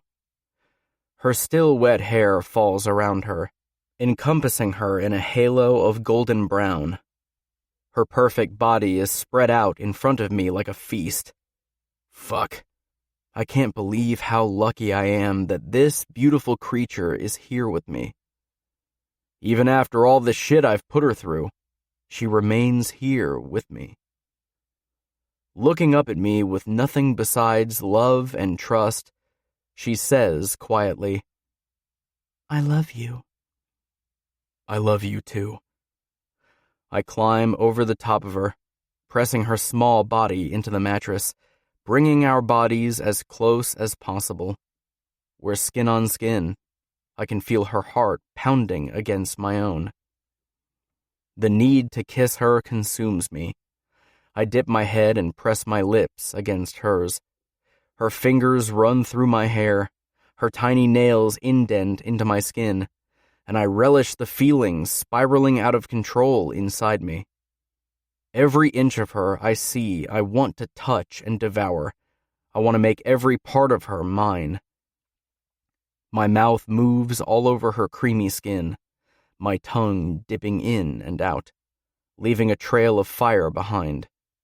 Her moans become louder, her quivers become stronger, and when she arches her back, pushing her pretty pussy against my swollen cock, I know she needs more. Please, Hero, she begs and pleads, as if I wouldn't give her exactly what she wants or needs. I move up her body and take her lips next, delving my tongue into her hot mouth like I want to drive my dick into her tight pussy. Nudging her legs apart with my knees, I barely touch her, and she spreads herself wider, making me smile mid-kiss. Sliding one hand between us, I guide my dick inside her. I go slow at first, letting her adjust to my size. Her tight, hot walls grab onto me, squeezing me so tightly, black colors my vision. It feels so fucking good. I never want to stop fucking her. My dick wants to live inside her permanently. Her legs wrap around me, pulling me closer to her, deeper. Unable to hold back any longer, I dive into her all the way until I feel the back of her pussy, then pull out just a little before plunging back in. She moans directly in my ear, and her small fingers grip onto my arms. "Does that feel good for you, baby?" "Yes," she moans, wrapping her legs around me, her heels digging into my butt cheeks. I find a rhythm, rocking into her, and she tries to match me thrust for thrust, which makes me chuckle. Such a tiny thing trying to own me, own her pleasure. It turns me on more. With little effort, I lift her pelvis so I hit that spot deep inside her, that magic spot that draws the loudest moans out of her. It doesn't take her long to come apart. I watch her face closely as she does. Her nose wrinkles and her mouth parts slightly while her body shimmers and shakes. She is so fucking beautiful it hurts. Seeing her like this is the icing on the cake. I want to see her like this every day. And I will if I can help it. After coming so close to losing her today, I find I need to make one thing clear, with myself, with us. I'm done wasting time, pushing you away and pretending we are not meant for each other. We might have grown up in different worlds, but we found our way to each other, and that's all that matters. I grit out, my jaw tight, my body shaking. Elise arches her hips upward, her walls still pulsating around me from her own orgasm when mine finally slams into me. Blackness overtakes my vision, and I squeeze Elise to my chest, afraid she may disappear if I don't. Fuck. I've never come so hard in my life. My balls draw together and my whole body spasms as I empty myself into the depth of her pussy. I slump on top of her, completely spent, putting almost all my body weight on her, but she doesn't seem to mind. Her soft fingers trace the tattoos on my arms. I don't want to move, and I definitely don't want to pull out of her. "We didn't use a condom," she whispers, sounding neither nervous nor angry. I know. I probably should have asked her if this was okay first, but I just don't want there to be anything between us, not even a thin layer of latex. If she gets pregnant, I'll take care of her and our baby. After a few minutes, I find the strength to roll over, taking Elise with me so she's laying on top of me instead of the other way around. "Good night, baby," I whisper into her hair before I fall into the deepest sleep I've ever experienced. 18. Elise. My phone ringing drags me out of the most amazing sleep of my life. My limbs are entangled with heroes, and he's breathing heavily into my hair, his breath tickling my neck. It takes me a while to get free from the weight of his heavy arms slung across my body. By some miracle, I get free without waking him up. I grab my phone from the floor and check who's calling me so early. Could be Tasha, though I doubt it. My mom, maybe? My eyes glance over the screen. It is, in fact, my mother. Sneaking out of the room, I don't answer the phone until I'm in the living room. The last thing I want to do is wake Hero up. "Hello?" I try to keep my voice down. "Elise, it's your mother." I roll my eyes. I know who you are, and even if I didn't, my caller ID would tell me. "I'm at your dorm. I was hoping we could grab some breakfast. Oh, I'm at a friend's house. I hate lying, but technically I'm not. You can be in love with someone and that person could still be your friend, right? Why don't you meet me at that coffee place on the corner? My mom says without missing a beat.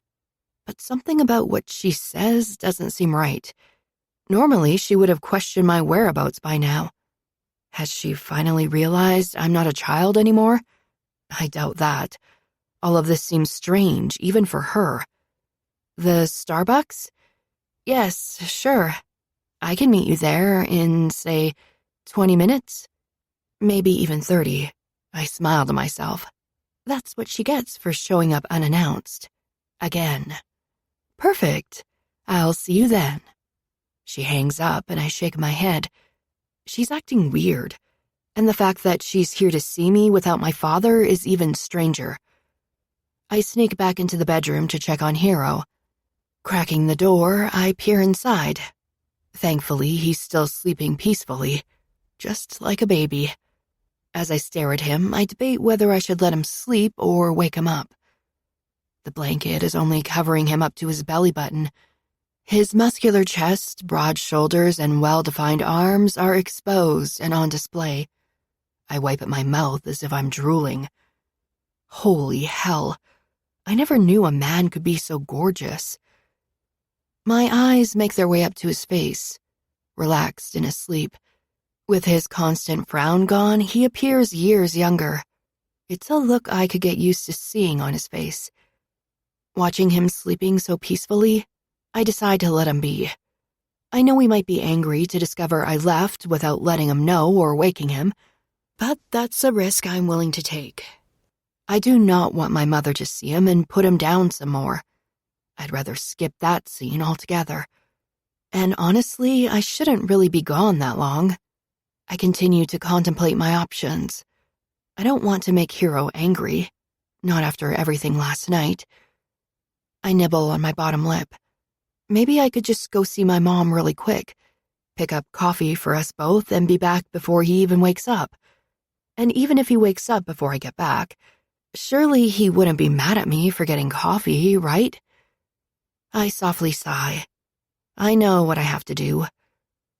Grabbing my bag, I make my way into the bathroom and make myself presentable for the outside world. When I'm done, I peek into the bedroom one last time. I smile to myself as I eyeball him once more. Nope, hasn't moved an inch. I'm nearly out the door when I have the bright idea to leave a note. Signing with a heart under my name, I scribble a note on a piece of paper I found on the counter telling Hero where I'm going. I leave it on the kitchen table where he can see it right away, and head out to see my mom. I walk briskly and make it there in just under 20 minutes from the time she called. But that doesn't stop my mother from scowling at me like I'm an hour late. When I sit down across from her at one of the small tables, I notice her looking past my shoulder. It seems like she's expecting someone else to show up. Curious, I too turn my head, scanning the crowd.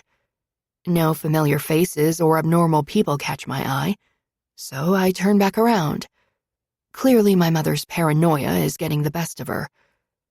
So, Elise, I came here to talk to you about something. I blink, annoyance slamming into me. She talks to me like I'm dumb and incapable of my own thinking, as if I didn't know she came here to talk to me about something. Most parents come to visit their kids because they miss them. My mother comes to tell me something. Something you couldn't tell me over the phone? I question, my brow raised. Elise. She leans forward and reaches across the table like she is about to take my hand in hers. Nope, not doing that. Pulling my hand away before her fingers can even graze mine, I straighten myself. My mom clears her throat, looking slightly hurt. She then pulls her hand back and places it in her lap before continuing. Elise, I really think you need to take a good look at yourself and reflect on what you are doing here. People at church have been talking about you, about us. Who do you think is going to marry you if you are impure? She mumbles over the word as if just saying it out loud will make her a bad person. With her insult hanging in the air, I stare into her unapologetic eyes, my mouth hanging wide open. Mom, first of all, it's none of your business what I'm doing before marriage. Second, I don't care what the people at church think about me, or you for that matter. Also, please stop showing up unannounced just to try guilting me into coming home. By now, I'm seething with rage. Had I known this would be a guilt fest, I'd have just stayed in bed with Hero. I'm not trying to make you feel bad. I just want you to come home and be with your family, where you belong. Your siblings miss you too, you know. Come home before it's too late. My mom is clearly struggling to keep her voice calm after my little outburst. Unfortunately, for both of us, I have already reached the end of my rope. I belong here, with Hero. I am not coming home. And since you are so concerned with my virginity and being pure, I'll have you know I've lost that already. Apparently, that wasn't the right thing to say. My mother sucks in a sharp breath and her face goes crimson. She jumps up from her seat, just to slam her hands down on the table with a loud smack, alerting everyone in the building. All eyes are on us as my mom leans toward me and yells, "You should be ashamed of yourself, being a disgrace to our family. I can't believe I've raised such a whore." My whole body freezes. I can't even blink, but it only takes me about 5 seconds to compose myself and decide this is the last straw for me. I can't keep subjecting myself to this behavior. I left for college for a reason. I was lucky I got out and don't have to deal with this. Them. Not anymore. I don't want to see you here ever again. Surprised at how I even managed my voice to come out, I get up and march out the door. Without thinking about it, I use my hand with the hurt wrist to push the door open.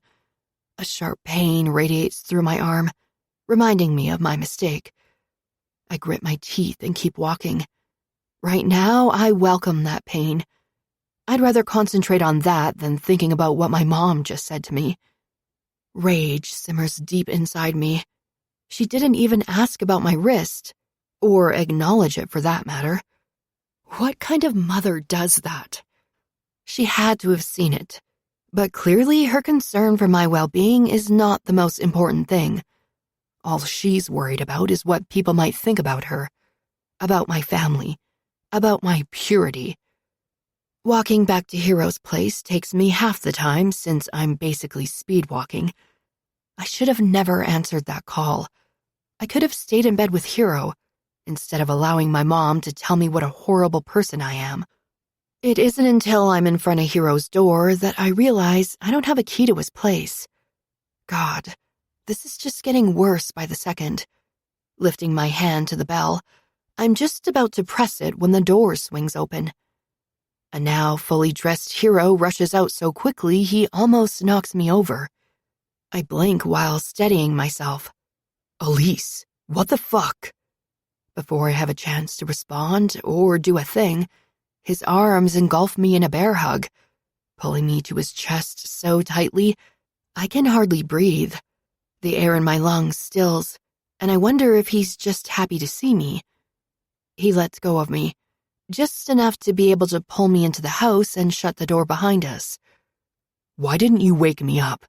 I told you not to go anywhere by yourself.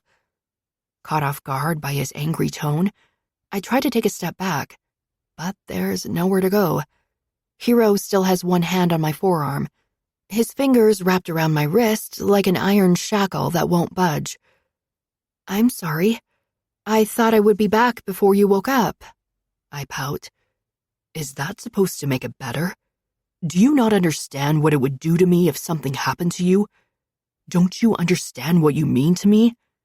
His eyes are frantic, his face full of worry. At first glance, Hero seems nothing besides furious, but underneath that anger, I can feel the longing, love, and desperation. Without even thinking, I do the only thing I can in this moment. I kiss him. Our lips clash together furiously as the beginning of an all-consuming, passionate kiss. I moan into his mouth while my fingers find their way into his thick black hair. My body arches into his touch as his warmth welcomes me. His hands are already roaming my body, caressing my backside, tugging and pulling, gripping and holding. Suddenly, he breaks the kiss, but he doesn't pull away fully. Instead, he picks me up and carries me to the edge of the couch. Still breathless from the kiss, I try to figure out what he's doing. As soon as my feet hit the floor, his hands roughly pull my jeans and panties down to my knees. He doesn't even bother to let me step out of them before he turns me to face the couch and bends me over it. Hero. I try to get up, but his hand is between my shoulder blades, pushing my face down into the couch. Panic creeps in on me like a summer rainstorm, and I seriously think about screaming.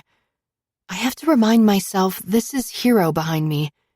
Even though he's mad at me right now, he would never actually hurt me. Putting all my trust in him, I stay still and listen as he unbuckles and unzips his pants.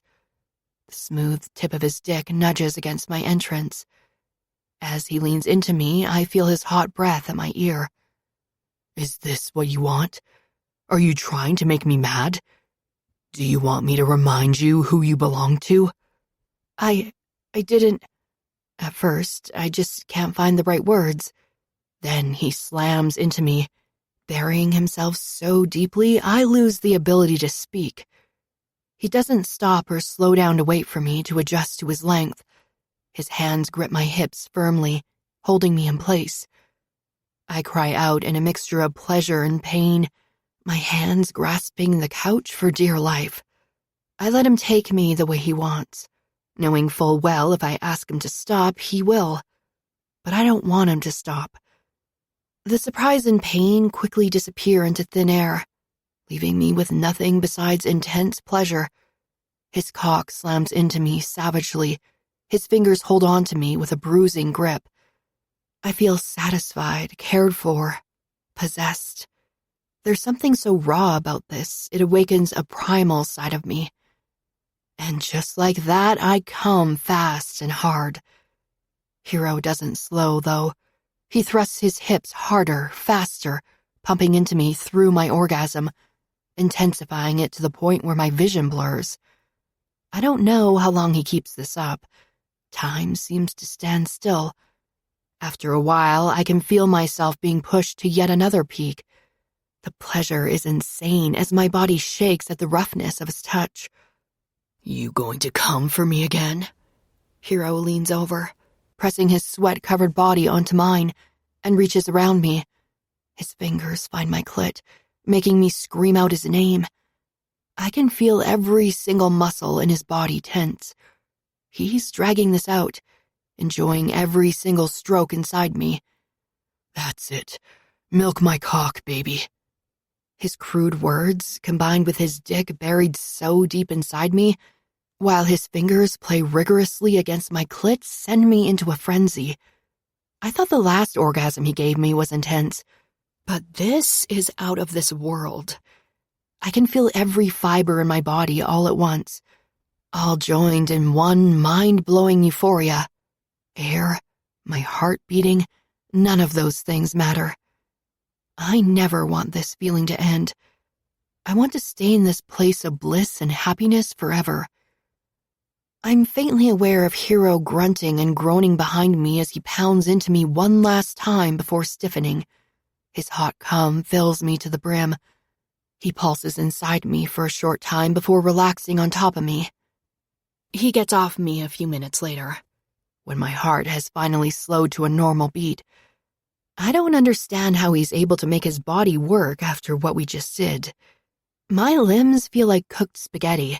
There's no way I'll be able to get up anytime soon. I hear Hero leave the room, then water running in the distance. Is he taking a shower?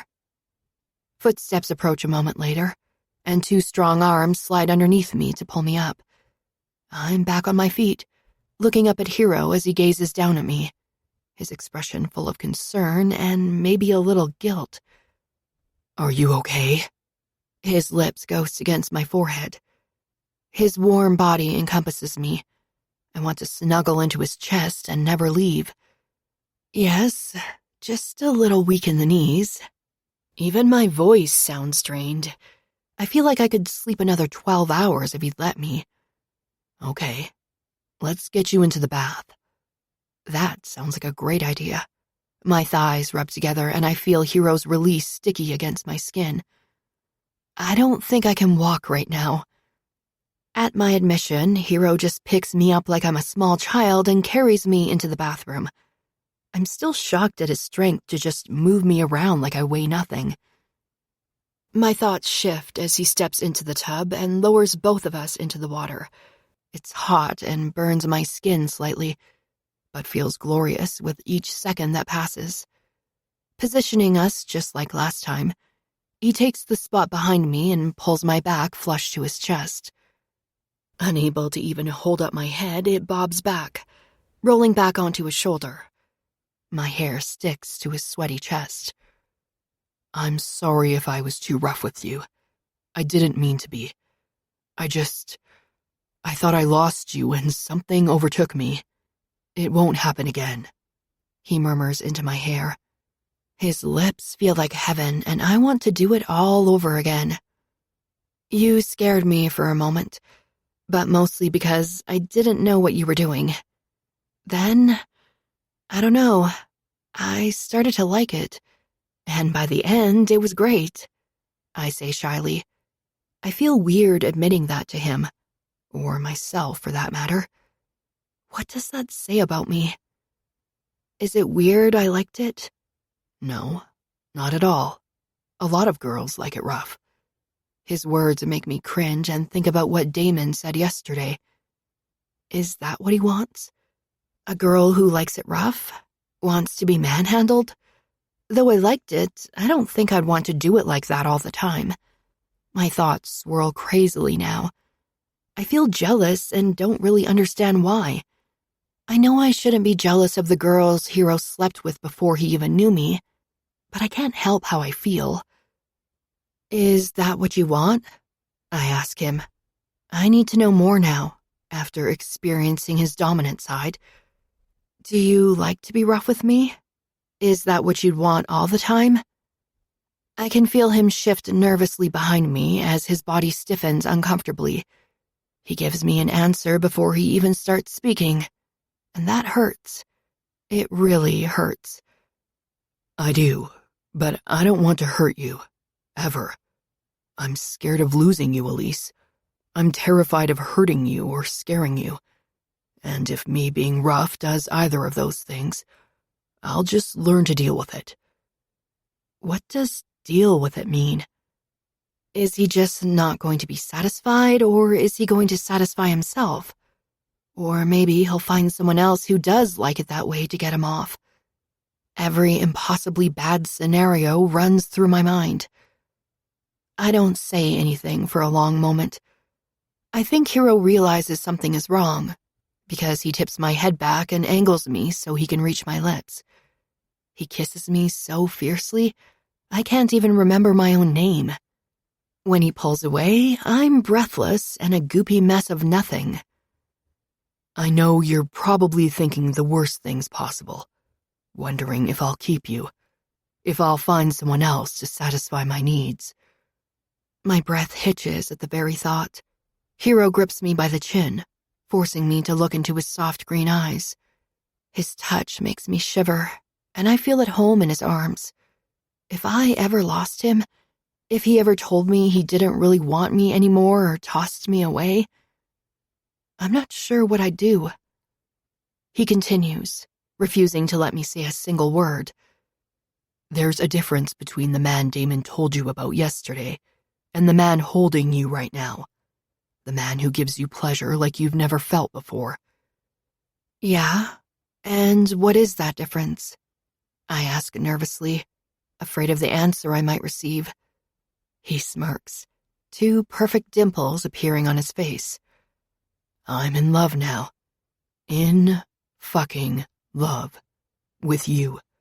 I'd never risk that for some piece of ass. I'd never jump ship because you don't want to do something. You're mine, Elise, until the day you stop breathing.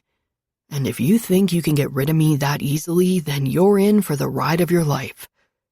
His words calm me, and the possessive look in his eyes proves he isn't lying. That's all I need to hear to know Hero wants me and only me. I kiss him again, knowing he'll always protect me, always love me. 19. Hero. The weeks pass, all seeming to blend into one. Nothing has changed. Elise is still staying with me and remains by my side day and night. I've even been taking her with me on drops, unable to bring myself to a level where I feel comfortable leaving her alone at the house.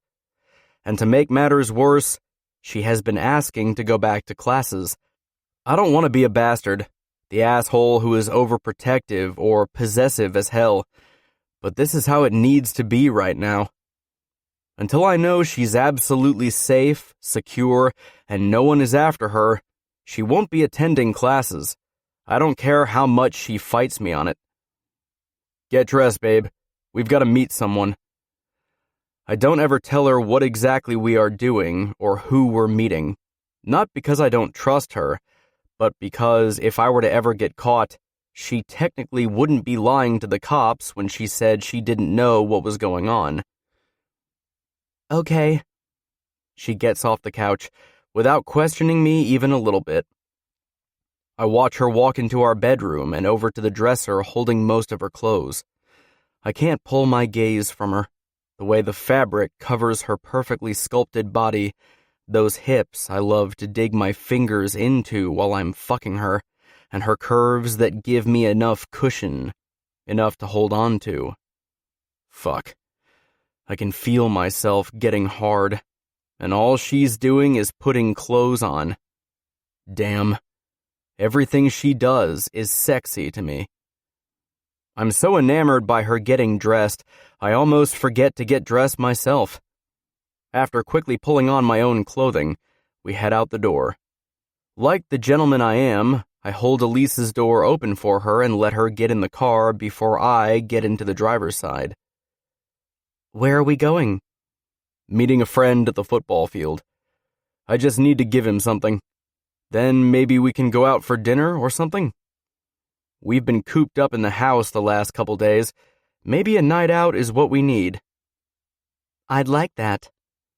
She gives me the most gorgeous smile, making my heart skip 2 beats.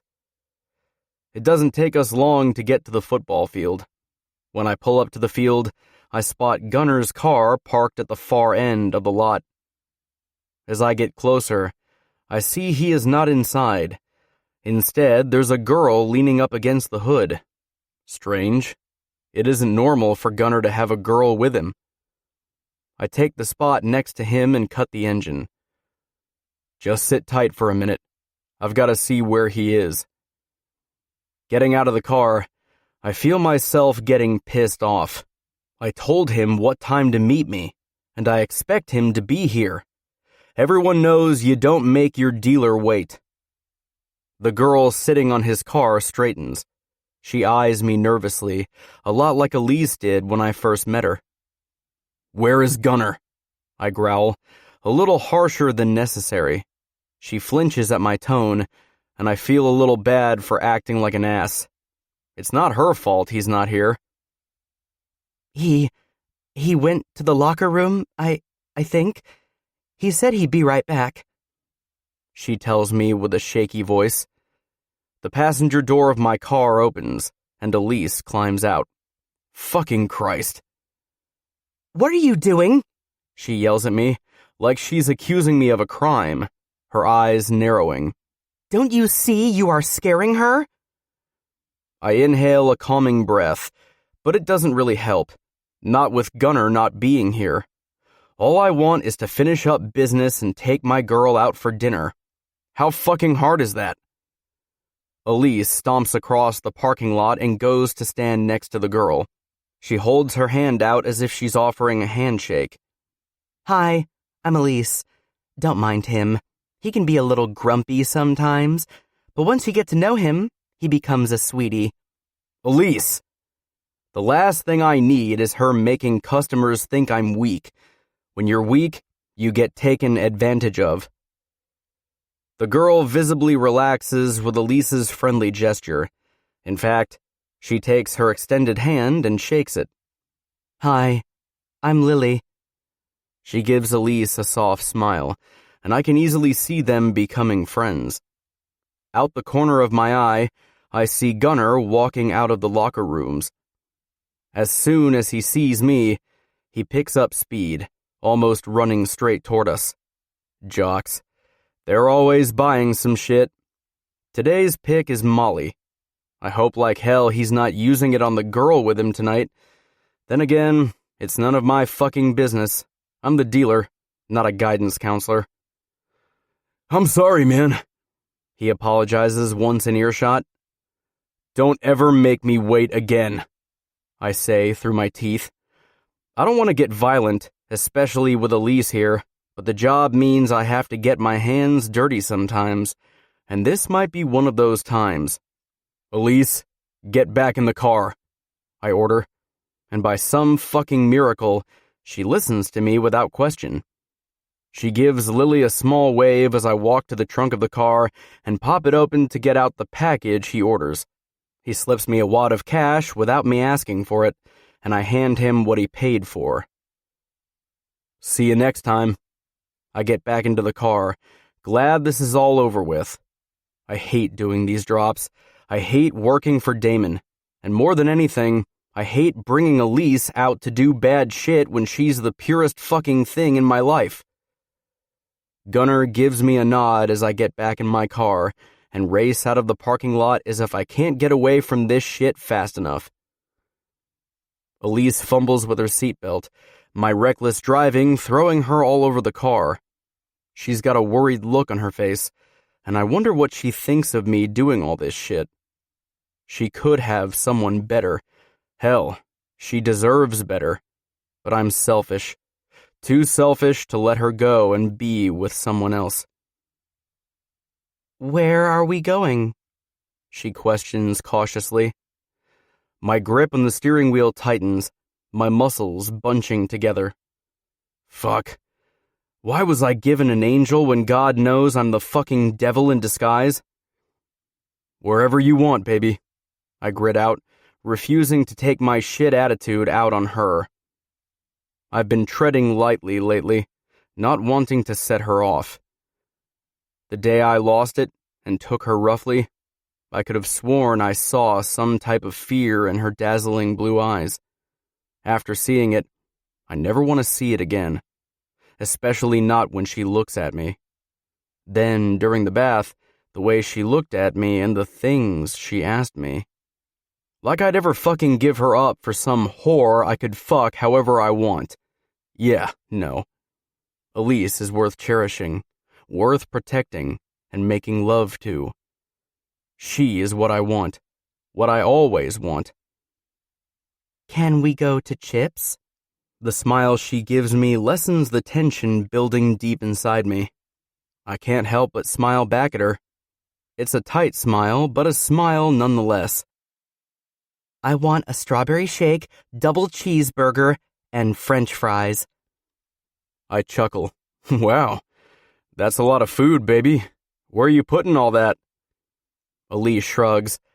I don't know, but if I keep eating the way you're feeding me, I'll be gaining weight in no time. I hope you'll still love me when I'm fat. I know Elise thinks she's not good enough. I think part of that stems from her family always telling her how worthless she is. And then the things Damon said to her that night at night shift didn't help her confidence. The opposite took place. It broke her down, made her insecure, but fuck, how could she not know how perfect she is? Silence settles between us, her eyes moving over the scenery as I drive. I take my hand and place it on her knee, squeezing it gently. Her gaze drops down to it, and she places her tiny hand on top of mine. When we pull into Chips, I order our food and pay. It's a little drive-in place that has the best handmade shakes in town. Elise takes hers and licks the whipped cream off the top. The move is so seductive my cock hardens at the image before me. Then her eyes drift closed, and she moans. Jesus, woman.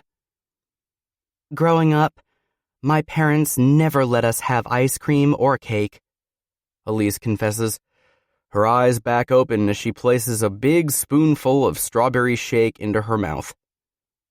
Wait, you never had cake and ice cream? For your birthday? For some reason, this angers me. She shakes her head, swallowing the food in her mouth before speaking. Nope. We don't celebrate birthdays or holidays.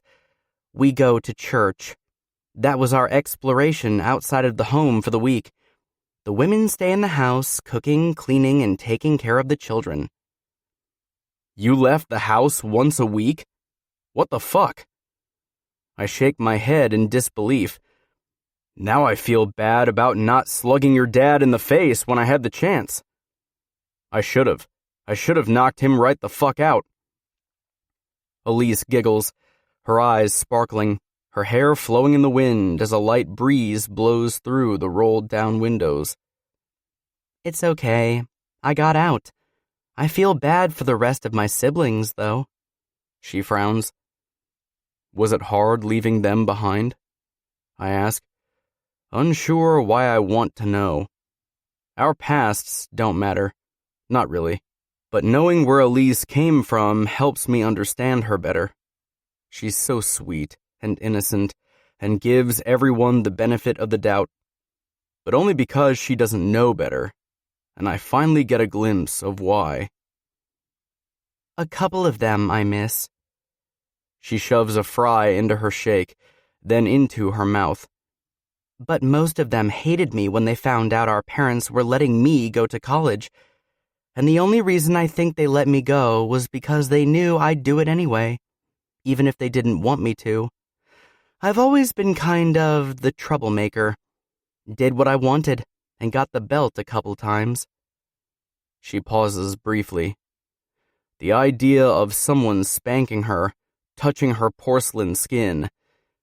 Yeah, it makes me want to kill. This way, it made it look more like they were approving, even though it's painfully obvious they weren't. That makes me straight up laugh. You were the troublemaker of the family? Yeah, I know. Shocking. But being the youngest has its perks. She winks. It's so adorable. I want to kiss her, but don't. Instead, I let her continue to eat. Is that where you went that morning? To see your parents? I take a bite of my own burger, mainly because I look like a total idiot sitting here watching her eat while I ask 1,000,001 questions. Elise nods, her eyes professing how sorry she is. Still. Fucking Christ. This girl doesn't let anything go. My mom said she had something to tell me, something she couldn't tell me over the phone. She rolls her eyes. But like always, it was just another stunt to get me to come home. This time, though, she blew it. I don't plan on talking to either of my parents ever again. I'm glad you feel that way. Honestly, I wouldn't want you to. Trust me. Sometimes you're better off cutting your parents out of your life. Just thinking about the scumbag of a father I have makes me lose my appetite. He's not even worth the thinking space inside my head. You sound like you're talking from experience. Nothing gets by you, detective. I think about changing the subject, so I don't have to talk about him. But Elise just shared something about her family, and now I feel obligated to do the same. That's what normal couples do, right? They share things. Even stuff they don't want to talk about with anybody else. My mom was the sweetest person you could ever meet. But she had a talent for picking the biggest assholes. She married my dad right after high school. He got her pregnant before she even graduated.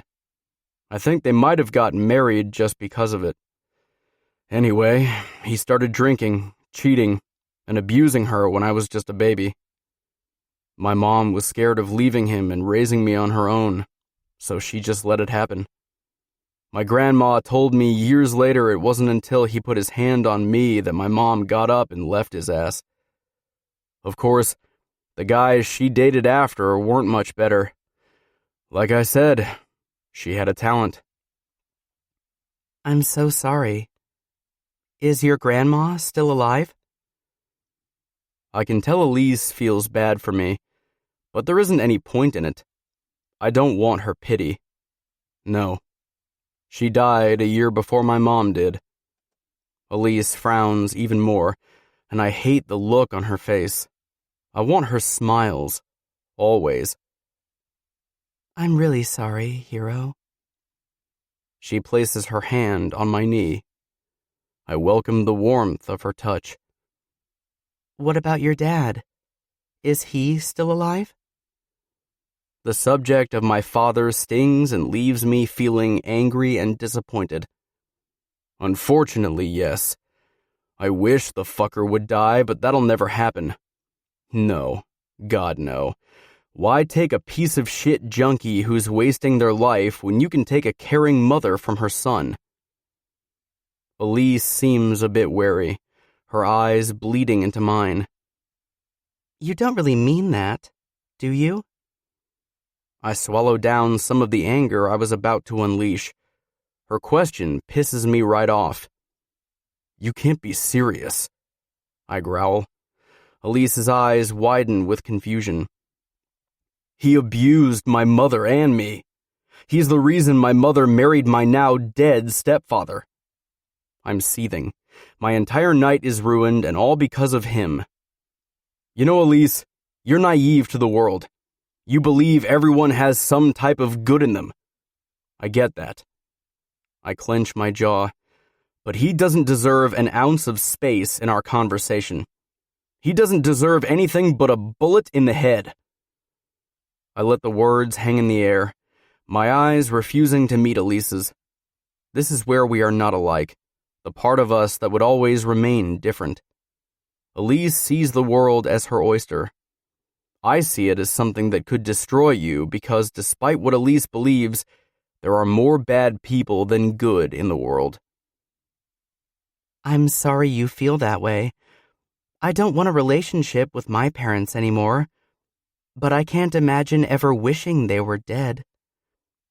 Let's just go home and forget about this conversation, okay? This was supposed to be a fun date, but it turned into a shit show as soon as my dad was mentioned. Way to ruin everything, Dad. 20. Elise. Come here. Hero's voice is soft, his green eyes kind, and the way he's looking at me has my body turning into melted butter.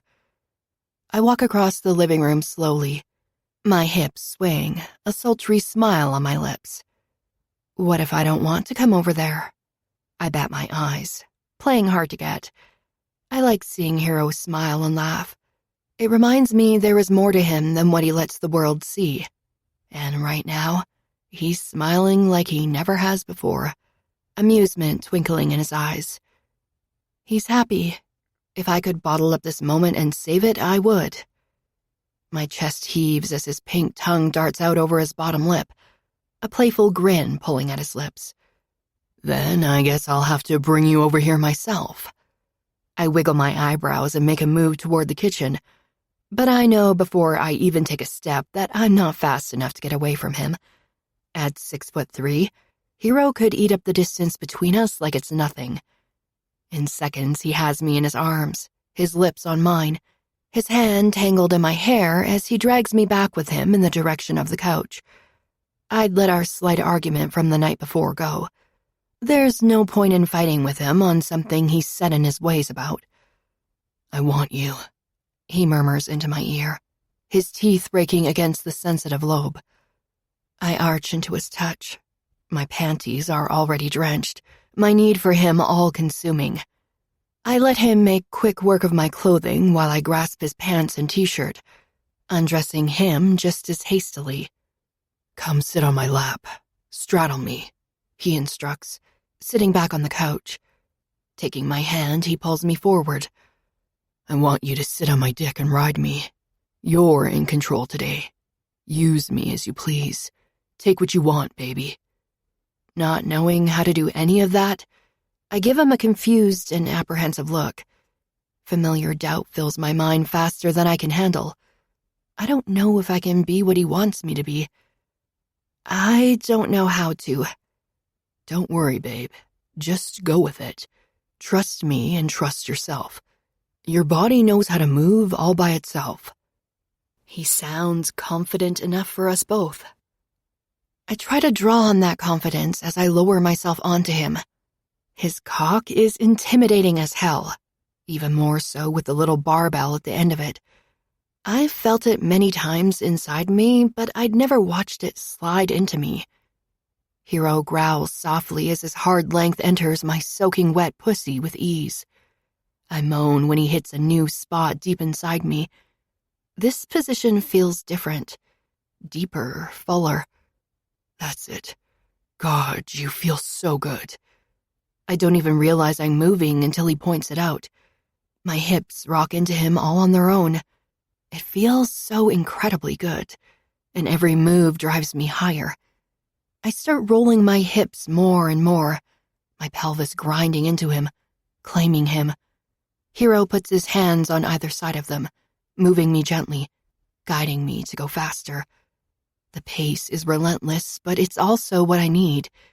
He releases his hold on my hips suddenly, as if he remembers I'm the one who's supposed to be in control. Lifting his arms, he interlaces his fingers and puts them behind his head as a form of control. I smile, loving that he's letting me run the show instead of him. My own hands press against his chiseled chest for support. He's so warm beneath my touch, his body reacting to mine with every movement I make. I roll my hips even more, swiveling them, grinding myself into him, and I'm rewarded with a deep groan.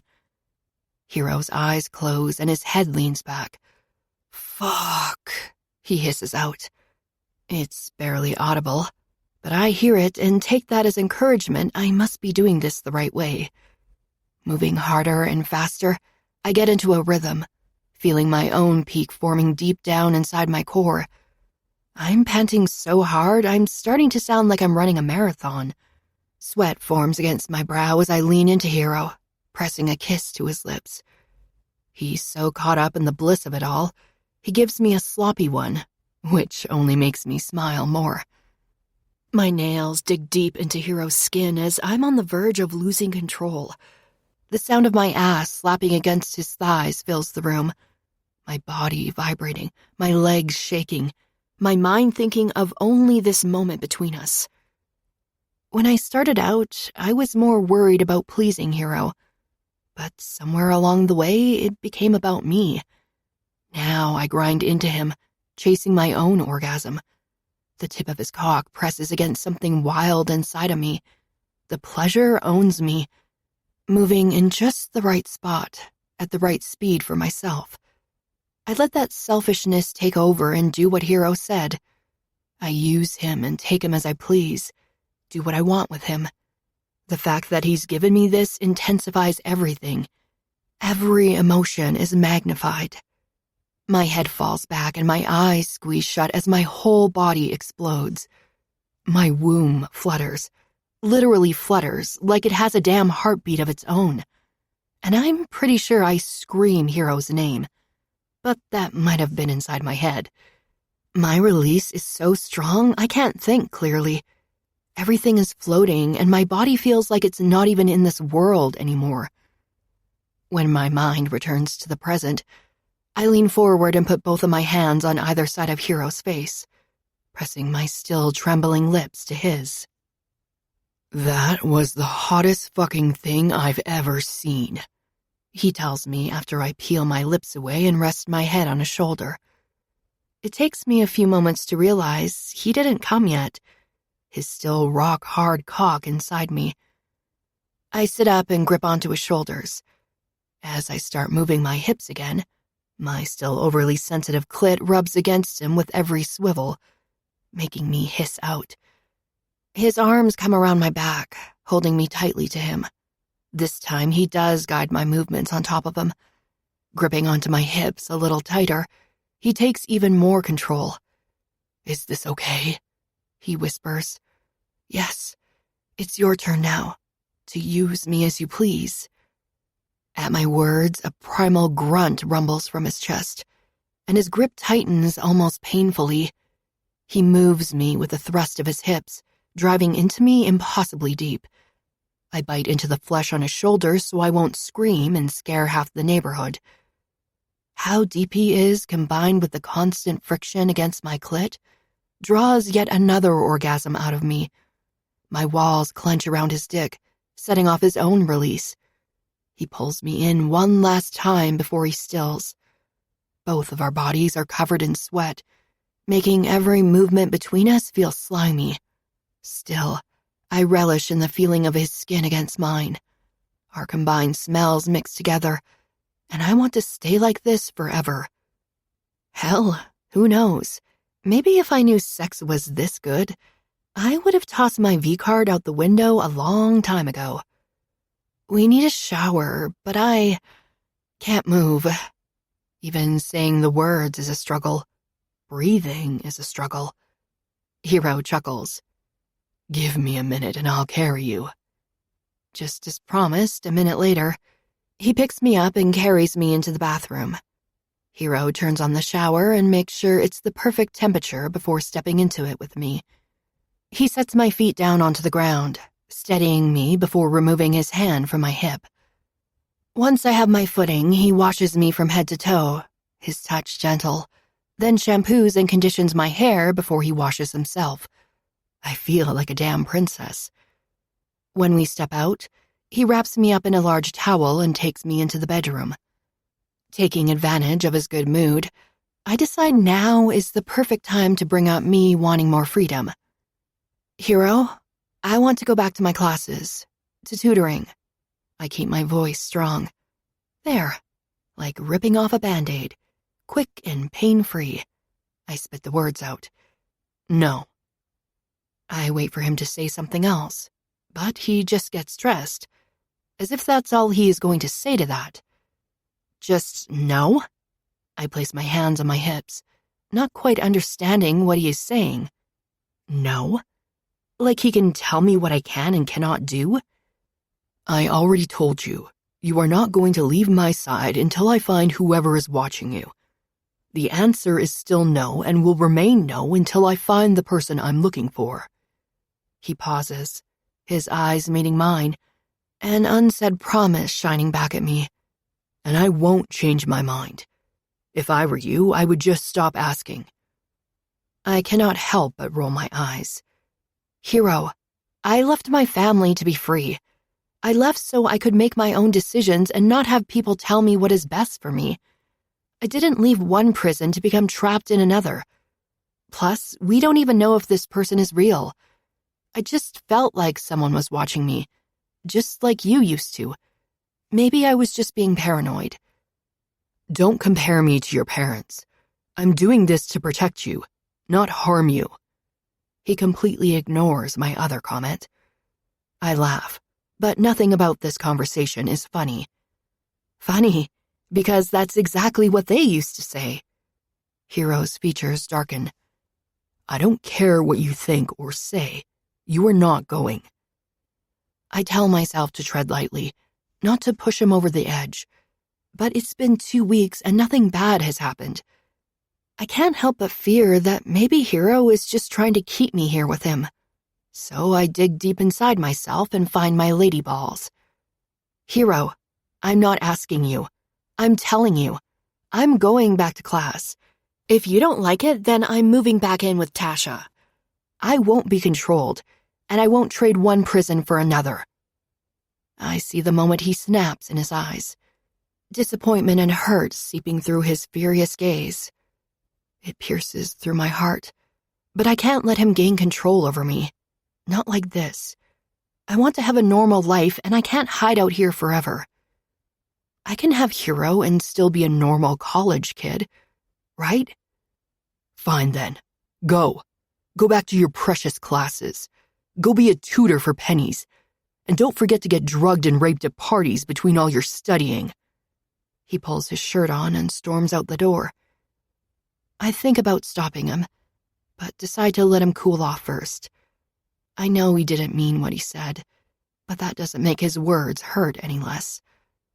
When I hear the front door slam a moment later, sadness seeps into my bones. That's when the first tear rolls down my cheek. While I'm getting myself dressed, I tell myself I did the right thing. I need to make him understand where I stand. I can't let him make all the decisions in my life. After I'm fully dressed, I decide I need to spend some time with a friend today. Tasha may still be mad at me for moving in with Hero, but I'm certain she would meet me if I asked her to. Getting my phone out, I send her a quick text asking if she wants to meet for coffee, after I talk to the administration people about making up the classes I've missed. She returns my message almost immediately, and I sigh in relief. At least I didn't lose the one and only friend I've made. I slip into my flats and stick my phone into my backpack. I sling it over my shoulder and head out the door. I don't lock it, though. I don't know when Hero will be home, and I don't want to be locked out. Cool, fresh air hits me as soon as I step outside. As I walk along the sidewalk, I realize this is the first time in weeks I've been outside on my own, which makes me happy and slightly sad, because truthfully, I miss Hero. Pushing the unwanted feelings aside, I concentrate on the freedom I fought so hard for today, and walk myself right up to the administrative building. I barely make it halfway up the block when the feeling of being watched creeps up on me. The hair on the back of my neck stands up, alerting me. Looking around anxiously, I tell myself it's nothing. Maybe it's just Hero trying to scare me. It wouldn't really surprise me. Letting my backpack fall off my shoulder, I swing it around so I can take my phone out. I'm just going to call Hero and tell him where I am, just in case. I unlock my phone and scroll down to Hero's name. My fingers move nervously across the screen. Just as I'm about to press the call button, my arms break out into goosebumps and the air shifts around me. Something's wrong. Something is very wrong. I'm not quick enough to turn around and face my attacker. Someone large and strong grabs me from behind and covers my mouth with a white cloth. I panic as my legs thrash. My body surges with a need to run and escape. My fingers dig into my attacker's arms, but it's no use. My vision starts to blur and my grip loosens. A sickening laugh fills my ears. It sounds far away, but close at the same time. I suck in a deep breath to scream, but the words are muffled. No one can hear me. I feel myself drifting further and further away from this world. The last thought I have before everything turns black is I hope I can tell Hero how sorry I am for not believing him. 21. Hero. The beer goes down smoother than I anticipated. Then again, when you're pissed off at the entire world and you need an outlet other than fucking, it's going to. The petite bartender with fake boobs slides me another beer as if she can read my mind.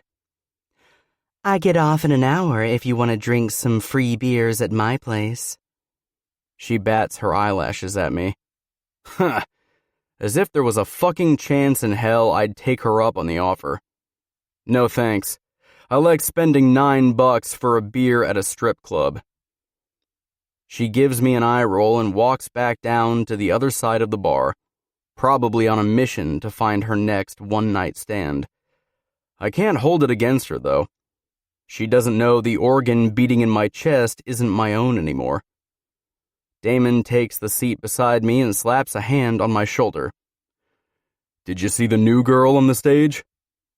I fist the beer bottle in my hand hard enough to break it. He leans in closer. his voice a whisper.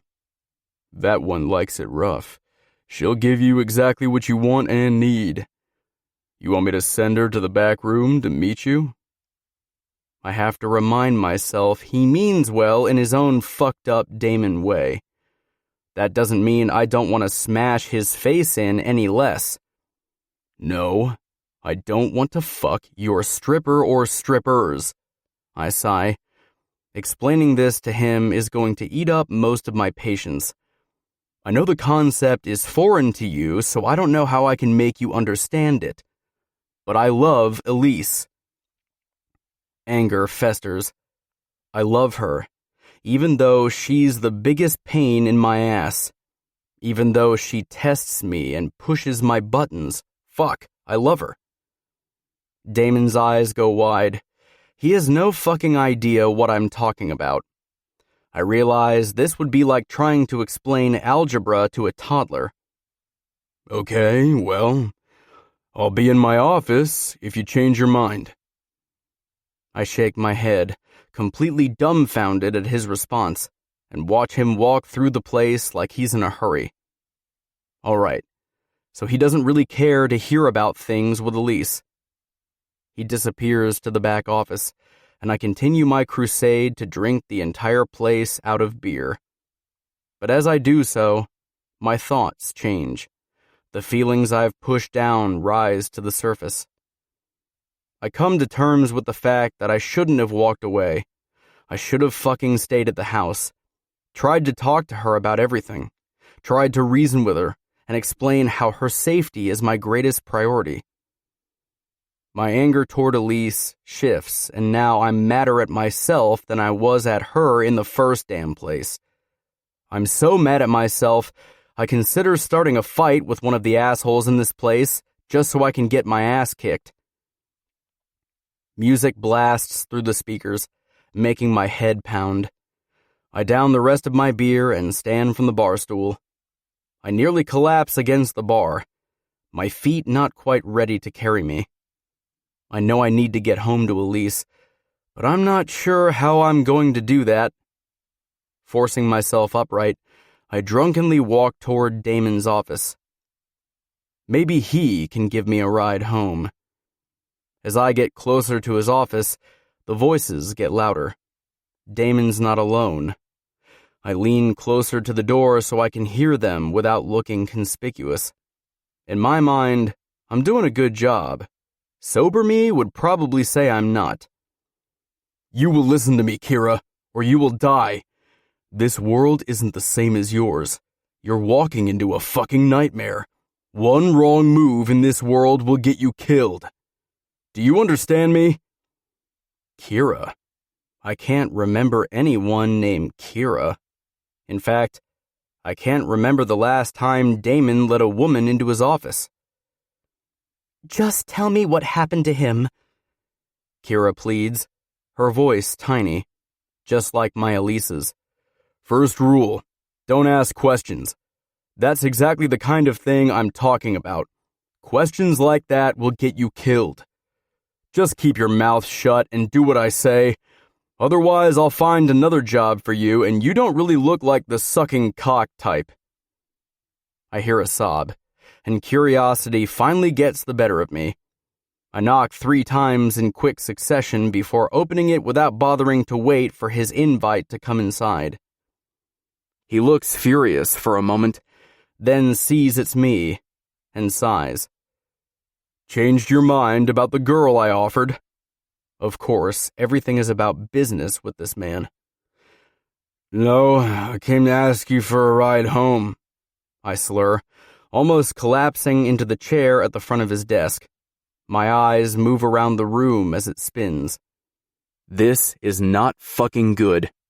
You think going home to your girl like this is a good idea? No, but any other idea is shit too. Doesn't matter when I go home. My ass is still going to be chewed. My eyes gain enough focus to land on the mystery woman. She's tiny, maybe 5 foot, 120 pounds. Her hair is a dark auburn, and her eyes are wide and full of fear. She looks like she's been caught in a trap with no way out. How about you crash at my place tonight? I've got something at home that will calm you down a bit without making you puke your guts out in the morning. Sure. Let's go. I don't know how much longer my legs will work. I slowly get up from the chair, my entire body swaying as the contents in my stomach slosh from one side to the other. How much beer did I drink? Damon looks at the girl for a moment, then back to me before getting up and walking past me. Let's go, Kira. Get your shit. You're coming with me. She nervously grabs something next to the couch and gets up, her legs just as unsteady as mine. I can't believe my eyes when she starts following Damon like a lost puppy. Is he taking her to his place? Who is this girl? I must be way more drunk than I thought. My mind has to be playing tricks on me. There is no way in hell Damon is bringing her back to his house, or even letting her ride in his car. I save the millions of questions for later and manage to follow Damon out to his car. Opening the door, I nearly fall on my ass as I slip into the passenger side. A whimper from the back seat catches my attention. How drunk am I? I lean over and ask Damon. He doesn't look like he's in the mood for my bullshit, but most days, I'm not in the mood for his, so he can deal. Pretty fucking drunk. I nod, as if I understand completely. Okay. Good. Because I could have sworn there was a chick in the back seat of your car. Damon shakes his head, and if I didn't know better, I'd say a small smile appears on his lips. But I do know better. Nothing makes him smile. Nothing but money and power. By the time we get to his place, I am only an 8 on the drunk scale. I can walk a little straighter and talk just a tad clearer. Go to the guest room and lock the door behind you, he orders to the girl I keep forgetting exists. She scurries away, disappearing into the night. I follow Damon into his living room and sink onto the comfortable leather couch. He gets out a small metal case from his back pocket and flips it open, revealing 3 neatly rolled joints. Taking the seat next to me, he pulls a lighter out of his other pocket and lights up one of the joints. The sweet smell of weed fills my nostrils as Damon breathes out a thick cloud of smoke. He takes 2 more drags before handing it to me. Greedily, I take a drag, instantly calming. So, you really are in love with that girl, Damon says, like it just now sunk into his brain. So fucking much it hurts. I keep fucking up, but I can't help it. She pushes all my buttons, good and bad. It's driving me insane. Damon nods as if he suddenly knows what I'm talking about, but he doesn't understand. He has no fucking clue. When I wake up, my head feels like it's stuffed with cotton and my eyes feel like someone poured sand in them. Everything hurts. Every damn thing. I wish someone would make that ringing noise stop. The high-pitched sound is like a jackhammer to my brain. Prying my extremely dry eyes open, I try to take in my unfamiliar surroundings and make sense of it. It takes me a moment to realize I'm at Damon's, then another to realize the annoying ringing is coming from my phone. With my throat just as dry as my eyes, I answer the phone. My voice sounds like it's coming from an 80-year-old chain smoker. Hello? Hey. Hero? A timid voice filters through the phone. Yeah? I look at the screen. It's a number I don't recognize. Who is this? It's Tasha. Tasha? Why the hell is she calling me? I was just wondering if you know where Elise is. She was supposed to meet me for coffee yesterday and she never showed. I called her phone 1,000,000 times, but it went to voicemail. I want to make sure she's okay. In less than a second, I am wide awake, my head as clear as ever. When did she call and what time were you supposed to meet? I need all the information I can get. I'm already up and putting my shoes on, trying to find my keys. Shit. My car is still at the club.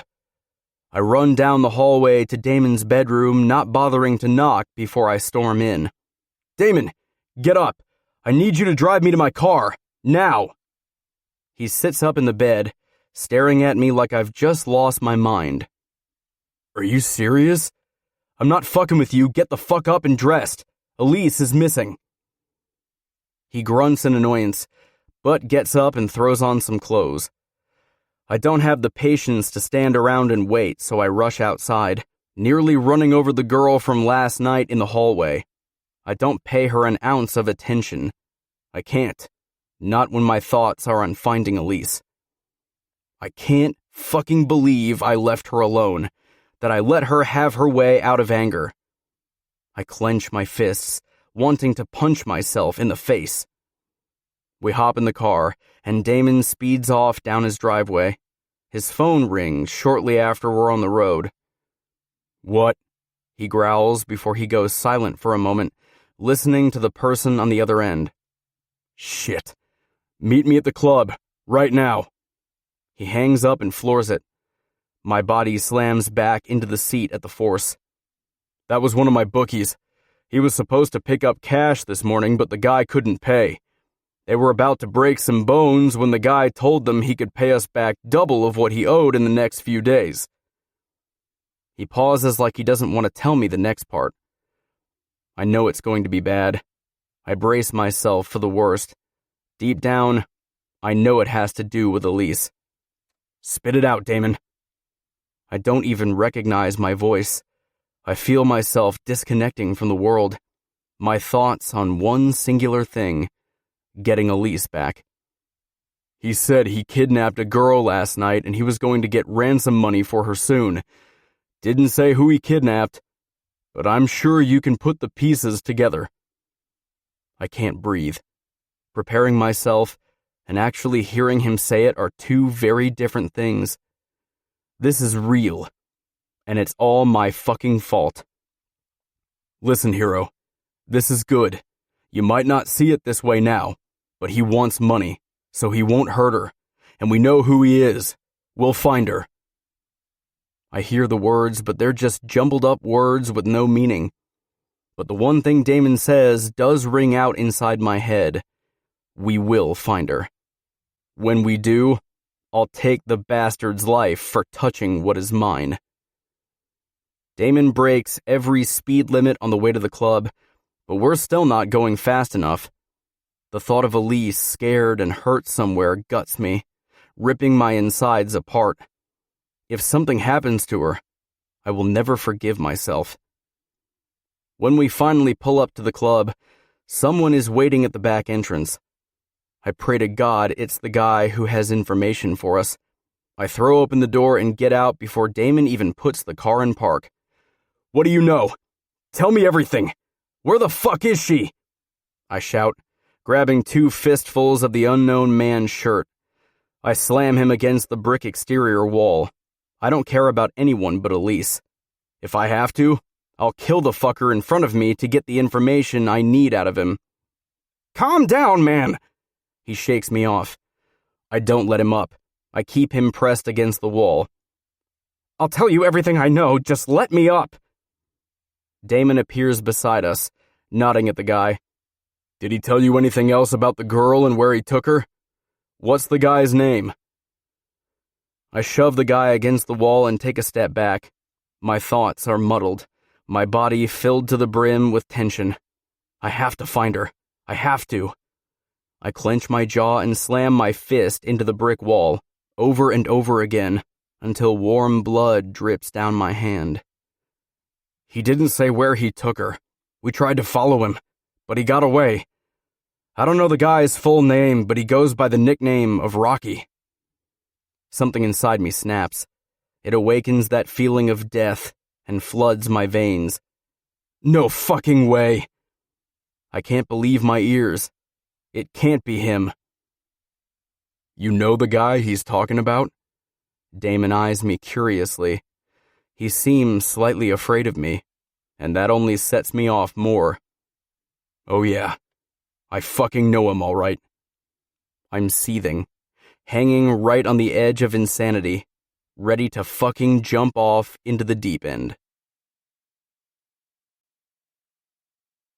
22. Elise. As soon as I come to, I know something is very wrong. My head throbs, my stomach churns, and my vision is blurry.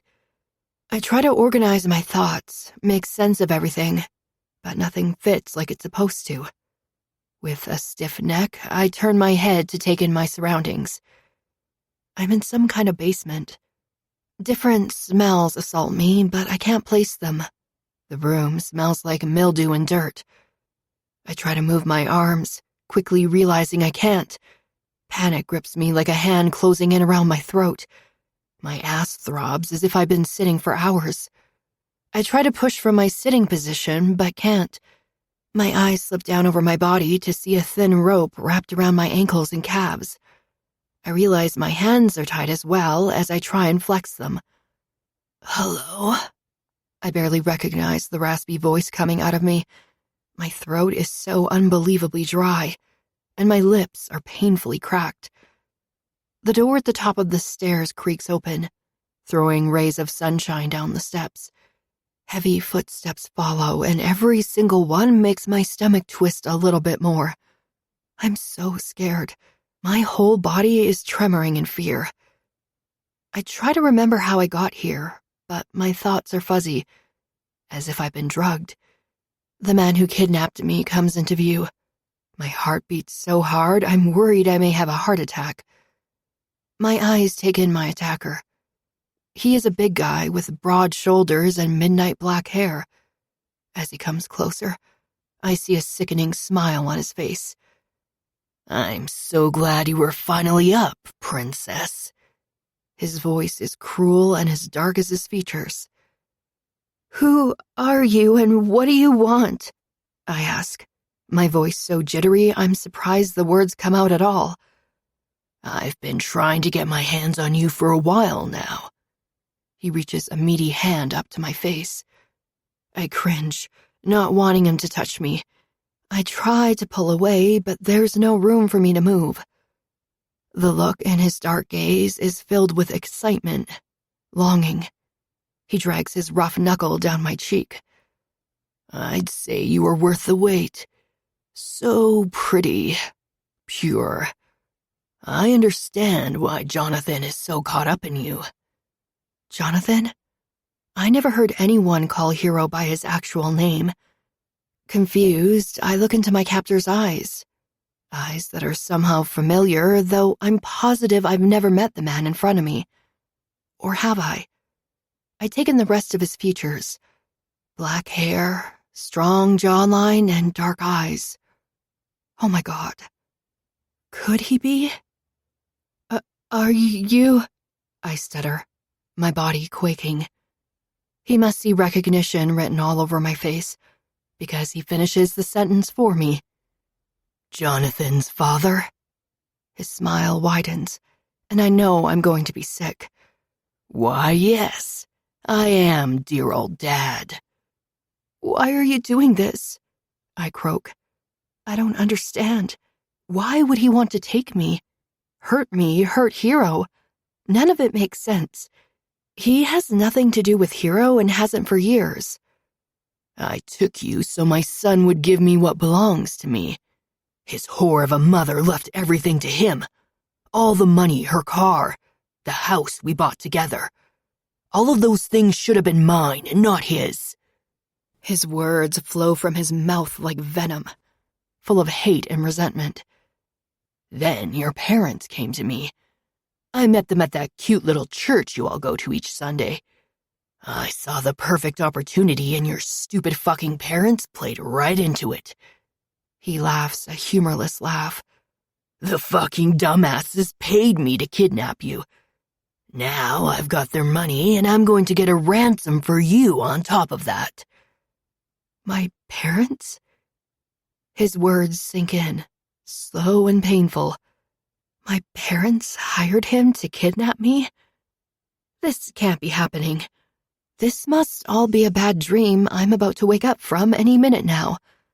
I'll wake up and Hero will be lying next to me in the bed, telling me to calm down because it was nothing but a nightmare. We are going to take a little video for your boyfriend so he knows how serious I am about this. He fishes a phone out of his pocket and fumbles with it for a second before pointing it at my face. Guess who I'm hanging out with? That's right, sweet Elise. It doesn't look like she is having a good time, though. You might want to come get her real soon. He pans the phone back to himself, a sinister smile appearing on his face all over again. He looks evil, like he'd kill me without a second thought. All you have to do to get her back is bring me 100 grand in cash, and I'll tell you where to pick her up. He looks past the phone into my eyes. I need you to beg, Elise. Beg him to come get you. I've never been a violent person, but if my hands were free right now, I would shove that phone straight up his ass. I shake my head in defiance. He isn't going to get anything from me. I don't care about him or the money he wants. He won't. He won't give you a dime. Just let me go and I'll go back to my parents. I won't tell anyone what happened, I swear. I plead with him, praying he's still a human with a heart. Wrong answer. With his free hand, he slaps me across the face, making my head snap to the side. Pain throbs through my cheek as I hang off the side of the chair. I can't breathe. I can't think. I can't do anything but remain seated. Pain-filled tears spring from my eyes. He doesn't give me time to say anything or even move before he hits me again, this time even harder than the last, making me cry out in pain. Beg, Elise. Beg for your precious Hero to come save you. I don't want to give him the satisfaction of winning, of having me beg, but when he strikes me a third time, my eyes shift closed and darkness clings to me. I'm about to pass out. One more slap and I'll be gone. With the last shred of hope I have, I give in to his demand. Please, I whimper, ashamed of my weakness. There you go, sweetie. He steps forward and grips my chin roughly. My eyes swell. Blood trickles down from my nose. I don't even want to know the kind of damage that's been done. Forcing me to look at him, he leans in. His breath smells of beer and cigarettes. That wasn't so hard, was it? He snickers to himself. Tilting my head farther back, he angles the camera down to me. If you don't want me to hurt this pretty face any more than I already have, you better come up with the money quickly. My patience is wearing thin, and I don't know how much longer I'll go without touching the more intimate parts of her. Hero's father doesn't even glance at me again. He releases me with a shove and turns off the phone, stuffing it back into his pocket. At his words, the bile rising in my throat fills my mouth and I bend over, vomiting all over the side of the chair. My hair clings to my sweaty forehead. I force air into my lungs, knowing if I don't, I will truly pass out. After hearing what the vile man before me just said, that's the last thing I want to do. The evil bastard leans down, resting on the balls of his feet. Now, why the fuck did you have to go and do that? His face is a mask of fury. Before I can even mutter a response, his clenched fist moves toward my face. Moments later, everything goes black as my head rolls to the side. My face throbs, and one of my eyes is swollen so badly I can barely open it. I don't know how long I've been here, but the grumbling of my belly signifies it's been a while. Not that it would matter if the bastard brought me food. I don't think I could keep any of it down. Something to drink. To moisten the desert in my mouth would be nice, though. I keep drifting in and out of sleep from exhaustion. Or maybe it's the aftermath of whatever drug he gave me. I dream about my mom being here. Her fingers touch my face gently, and I beg her for help. But she just turns around and walks back up the stairs. Sometimes I'm not even sure if I'm awake or asleep. Maybe I'm trapped somewhere in between. I'm about to pass out again when I hear footsteps above me. I strain, trying to hear better. Multiple footsteps followed by voices. My heart pounds so hard I can hear it in my ears. Someone is here. Someone is here. Hello? I try to scream, but only a low, broken voice comes out. It's so quiet I can barely hear it myself. Help me, I cry out. I try again and again, but I can't get the words to come out loud enough. My throat throbs with the effort. It hurts to mumble, let alone scream. The creaking of the basement door opening startles me, and suddenly, I'm more scared than I was the first time I woke up here. What if he invited more bad people? What if they come down here to hurt me? I struggle against the rope as it digs into my skin, rubbing at the already sensitive flesh. Tears sting my eyes. It's no use. A pair of familiar boots come down the stairs first, and fear paralyzes me. Oh, sweet, sweet Elise. Guess who was here to see you? He coaxes, his gaze piercing mine, holding me in place. Hero? Could it really be? He came. He actually came. A moment later, 2 more sets of legs appear behind him. My gaze moves away from him, and it doesn't take me long to realize who the people are.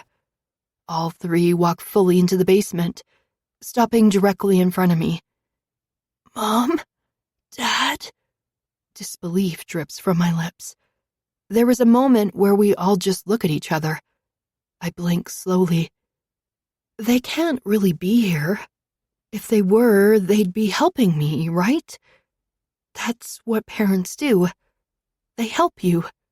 They protect you. Not my parents, though. They just stand there and stare, like I'm a specter on display. This was not the deal we made, my father announces, sounding way less concerned than a father should, seeing his daughter tied up, bruised, and locked in a basement. He says it more like he ordered a burger without pickles and they put the pickles on it anyway. Annoyance. Impatience. That's all I am to him. My mom says nothing at all, which is worse, but not at all surprising. Help me, I whimper, begging my mother, pleading with her. She looks at Hero's dad. We'll take her home now. Relief almost floods me. If they get me out of here, I can run away and back to Hero. No can do. I need your daughter for a little while longer. I told you you could see her, but you can't take her. You saw her. You know she is alive. Now leave. He gestures for them to head back up the stairs. We want to take her home now, my mother demands. Hero's dad slips his hand into the back of his pockets and retrieves something, pointing it at my parents. A gun? A knife, maybe? I can't tell with one eye. My mom gasps and my dad takes a step back, putting his hands up in the air. I said you can't take her right now. Don't make this harder than it needs to be. If it comes down to it, I'll fucking kill all of you. He motions the gun to each of us, pure death shining in his eyes. Now, get the fuck out of here. Okay, we are going. With his hands still in the air, my dad walks backwards toward the stairs. He stumbles over his feet and turns around to face the stairs once he touches them. When my mother follows closely behind him, I lose all hope. No, Mom, please. Dad, don't leave me here. Please. I cry out, but neither stops walking. Each step they take away from me pierces me straight in the heart. The last thing I see is my mom mouthing, "Sorry," before they disappear upstairs. I'll never forgive them for this. Never. 23. Hero. I grip my phone so tightly in my hand, I'm close to snapping the damn thing. I will kill him. I will kill my father. I've watched the video 10 times already. Part of me does it to look for clues that might help figure out where she is. The other reason is to torture myself. This is all my fault. Every decision I made from the moment I stole our first kiss has led us here. My sweet Elise is in my father's clutches, and I'm going to kill him for touching her. I don't care if I go back to prison for the rest of my life, I will kill him. I already have the cash in hand. I just need him to call. I'll bring him the money, show it to him so he'll let her go, then slash his fucking throat. I sit on the couch, the same couch we fucked on. Elise's scent swirls around me, haunting me. When this is all over? I don't get a chance to finish my thought because a knock on my door drags me out of the daydream. I get up and walk to the door, already feeling sorry for whoever is on the other side. I pull the door open, my hand fisting the knob so hard, I'm surprised I didn't rip it from the door itself. My eyes round when I find Elise's parents standing there.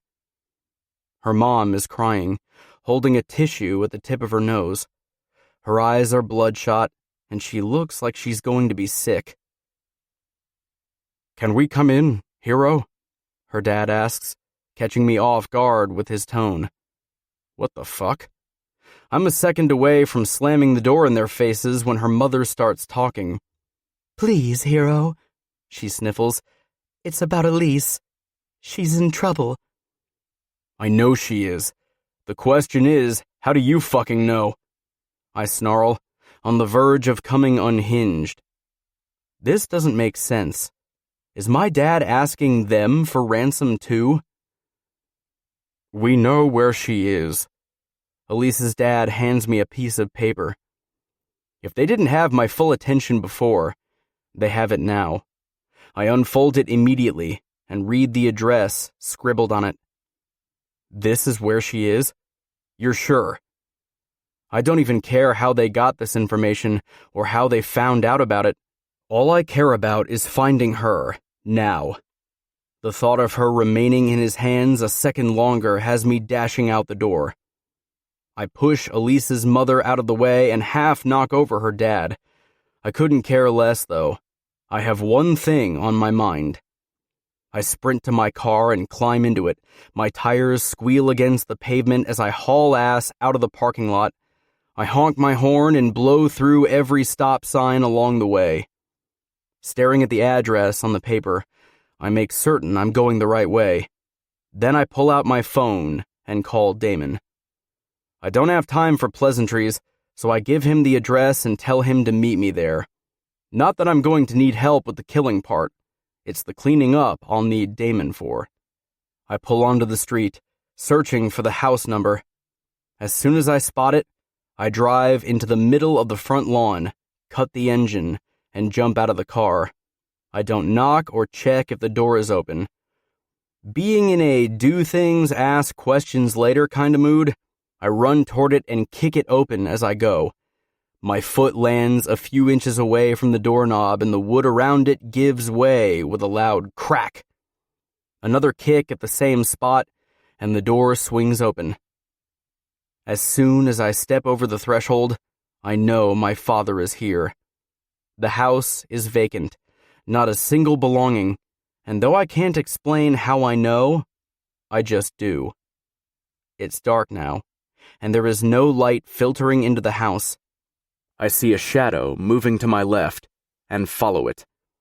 My first concern is finding Elise.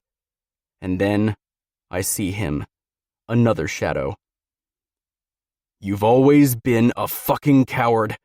Hiding in the dark, only brave enough to fight people half your size. Why don't you come out and be a man for once in your pathetic fucking life?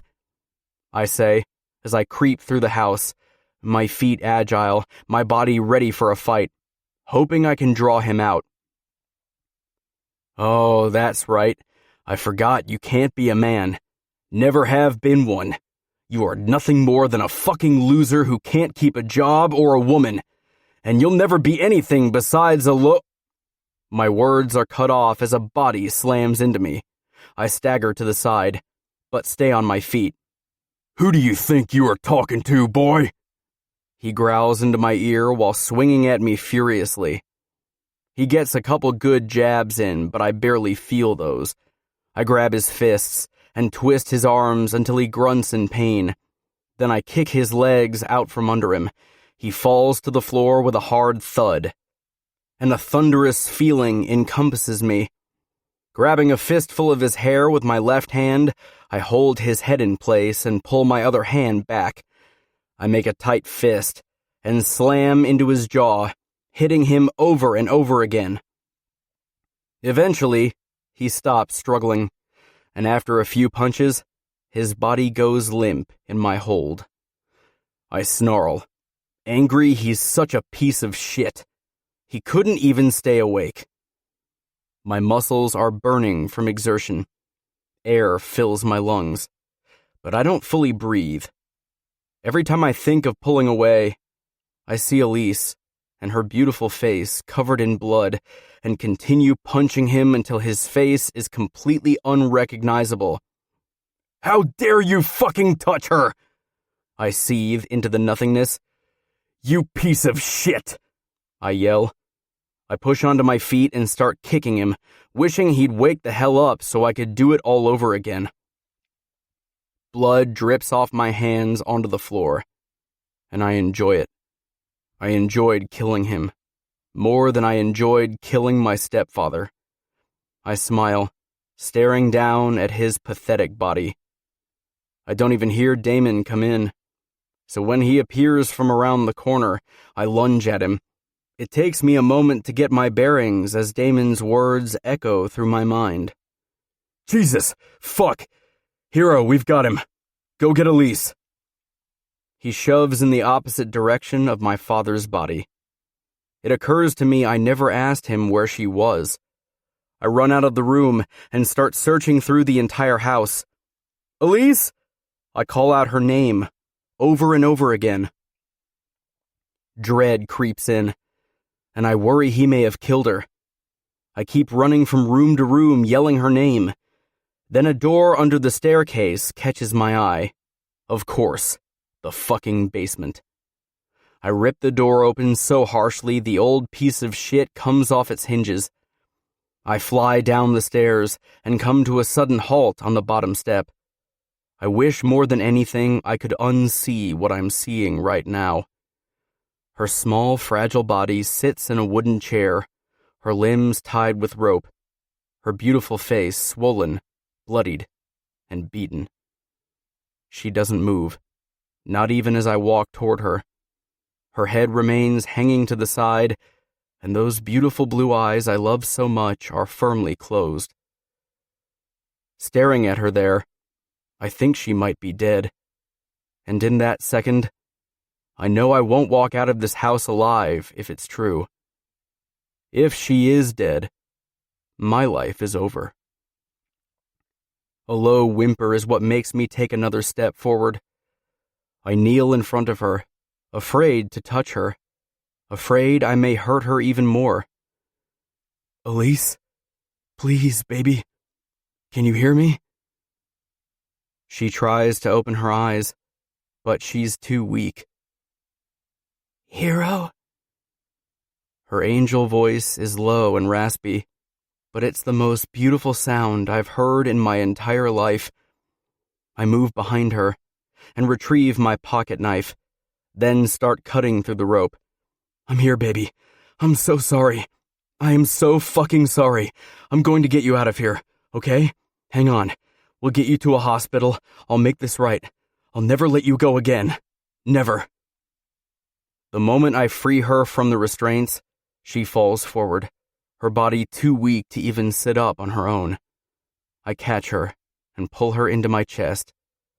Overcome with emotions I don't understand, I begin to sob. I hear footsteps behind me and shift to face whoever it is. I'll kill them. All of them. She's okay, man. She's okay. Damon's voice fills the room. My saddened gaze slips down over Elise, taking in her broken features. She's not okay. My voice cracks as more tears slide down my cheeks. She's not okay. I dismiss Damon and start up the stairs. My eyes remain on Elise, my ears listening to the dull thump of her heart. No one will ever hurt you again. No one, I whisper, kissing her softly on her cheek. 24. Elise. There's a blinding light that tries to enter my eyes every time they flutter. Oh, how I wish the morning sunlight would just go away. I shift against the bedsheets. My body aches so badly. I halt my movements and try to open my eyes. It takes an immense amount of energy to get them open. But when I do, everything comes rushing back to me. The basement. Hero's father. The horrible things he did to me. My parents. A machine beside me beeps, getting louder and louder. I move my gaze toward it and realize I'm in a hospital. Machines surround me and needles poke into my arm. My wrist is no longer in a brace. It is in an actual cast now. I scan the room for someone and find Hero sitting on a chair beside me. His eyes are closed, and his head is resting on his own shoulder. As if he senses me looking at him in his sleep, his eyes pop open and his dark gaze locks on mine. There are bluish bags underneath his eyes, telling me he's had a sleepless night or two. He sits up in his chair and reaches for my hand. My fingers inch toward him, but that little bit of movement is enough to cause me pain. I wince, grinding my teeth together to hold back the anguish wanting to escape my lips. Baby, don't move, okay? Hero's voice sounds almost foreign. I've never heard him sound so concerned and pain before. I'm sorry, Elise. So fucking sorry for all of this. If I'd just stayed, if I just told you no and pushed back, you wouldn't be here right now. I shake my head at him and try to talk. My mouth opens, but I can't push out the words. Looking around, I search for something to drink. Hero gets up and grabs a cup of water sitting on the little slide-out table for me. Holding it to my lips, I suck greedily from the straw. Cool water touches my cracked, dry lips, and I guzzle down the drink like it's the best thing I've ever had. When my throat finally feels somewhat normal, I try to talk again. Hero, this is not your fault. The words finally come out, but I have to take a little break in between. Even talking is hard labor. Please, don't blame yourself. My mind slowly drifts to the people responsible for my kidnapping. My own parents. I hate them.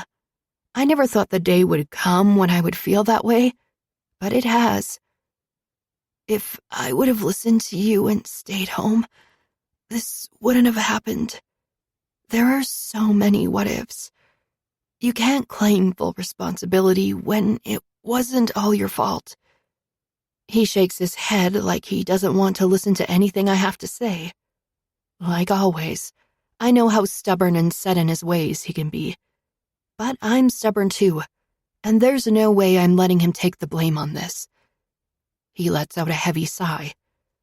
Still, if I wouldn't have entered your life, you wouldn't be in this hospital bed right now. If I stay out of your life from here on out, you'll have a better future.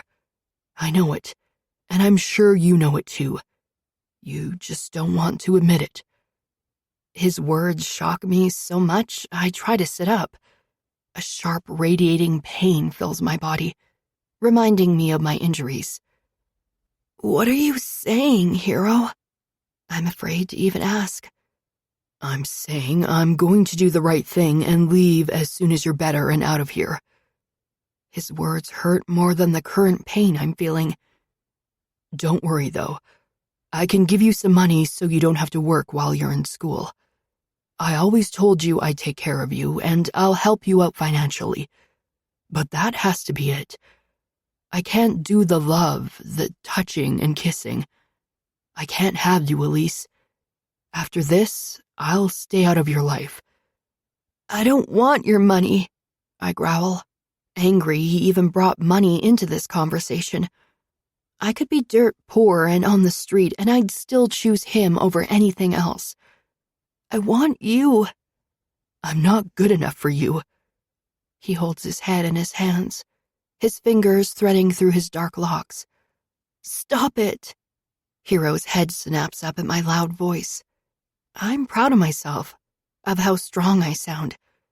Stop telling yourself you are not good enough. There is no one better for me than you. Don't you get that? We belong together. Hero looks at me, and I can see the exact moment he starts believing it too. Believes he is good enough for me. He's always thought the worst of himself, but I refuse to let him think that way anymore. He's everything I want and need. I love you, Elise. So fucking much.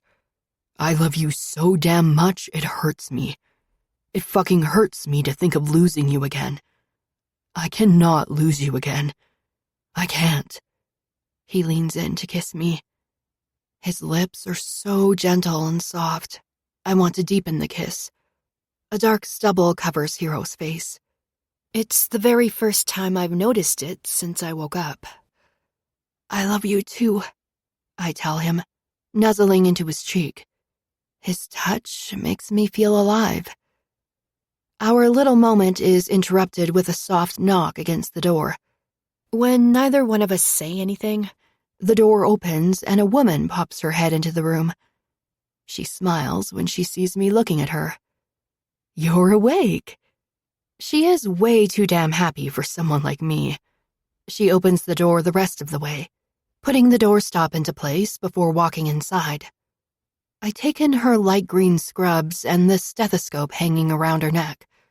My eyes catch on her name tag, Dr. White.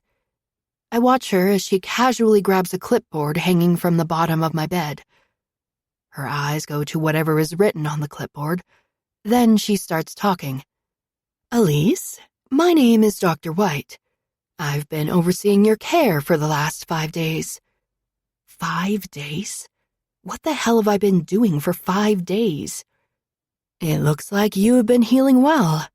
Are you in any pain right now? I blink, completely forgetting her previous question. Wait, did you just say 5 days? My gaze swings to Hero, and he shrugs like he doesn't have a clue why I'm upset. 5 days is a long time to just be sleeping in a hospital bed doing nothing. Yes. She smiles at me like this is completely normal.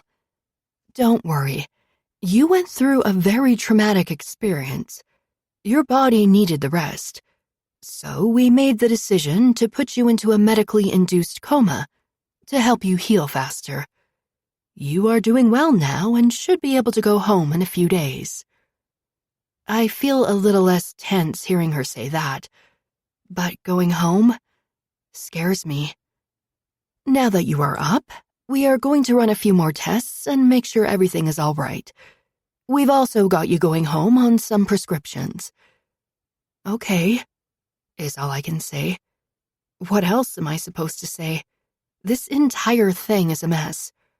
I just want to go home and crawl in bed with Hero. What happened to Hero's dad? My parents? How did Hero find me?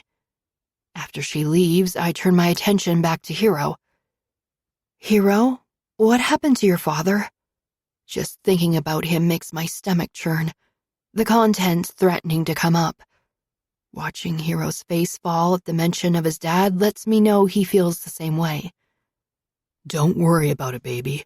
You never have to worry about him again. He'll never hurt you or anyone else. He is gone. Gone? Like in jail? The thought of him going to jail doesn't really sit well with me. It sounds more like a free ride for him than anything. No, Elise. He's dead. He says the words without showing any emotion. I killed him. To my utter surprise, my first thought is Hero might go back to prison. I'm not scared or shocked. Above all, I'm scared to lose Hero. What about the police? Does anyone know? I whisper, like someone might be listening from the corner of the room. Damon took care of it, is all he offers. I decide to leave it at that. I really don't want to know any of the details. I'm just glad he is gone and Hero is safe. Maybe all can finally be right in the world again. Your parents stopped by to see you. My eyes go wide at his words. I didn't let them in, though. I didn't think you'd want them here, so I sent them away. I also may have threatened them. He gives me a panty-melting smile that leaves me weak in the knees. Good. I never want to see them again. I never want to be in the same room with them again. I hate them. I truly do. The image of my mother walking away from me, leaving me in that basement, will haunt me forever. Did you know they were there? They came to get me. I begged them, Hero. I begged for her to stay, and she left. Walked right up the stairs. She fucking left me there. Emotions swirl out of control inside me. It's like a raging wildfire is taking place, and I have nowhere to escape from getting burnt. Hero nods, and his jaw tightens. His emerald green eyes fill with a fury that matches my own. Well, you don't have to see them ever again. If that's what you want, baby, I'll make sure of it. I hold Hero's hand in mine and thank God I'm here with him, that I can feel his touch, that he made it to me in time. We sit in a comfortable silence for a long while. The nurse comes in a short time later and takes me off some of the machines so I can start getting up and moving around. I'm still sore all over, but being able to walk around the halls and to the cafeteria is nice. Even nicer is when Hero helps me into the shower. He washes me from top to bottom, taking care of me better than any nurse ever could. By the time I'm done, I feel 10 times better. I catch a glimpse of myself in the mirror. Most of my injuries are purple and green, partially healed bruises. Hero presses kisses against the entire side of my face, telling me how perfect I am. As promised, the doctor runs more tests on me, taking blood samples, urine samples, like I haven't been poked with needles and ordered around enough already. By the end of the day, I'm so tired of this hospital, I just want to go back to Hero's place. I want to go home. After nagging the doctor and nurses all day, I'm told I can go home in the morning if all my blood work comes back normal. When I'm too exhausted to keep my eyes open any longer, Hero folds open the recliner next to my bed and lies down on it. I can't wait to sleep in bed next to you, I mumble, my eyes heavy. Hero's hand remains in mine, centering me, reminding me I'm not alone and never will be. Tomorrow, baby. Tomorrow, he whispers, moving enough to press his lips against my forehead. I love you, Elise. I love you so much. His I love yous are like a lullaby lulling me into a restful sleep. I'm woken in the morning by a soft knock I'm already familiar with. It's Dr. White. As soon as I realize it's her, I'm wide awake, sitting straight up in bed, a smile lining my lips. Please tell me you are here to let me know all my blood work is good and I can go home. Hero stirs beside me, probably from the excitement zinging through me. I did get your blood work back, and you are very healthy and ready to go home. I sigh in relief at her words. But before I can release you, I need to talk to you about something I noticed when I was looking at your results. What's wrong? Hero asks the question running through my head. He's now sitting straight up, his eyes open wide, as he waits for her next words. Well, nothing is wrong. Not really. It's just that you are pregnant. Very early stages, but we were able to detect the hormone change in your blood already.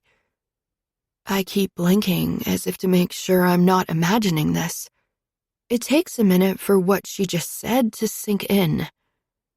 Pregnant? Like a baby? My words are shaky.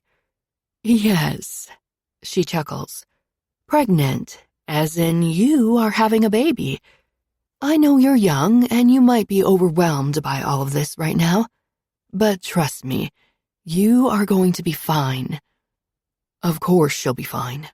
Hero takes my small hand in both of his larger ones and makes me turn to him. Elise, you'll be more than fine. You'll be the best mother the world has ever seen. And I'll try my fucking hardest to be the best father I can be. I'll always take care of you and our baby. Always. Tears start to fall from my eyes. I can't even come up with the words I want to describe this moment. My heart is so full of love, it might explode. I smile. Of course Hero will take care of me and our baby. I love him and he loves me. After all we've been through, whatever happens from here on out, he'll always be my hero. Epilogue. 3 months later. Hero. I cradled her small bump in my hands. I'd never considered becoming a father with my upbringing, but I had pushed all that aside, knowing I had to be whatever I could for Elise and our unborn baby. Since the moment we left the hospital, Elise was in my care. She went to her classes, and Tasha eventually warmed up to me.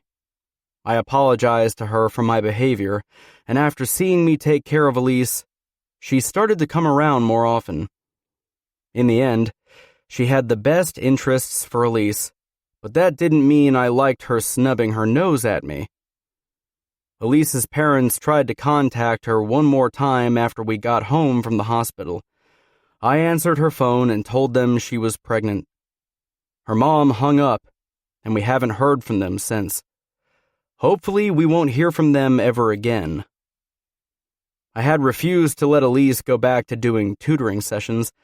Her safety was my biggest priority, and I couldn't have her sitting with some random guy in a room by herself for an hour, even more so now that she was pregnant. I didn't think it was possible, but ever since I found out she was carrying our child, my obsession to keep her safe, keep them safe, has grown out of control. I'm even more possessive, terrified of someone hurting her, taking her. She doesn't seem to mind, though, which is good. I cannot rein in those feelings, not after all she's endured. Do you have any names you like? Her voice sounds as sweet as honey. I love hearing her talk. She could be reading the grocery list, and I wouldn't give a fuck.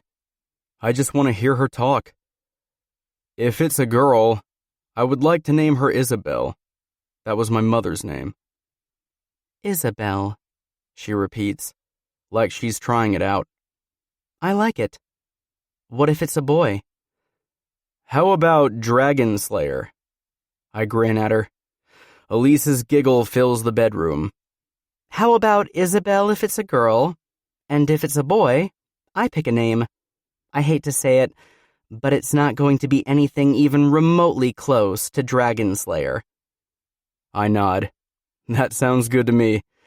Now, how about I go get you some ice cream? I'm not in the mood for ice cream. No? Pickles, then?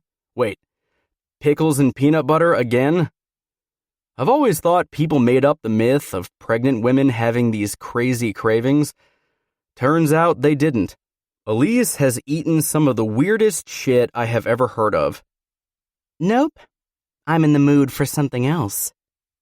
You. Her small body moves on top of mine, straddling me. Fuck. My cock responds immediately, as if it's in tune with every single word she says. Until Elise got pregnant, I wasn't even aware of increased libido being a pregnancy symptom. But now, I'm very familiar with that symptom, and all too happy to bend to her needs. The grind of her sweet pussy against my rock-hard dick pulls me from my thoughts. Her pussy is always dripping with need, ready whenever I want her. If there weren't any clothes between us, I would have already slipped deep inside her tight hole. I let her move like that for a short time, watching her through hooded eyes, her perky breasts spilling out of the top of her bra. She is beautiful, and I crave her body like it's my next fucking hit. Having had enough of this torture, I roll us over so she's on her back. She looks up at me with adoration and love. God. My chest fucking tightens, my stomach knotting. I'll never get over the way she looks at me, like I'm her entire world or something. Cupping her cheek, I lean into her, making sure I don't squish her growing stomach. I make quick work of her sleep shorts and toss them over my shoulder behind me. Her legs spread apart, giving me access to her glistening wet center. I groan, my eyes roaming over the sweet honey that drips from her tight entrance. I lift my gaze back up to her and see her nibbling on her bottom lip. She looks like a little fucking siren, tempting and teasing me in the way only she can. I love you, she nearly whispers. I pull away for a second to free myself of my shorts. I love you too, baby. More than anything. Using one arm, I hold my weight and fist my throbbing cock in my hand. My chest fills with air as I press my hips close to her center, my thickness sliding smoothly into her warm depths. She moans out in pleasure, her cerulean blue eyes full of desire. I still inside her for a moment, relishing in the way she tightens around me, the way her pussy claims me like it's meant for me and only me. You feel like heaven, I hiss out, pulling out an inch before I thrust back in. My forehead rests against hers, and our pants of pleasure mingle together as I fuck her slowly. I claim her over and over again, with each thrust. She meets me thrust for thrust, her hips pushing up. Hero. My name falls from her lips like a plea. I up my pace just a little more, my cock bottoming out inside her. With one hand on her hip to hold her in place, I swivel my hips just as I reach the back of her channel. The pierced tip of my cock hits her sweet spot every time. After a few more thrusts, her tiny nails sink into my flesh as her breaths become ragged. Her pussy pulsates around me, strangling the ever-loving life out of me. Oh God, she cries out. I smile, pressing a hard kiss to her lips before I up my pace once more. I'm fucking her hard, but not hard enough. Her eyes flutter open and stare into mine. I'm barely holding myself together, the need to drive into her nearly overtaking me. I need to fuck you harder, but I don't want to hurt the baby. This is something I've dealt with over the last 3 months. Feelings overtake me without warning and make me feel like a little boy unsure of what to do. You know you won't. I trust you, Hero. I love you, Elise rasps, her hand cupping my cheek. She's looking at me like I make the sun rise and fall, and I know I won't let her down. Gritting my teeth, I stare into her eyes, my eyes watching for any pain in her features as I increase my pace. When I see nothing but desire, love, and understanding, I enter her harder. I will never understand how she can have so much trust in me. She trusts and believes in me when no one else does, when no one else ever did, not even myself. I drive into her as deep and fast as I can. Watching her come apart beneath me again sends me headfirst into my own release. It starts with a tingle in my spine that spreads throughout my entire body in seconds. It sets every single fiber in my body on fire and makes every muscle lock up before allowing the tension to release. My chest heaves, and my grip on Elise tightens. I never want to leave the confines of her pussy. I'm sent to heaven and back, my body slowly floating back down to earth and into the arms of an angel. My angel. You're my hero, and you'll be our baby's hero someday, too. Elise's voice touches something inside me. Her words snap me in two, the contents of my heart spilling out, pulsing like a wound that won't stop bleeding. I take her tiny hand and press it against my erratic heartbeat.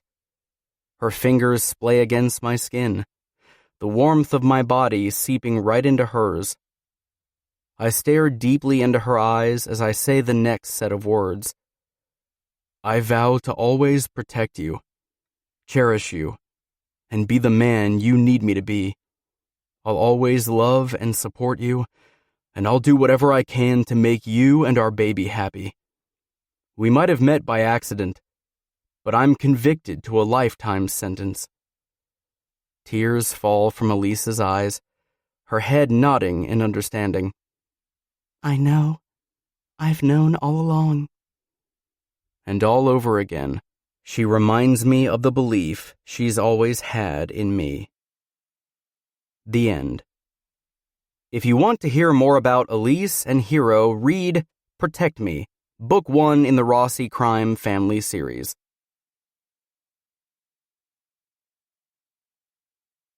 This concludes the reading of Convict Me by J.L. Beck and C. Hallman. Copyright 2019 by J.L. Beck and Cassandra Hallman. This book was read by Heather Firth and Austin Rising. This unabridged recording was published by arrangement with the Whalen Agency and was produced in 2020 by Blackstone Publishing, which holds the copyright. Neither this recording nor any portion of it may be reproduced or used for any purpose without prior written authorization from Blackstone Publishing. If you would like to obtain a monthly update telling you about new releases, call 1-800-SAY-BOOK. That's 1-800-729-2665. For a complete listing of our titles, visit our website at www.downpour.com. Thank you.